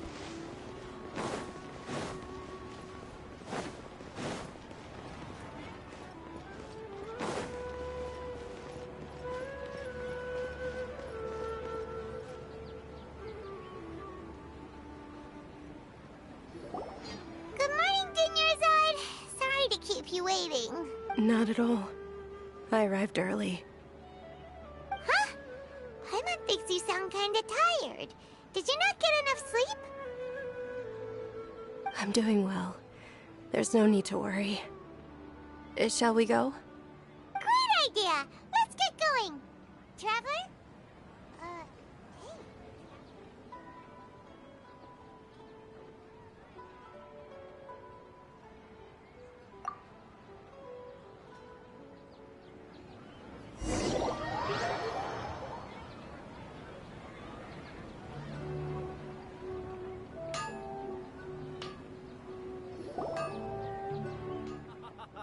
It's all thanks to Miss Dunyarzad's sponsorship that the children can enjoy the Sub-Zero's festival. Oh, are you interested in Yalda candies? I have some boxes of candy here. Pick whichever one you want. Not much of a choice. All these boxes look the same. It's not that simple. Each box contains a random flavor. It's up to the luck of the draw. Flavors include lavender melon, hara fruit, sunsetia. They all sound pretty tasty. And there's also lizard tail and oni kabuto. Huh? What were those last two? She'll help me choose. Paimon wants to eat the sunsetia flavor. No problem. These boxes of candy are numbered 1 to 5 from left to right. Which one do you want? Oh, I like your confidence. No hesitation at all. Oh, congratulations! Number 4 is indeed Sunsetia.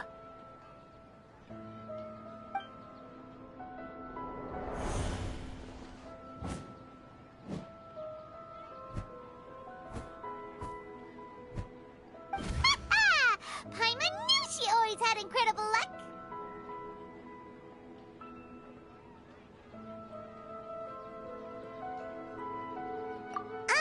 Paimon's not really interested in the other flavors. Wait. How did you know?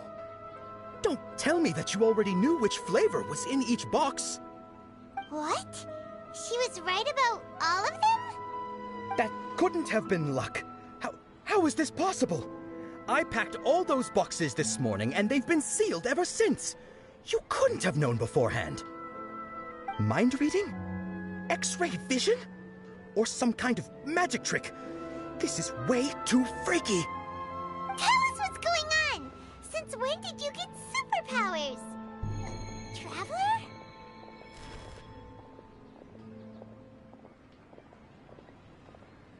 Hey, where are you going?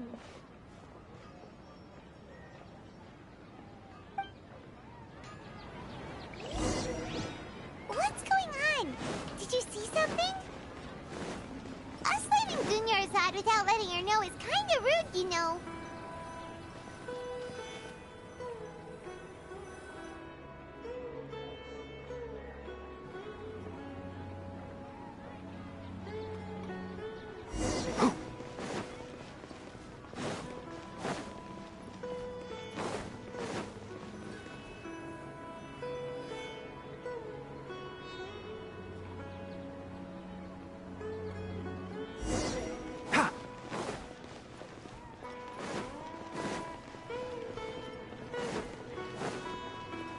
Keep up.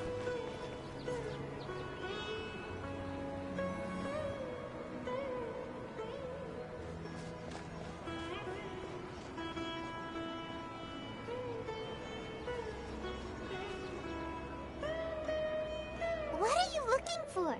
Why did we come here?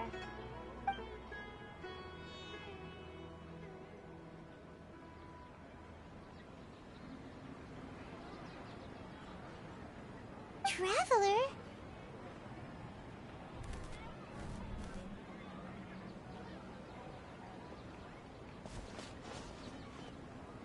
That's...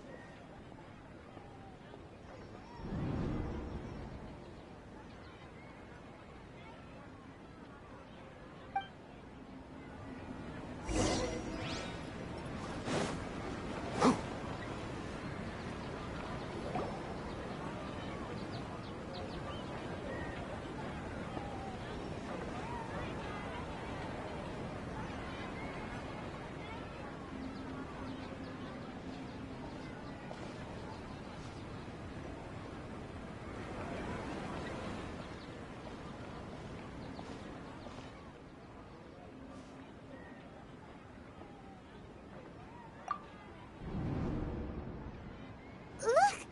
That's... Isn't that Dunyarzad?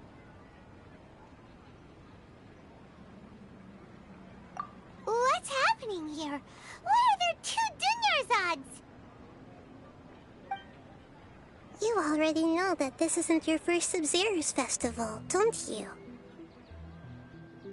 I'm sure you already know how to use this. A knowledge capsule? Where did you get it? What's inside? You should use it too, Paimon. You know Paimon? Well, this seems kinda sketchy, but Paimon feels like this is what we should do.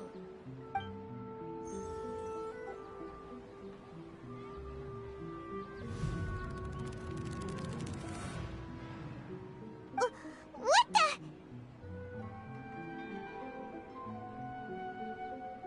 This is our 20th time at the Sub-Zero's festival? Huh? No. The 30th? 40th? Just how many times have we been to the Sub-Zero's festival?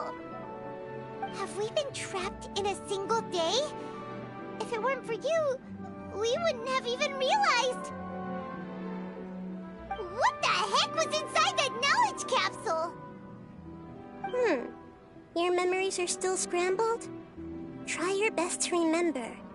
This isn't the first time we've met, and I answered that question a long time ago. Let Paimon think. Oh, it's coming back.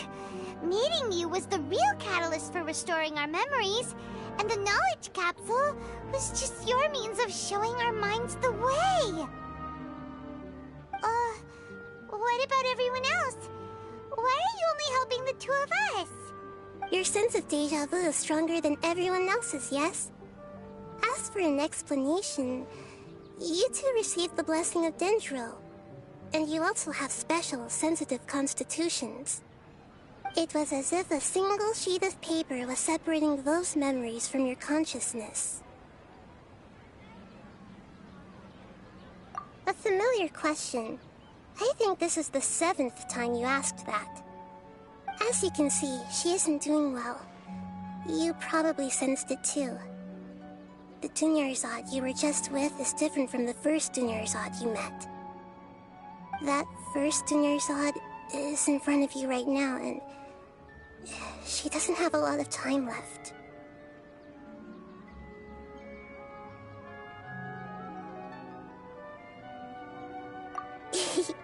Looks like you're almost done sorting out your brain. Oh yeah, I'm Nahida.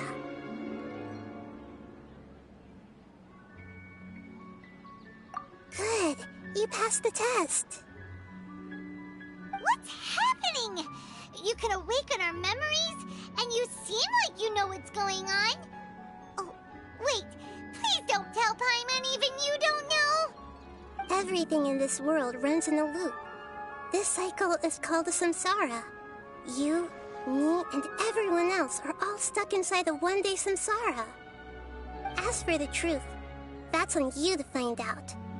If you were told the truth instead of discovering it yourselves, it would literally blow your minds. I don't know how you'd be after that. I can only give you surface-level help, like bits of information and subtle hints. For the rest of the time, I'll be doing all I can to slow down Dunyarzad's illness. She looks like she isn't doing well at all. Her illness gets worse after each Sub-Zero's festival. If we can break out of the samsara, I might be able to save her. But as things are right now, she's just a small bird in the sky that's about to lose its last feathers. All I can do is raise a gale to delay her fall. You sure love to use weird analogies.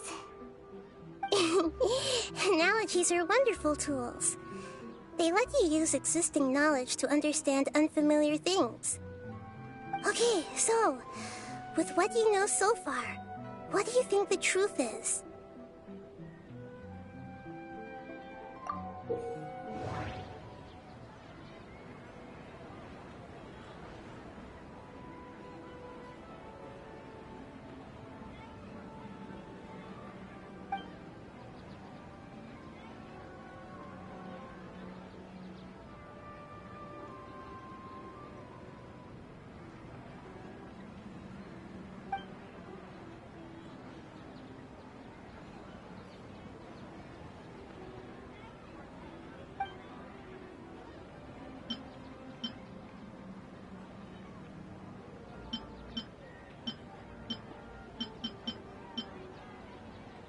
We've already experienced the Sub-Zero's festival many times, and the day of the festival seems to be in a perpetual samsara.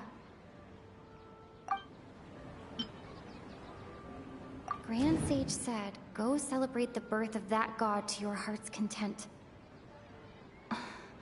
Did he mean something more? That doesn't sound right. I need to carefully think things through.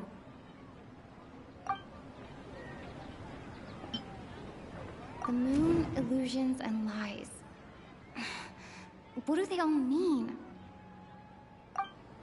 That doesn't sound right. I need to carefully think things through.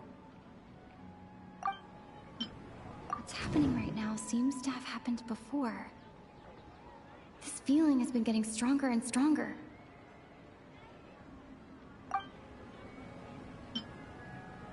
My mind feels exhausted, even though I haven't done too much thinking. What is going on?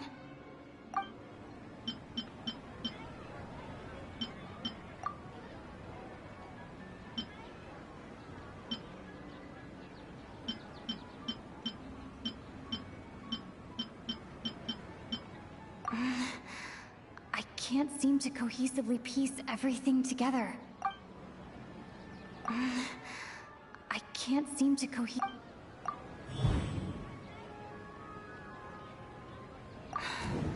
That should be it. The flow of time is endlessly cycling within one single day. My mind feels exhausted, even though I haven't done too much thinking. What is going on?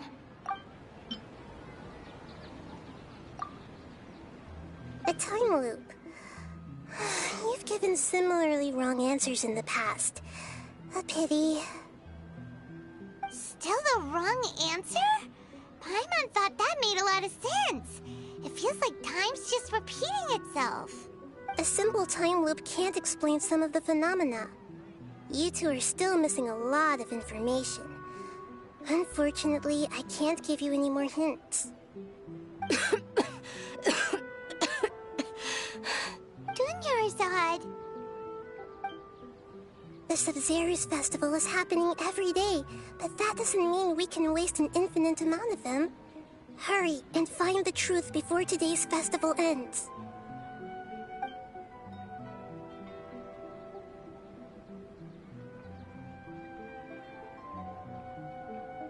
Let's think about our current situation. To save Dunyarzad, we have to escape the samsara of the Sumeru's festival. And to do that, we need to figure out what's happening. The truth. Nahida rejected the idea of a time loop, so we must have missed something, right? Paimon's memories say that we've already done this many times, but let's go talk to people again. It's more productive than sitting here and scratching our heads.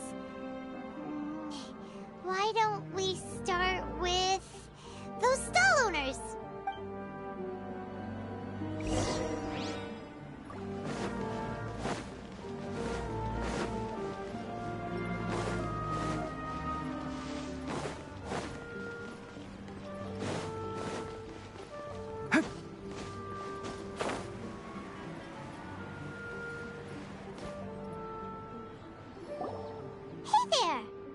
Hey, it's you guys again. Where's your cultured friend? She's feeling a little unwell. I see. Did you come back to buy something? I guarantee the freshness of my products. I harvested them from the forest just yesterday.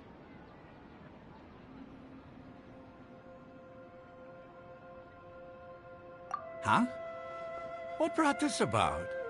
I hurried back from the forest yesterday, and I'm selling produce here today. I haven't felt anything strange. To put it another way, if you really think about it, was yesterday truly yesterday? Did you actually come back from the forest yesterday? What kind of philosophical nonsense is this? Are you two daydreaming?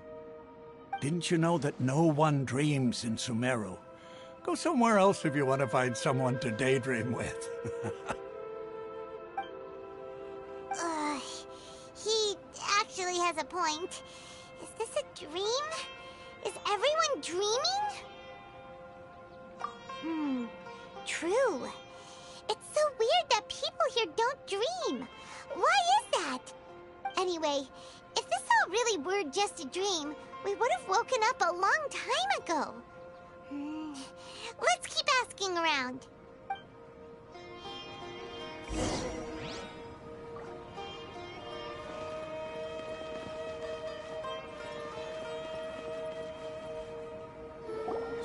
Oh, it's you two.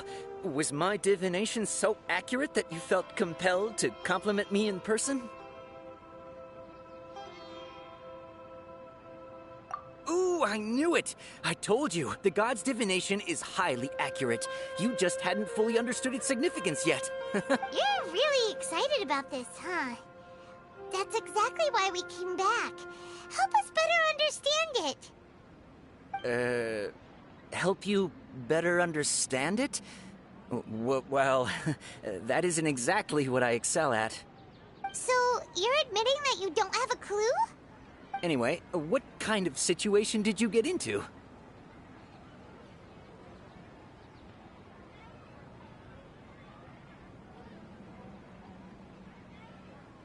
Huh? Hold on a second. I thought you guys just lost your wallet or fell for a scam. What you just said, are you serious? Does that kind of thing actually happen in real life? Paimon knew you weren't going to believe it. Marvelous. Truly marvelous.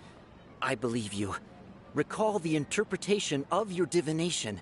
The moon, illusions, and lies. It really felt like an omen. When you say it like that, the divination does sound like it's related to what's going on. Can you read any more into it? I believe that the Archon's revelations are never more than vague hints. Anything more specific is beyond the reach of mere mortals. The book only says, if you trust your instincts and overcome your fears, the sun will surely rise. So that's how it is. Looks like fortune-telling is just fortune-telling. It's no good for practical problems. We haven't made any progress. Who else can we talk to? Paimon remembers that we tried talking to her a couple of times, but she always thinks we're playing pranks on her. You think she'll brush us off again?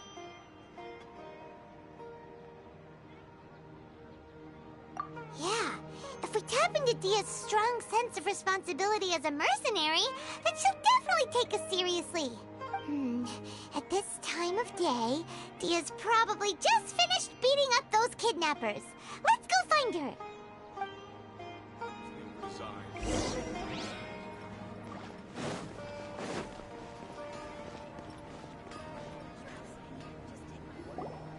I'm fine, my lady. It's just a scratch. Perfect timing. Both of you are here. Paimon, Traveler, you came at just the right time. Listen, there was a dangerous Huh? You saw? Then why didn't you jump in earlier? If someone was protecting Miss Dunyarzad, I could've went all out. Anyway, can you do something for me? You want the Traveler to take Dunyarzad somewhere to rest up while you check to see if there's still any kidnappers around. Did Paimon get that right? How did you know what I was going to say? We need to say something convincing.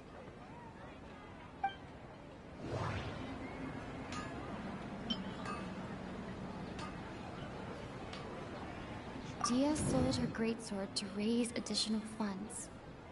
And then she was injured because she wasn't used to her new weapon.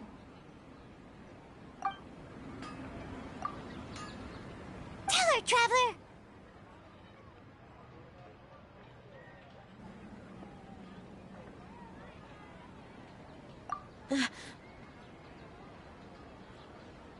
I didn't tell anyone about that. Including Miss Dunyarzad. You couldn't have known. And just now, you literally took the words right out of my mouth. What's going on? All right, so this is the situation.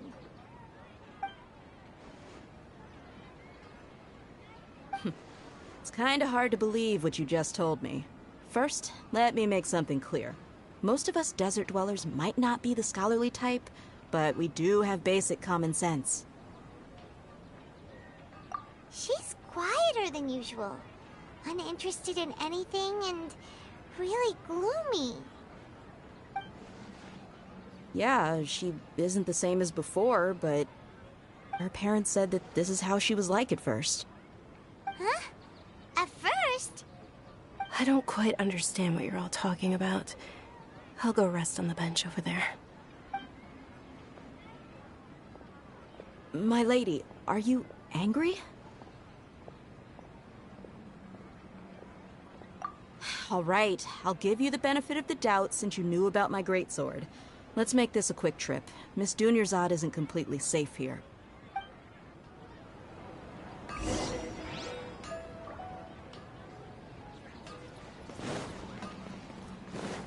Ha! Keep up! Ha! Keep up! Keep up!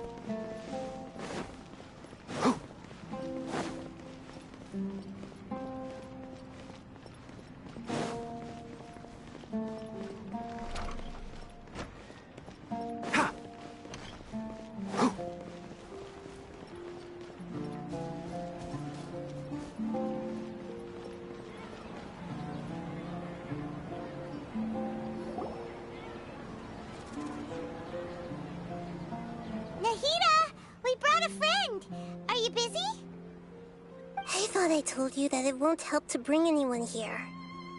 We just wanted her to see the real Dunyarzad's condition. The real Dunyarzad? Where and who are you talking to? Huh? I told you that you two are special.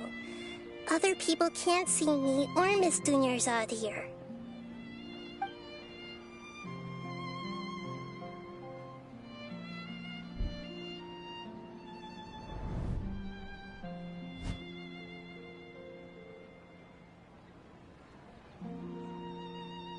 Hold on. Over there. Is that? Wow. impressive. Does she have invisible antennae? Miss Dunyarzad, she's lying down here, isn't she? How's she doing? Her condition's really bad, and she's basically in a coma. How did you know she was here?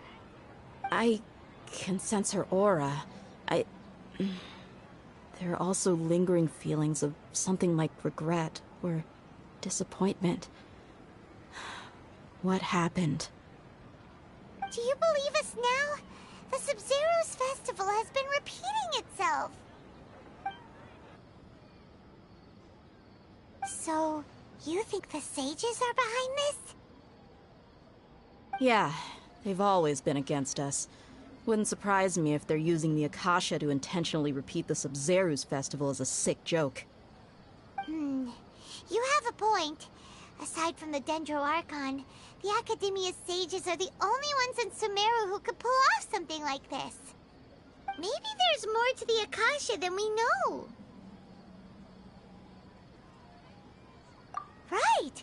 Didn't you awaken our memories using something that looked like a knowledge capsule? That means you must know something about the Akasha! The Akasha relies on the power of a gnosis to operate, as it is the manifestation of the God of Wisdom's power. It compiles the wisdom of the entire populace, and it grants knowledge to the people. A gnosis could do that? No wonder the Akasha is so magical. It's being powered by the gnosis of Sumeru's Archon. So, this Nahida you mentioned, what did she say? She said, and Paimon quotes, "The Akasha relies on the power of a gnosis to operate, as it is the manifestation of the God of Wisdom's power.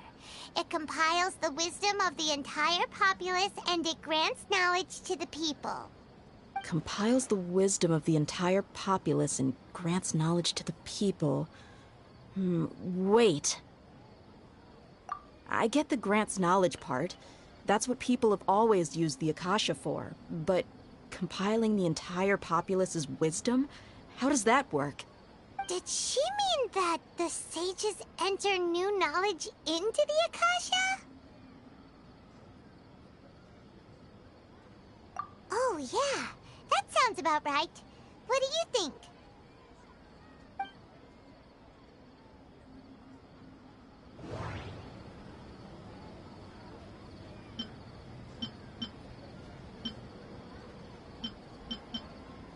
Okay, Nahida said, the Akasha relies on the power of a gnosis to operate, as it is the manifestation of the God of Wisdom's power. It compiles the wisdom of the entire populace, and it grants knowledge to the people. That doesn't sound right. People in Sumeru don't dream. What a strange phenomenon. That doesn't sound right. I need to care. My mind feels exhausted, even though I haven't done too much thinking. You mean the Akasha is causing our mental fatigue? Huh. Now that I think about it, my head's been feeling unusually heavy. When the desert dwellers set off on their quest for knowledge, a sage once said, knowledge always comes at a price. Compiling the entire country's knowledge. You think the Akasha pulled a 180 and is extracting information from us? Who knows? The Akasha can put knowledge into our heads, so who's to say that it can't also poke around in there? We don't know any specifics. What's the point of doing something like that? Just think about it. If you could combine the knowledge of every single person in Sumeru, then you can basically turn Sumeru City into a single massive brain. This hive mind could make breakthroughs in problems that even the smartest geniuses can't crack. An excellent deduction. And the analogy comparing Sumeru City to a massive brain? I love it. In that case, we should take off our Akasha terminals right away. Maybe that'll solve this problem. Yeah, I was only wearing this for show in the first place. Didn't expect the sages to cook up such a conspiracy. Mark my words. When this is over, I'm getting evidence and exposing this whole thing to the public. How does everyone feel? Huh? What is it?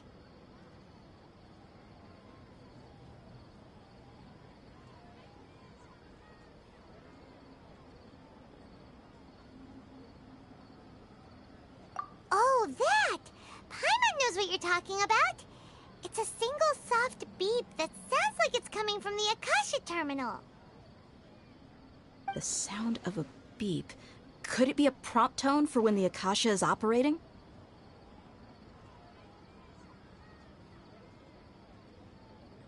That's probably an important clue.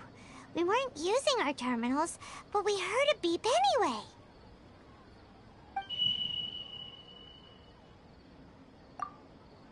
Traveler, did you hear that? I heard it too. Our ears aren't messing with us. There was definitely a beep, but it sounded like it was coming from inside my head. We took off our Akasha terminals.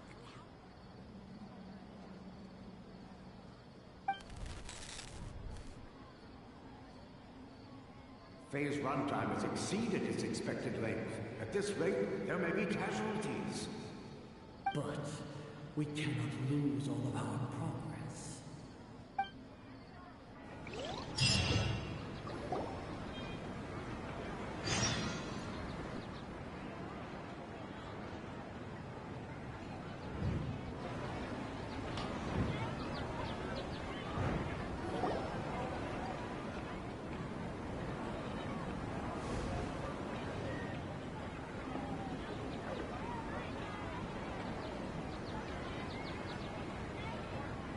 Paimon remembers everything! Good. You adapted quickly this time. We definitely took off our Akasha terminals last night, but we still heard that beep. Why is that?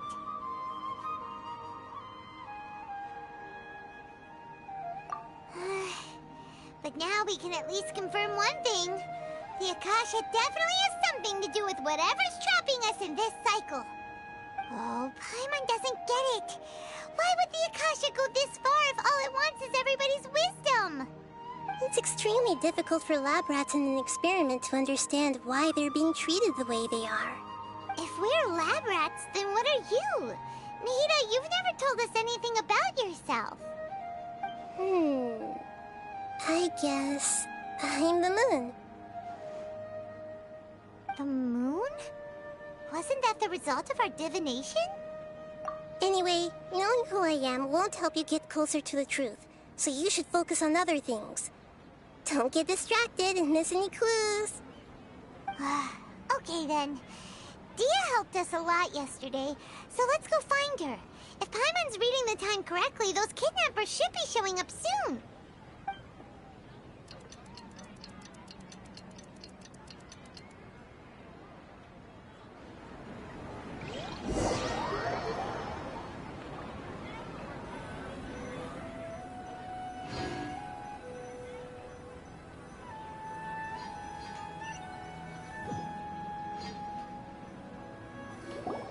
Ah, there you are. I've already taken care of those kidnappers. My lady, did you get hurt? Dia? What's wrong? Why are you both gawking at me like that?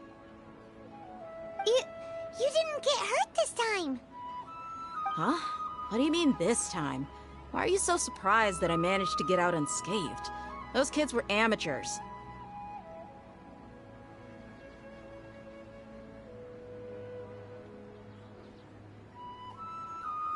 Shh!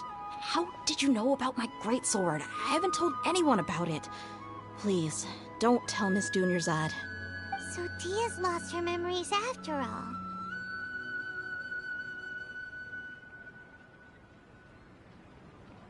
Anything strange? You already know that I got a new greatsword. If I had to say something, it's weird how such a new weapon could feel so familiar. It's as if I've already used it to fight a countless number of battles. You're saying that although you don't remember using it, your body feels like it does?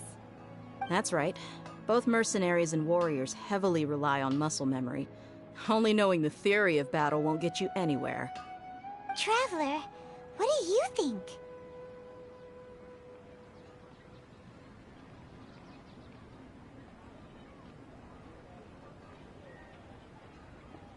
Yeah! Paimon's feeling really hopeful.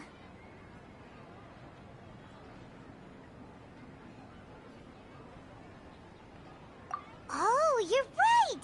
Earlier in the Samsara, something like this would have never happened. I have no clue what you two are talking about, but it's still dangerous here, so... So you want us to take Dunyarzad somewhere else to rest while you check if there are still more kidnappers around, right? How did you know what I was gonna say? Can you read minds? Forget it. Go and do your thing.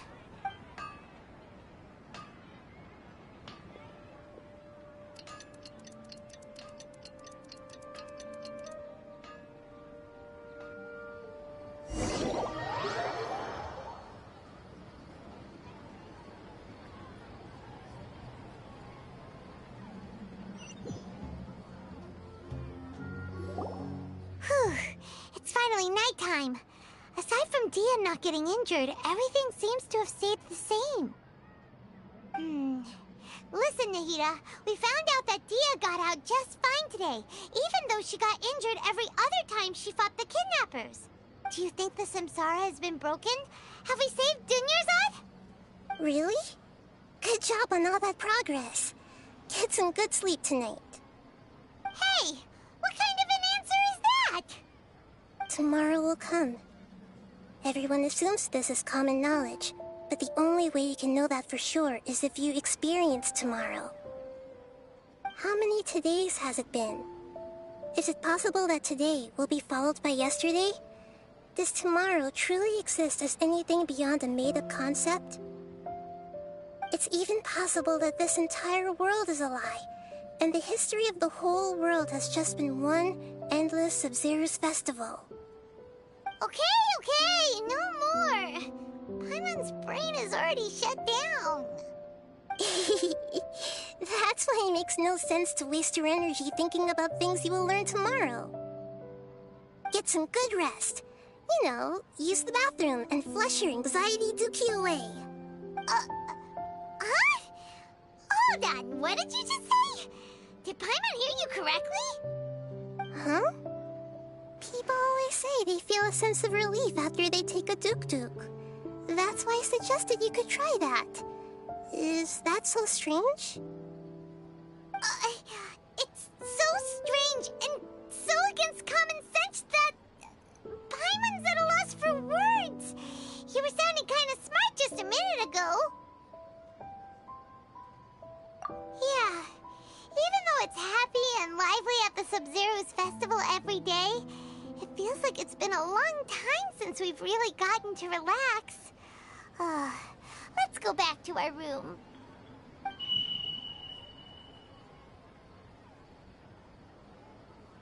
Continue the harvest. Compared to what we stand to achieve, these sacrifices are trivial.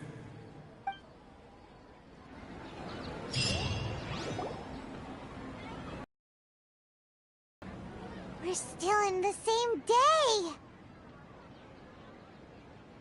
Nahida, you already knew last night that we didn't break out of the Samsara? Why did you tell us? Would there have been a point? You would have spent the night with new worries, with tomorrow still out of reach. In that case, you might as well rest within that brief moment of hope. An opportunity like that doesn't come by often, and I thought it might help you clear your minds. Paimon thought the Duke did that! Whatever. Guess you were looking out for us after all. Of course. In the time we've been together, you two have been everything to me. Paimon's flattered and everything, but maybe you're taking things a little fast. What I mean is, even though I had asked you to solve this puzzle, you two are still the only ones who can see me and sense my presence. In other words, if you weren't here, I may as well not exist. That's why you two have been everything to me. Get it?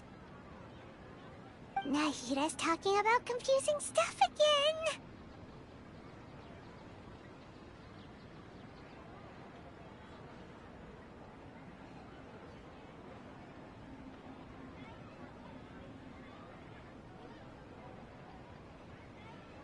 Anyway, that's enough chit-chat.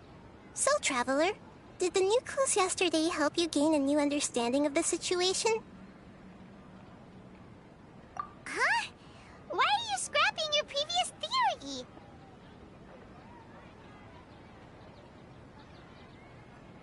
Oh, yeah! You're right! Gosh, how did we not notice that? In a simple time loop, people's physical conditions should also reset. So, what's your new hypothesis?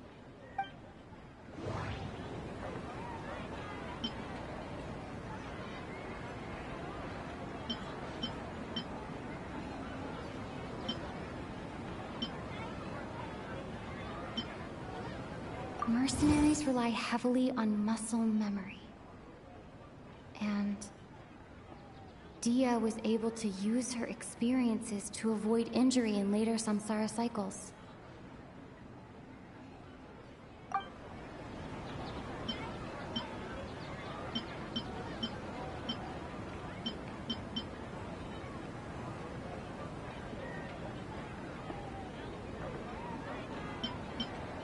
The moon, illusions, and lies. What do they all mean? That doesn't sound right. The beep is a prompt tone for Akasha operations. We still hear it every night, even though we removed our Akasha terminals. That doesn't sound right. Okay, Nahida said the Akasha... We've already experienced the Sub-Zeru's festival many times. And the day of the festival seems to be in a perpetual samsara. That doesn't sound right.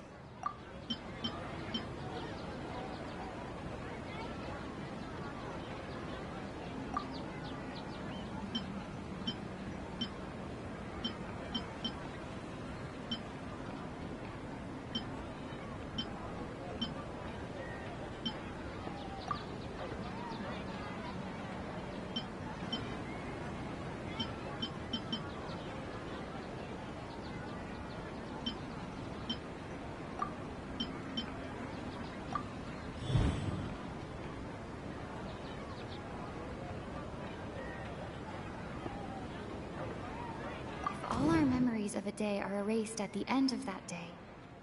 Then we would unwittingly relive that same day again and again.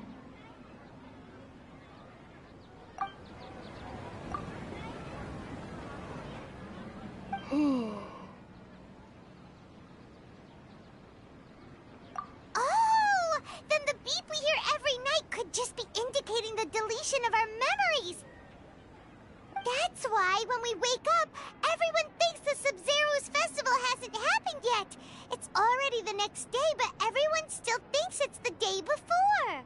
But muscle memory can't be erased. That's why Dia has been getting better at using her greatsword. Now everything makes sense. A brilliant deduction. Nahida, tell us if we're right or wrong. To put it simply, it's as if you've mistaken a pyro crystal fly for a firefly in the night. You lost sight of its true nature because you focused too much on your perception that it glows. That isn't simple at all! Why don't you go talk to Miss Dia again? You might learn something new. Right! She did help us find our latest clue after all. Let's go!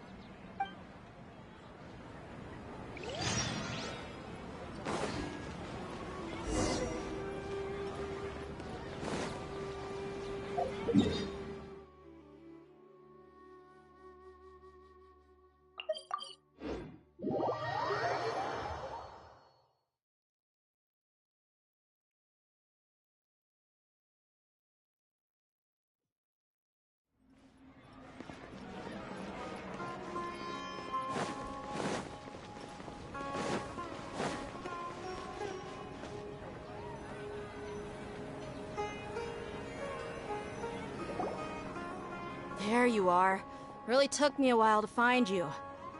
As expected, Dia also didn't get hurt today. Get hurt? Why would I? Don't underestimate me.